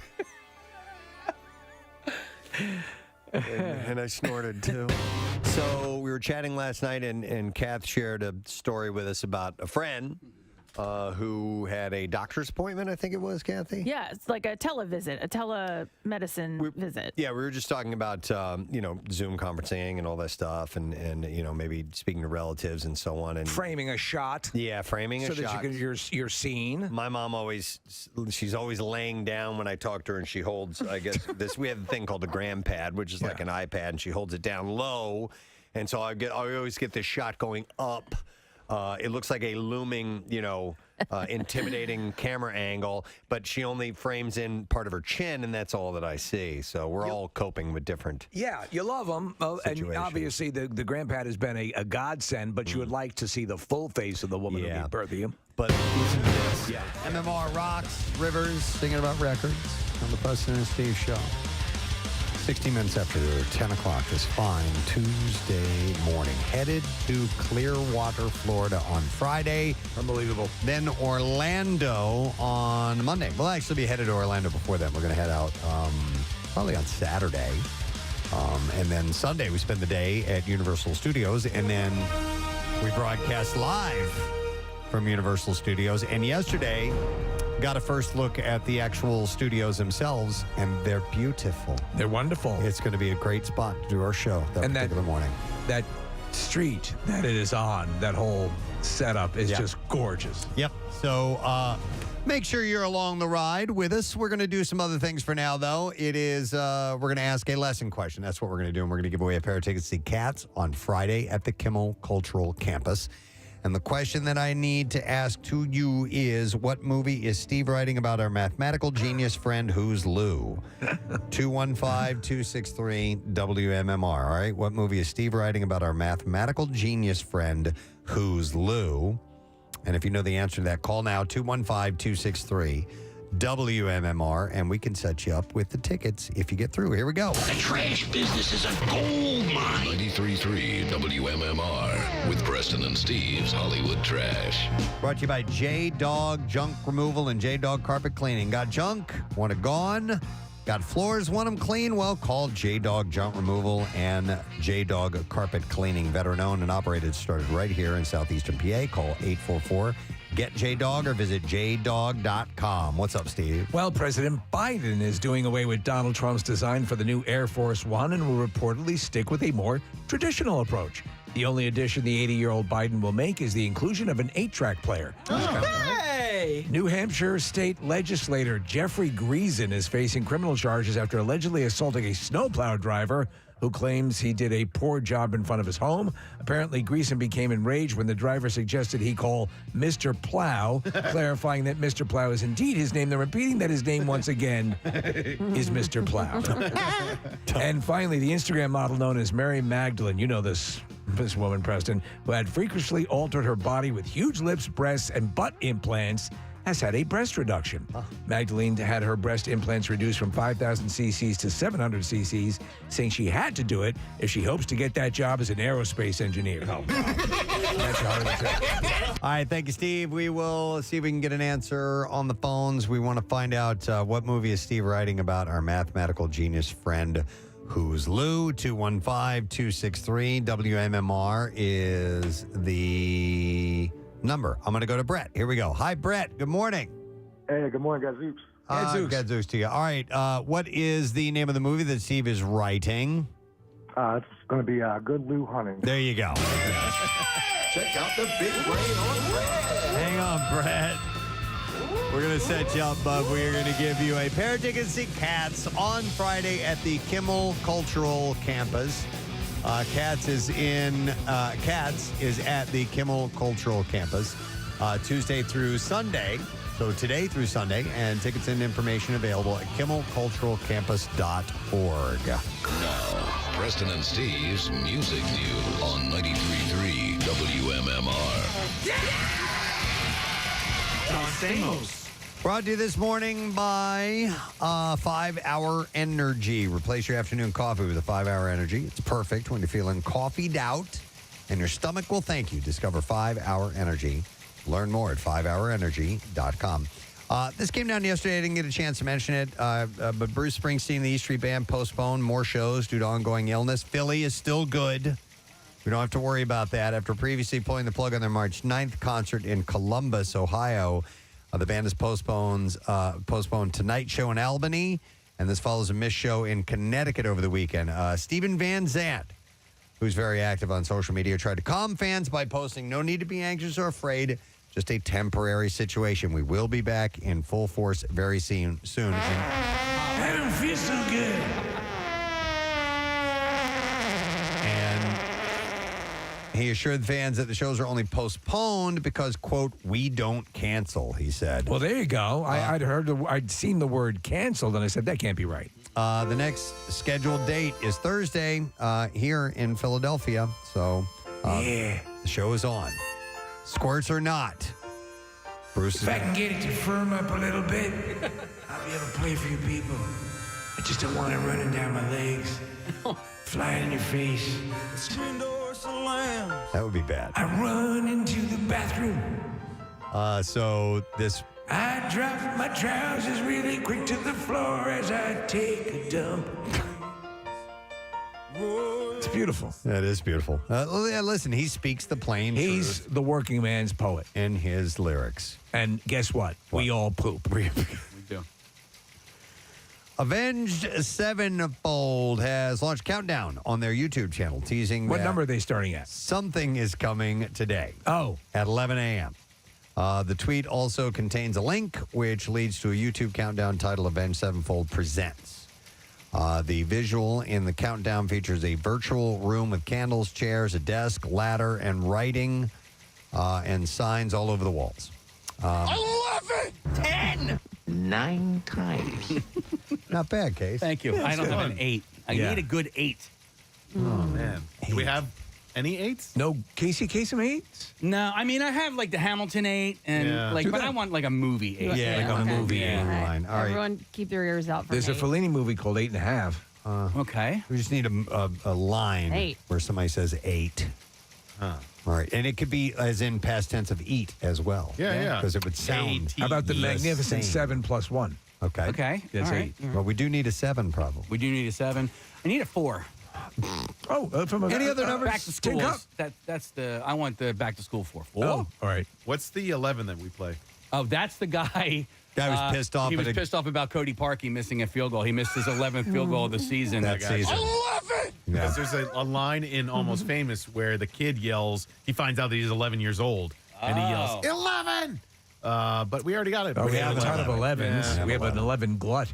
Yeah, we need a good 8 and a 4 and a 7, right? Yeah. 8, 7, and Most 4. shows have to deal with and a stuff like 6. And a 6. And probably like a 5 All and right, a so 2. basically we have like 2 numbers. Yeah. Okay. That's But they're pretty much it. strong. They are strong. All right. 11! 9 times. All right. So the Avenged Sevenfold. yeah. Is treating Bruce Springsteen for diarrhea. Oh, some of the phrases that can be seen written say, "We don't care," "Nobody," "Avenged Sevenfold," "War endures," "Look inside," and "Life is but a dream." Ah. Life is Very Any cryptic. suggestions coming in, Nick? Yeah, this one rings a bell. There's a good one from The Simpsons. Homer is in that string quartet or the singing quartet with Barney and I think Wiggum's in, and they say number 8, number 8. Home Alone says, how many fingers am I holding up? 8. All right. All right. Anyway, we'll come back to this. We'll circle back. And then finally, there's a new Def Leppard online series called Behind the World Tour. Each episode features their 2023 global concert tour with Motley Crue. The first highlights package shows Def Leppard performing last month to the biggest crowd they've ever played in Mexico City. Episode 2 takes fans backstage to Colombia and Peru.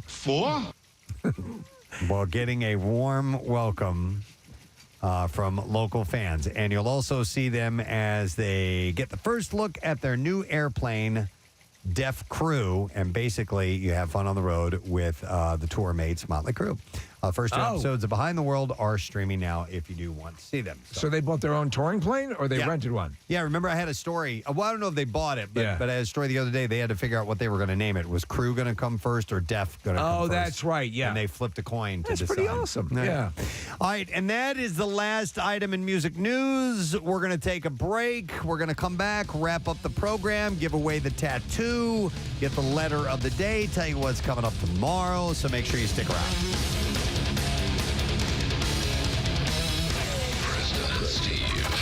On 93.3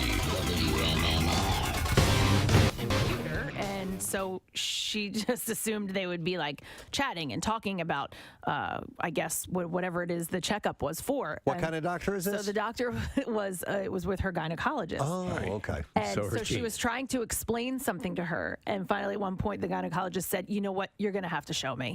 Oh, my God. And so she took her pants off and straddled the computer. Oh, my Preston, God. though, she was at work. I was like, wait, back up. I was like, what? You had to show her? And she was like, yeah. She's like, listen, I've been going to her for years. Like, you know, so it was okay. It was fine.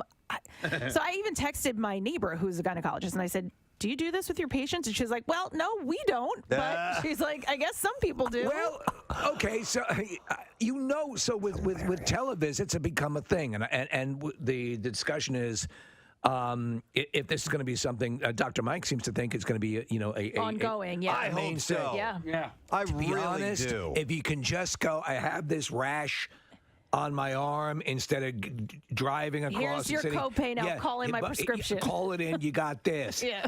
And by the way, if you can clear waiting rooms and stuff for people with more serious things, that's a positive. Listen, there was it was more in the thick of COVID when things were a little bit more touchy, and not that it's gotten any better, but our fear of it was a little bit stronger a little while back, and so I had a teleconference with a specialist whom I would regularly go into the waiting room and wait minimum hour and a half past my appointment schedule, and this one right on time, done deal, in and out. It was so easy to do. If you can do it now I had to show him my butthole. But other than that, it was okay. No, hold it up there. Yeah.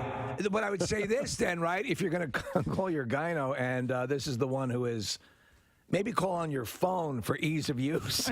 So you can hold it down there, right, Preston? Right. It's harder to put your iMac up to your cooter, right? Oh, my God. I mean, to me. I think it was just jumped over it. I mean, I'm not going to ask what was the issue, but did it get it done? Was it, oh, yeah, I see it right there. Yeah, it looks like Idaho. Oh, right. Like, I don't know. I didn't go further into the conversation. I was just shocked that. How did that get in there? She actually had to do that. Steve, like anything else that we've seen in COVID times, we've seen some industries have had a boom because there's now demand, maybe like at-home stirrups and stuff like that. Why not? Yeah, absolutely. Could end up being an industry. Time for my appointment. Absolutely. You know what you do? Just take the Casey, you're a cyclist. Just get on your bike and put them up on the handlebars. You could do that.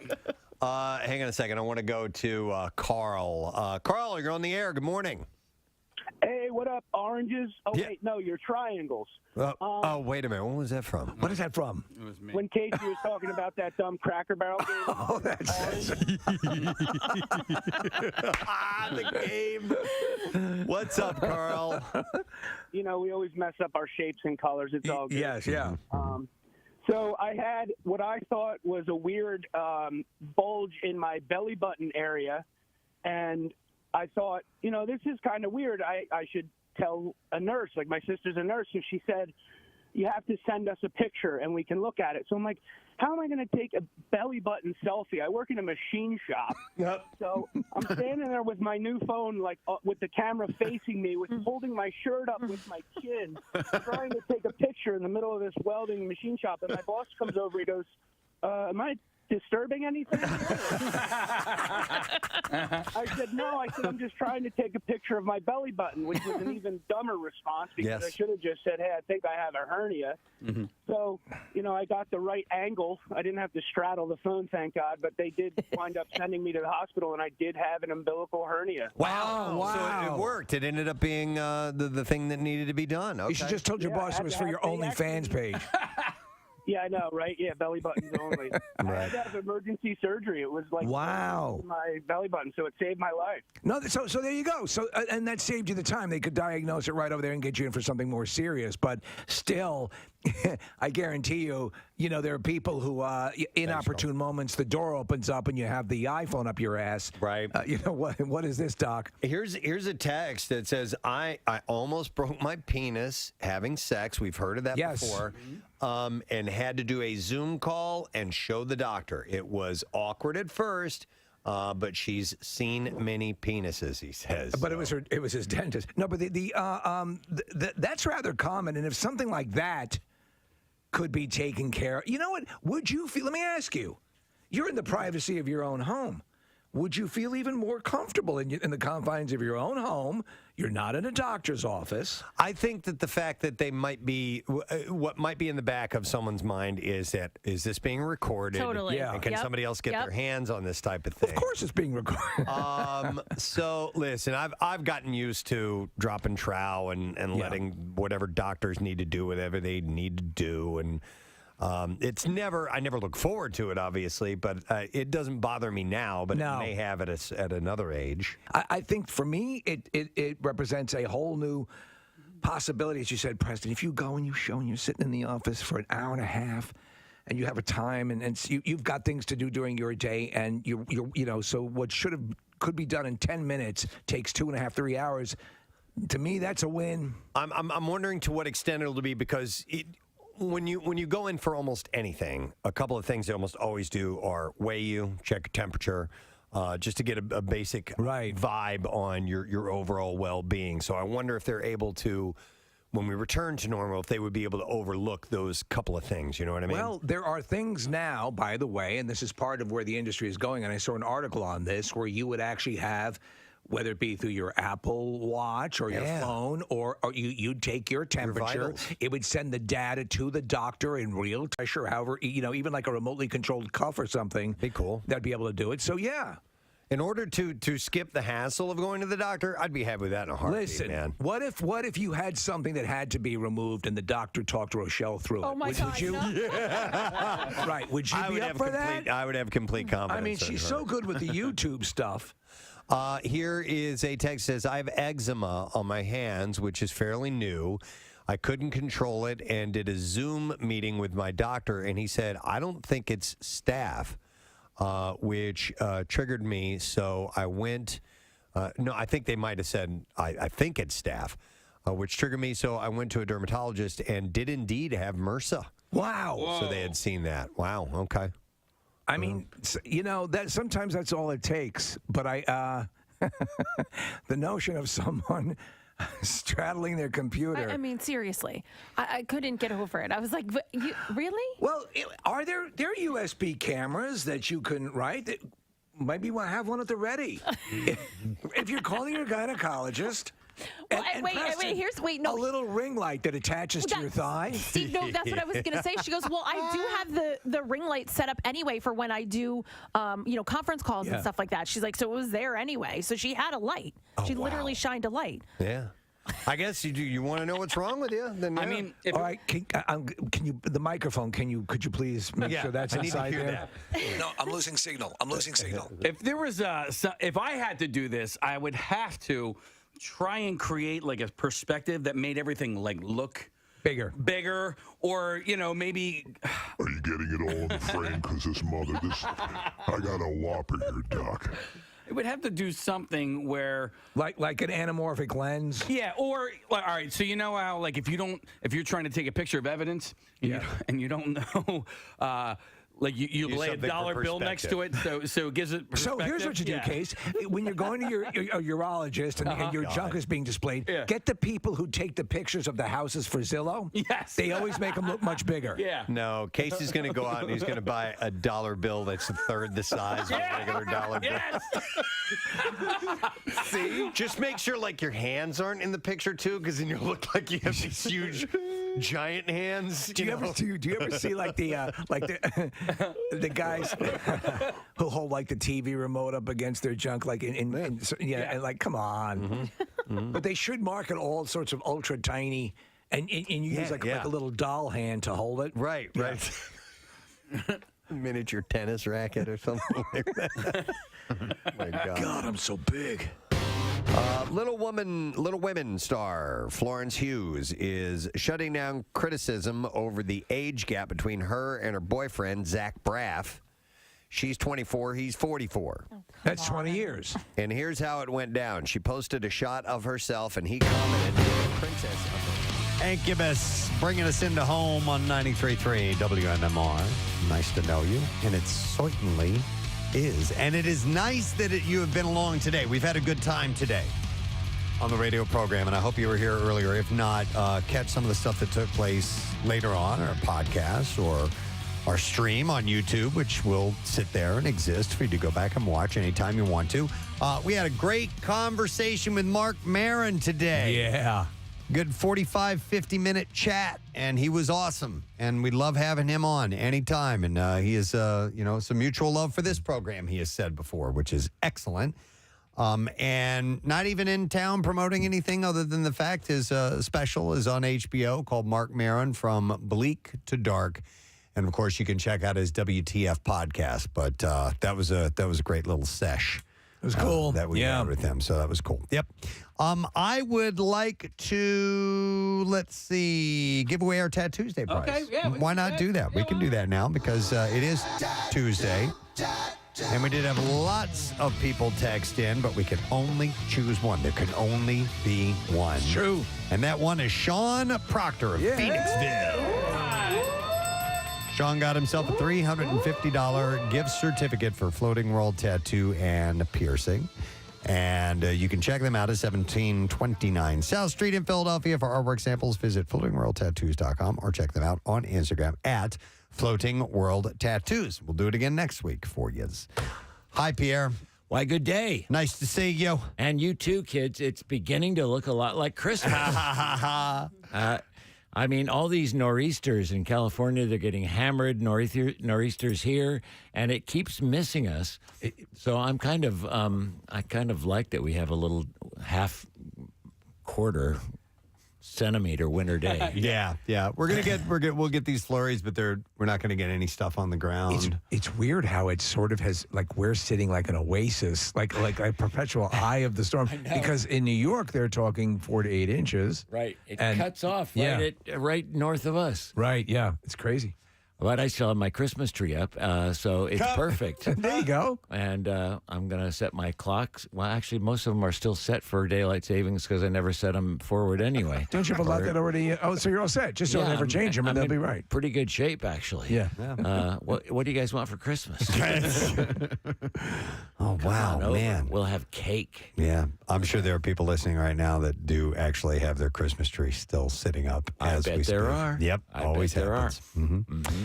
All right, how about the letter of the day, ma'am? Yes. All right, here we go. Preston and Steve on 93.3 WMMR. Now, the Daily Letter. And the Preston and Steve show is brought to you today by the letter I, as in island.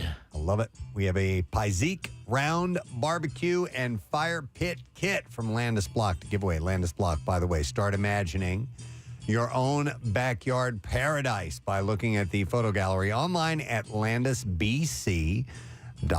What kind of paradise are you forming today on the airwaves? By the way, did you say that Bruce was on for Thursday? Or Yes. Okay. Well, it hasn't been canceled yet. And I mean, it's still on. Yeah, Preston's right. But it's like, they canceled 2, and so we're in this waiting period where we don't know what's going to happen next. Okay, I missed that one section. And I wasn't quite sure if it was it illness.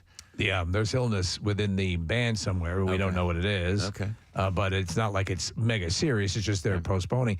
So were those shows canceled or postponed? Postponed. Postponed, yeah. All right. All right. Steven said we don't cancel. Right. They will be rescheduled. Yep. All right. Reschedule. Okay. Well, there'll be no rescheduling of me. I'll be here, like it or not. And I've got government mule tickets to give away for the Hard Rock show. They'll be doing Dark Side of the Mule. Dark Side of the Mule. I love that. It's so creative. Warren Haynes is just a delightful guy. And so they'll be doing Dark Side of the Moon, but they call it Dark Side of the Mule their way. We'll have workforce blocks of Chicago and the Rolling Stones and another one, but I've forgotten what it is. But it'll be a good one. It'll come to you. Yeah, it'll be great. And it's Double Shot Tuesday. Oh, and we have the Bruce. I keep forgetting to mention that. Kevin Gunn's wonderful vinaigrettes that he's put together. Then they run at 11 and 4 and 8 with the master of words, all things words. I'll have a vinaigrette about Bruce coming up at 11. Jackie wasn't familiar with the word vignette. He knows it now, though. Yes, and to refer to it as a vinaigrette. Yeah. Hence He goes, what are you talking about, vinaigrettes? And I go, someday I'm going to have a long talk with that boy. All right, stick around for your vinaigrettes here in a moment with Pierre. And I want to thank our sponsors. Preston and Steve Show is brought to you today by Duncan. The Preston and Steve Show runs on Duncan. Also brought to you by 80 Moyer, your professional source for decks, windows, doors, millwork, and more. 80moyer.com. And by J-Dog Junk Removal, veteran-owned. And you can visit them at jdog.com tomorrow on the program. Fox Good Day, because we do that on Wednesday, along with the secret text word.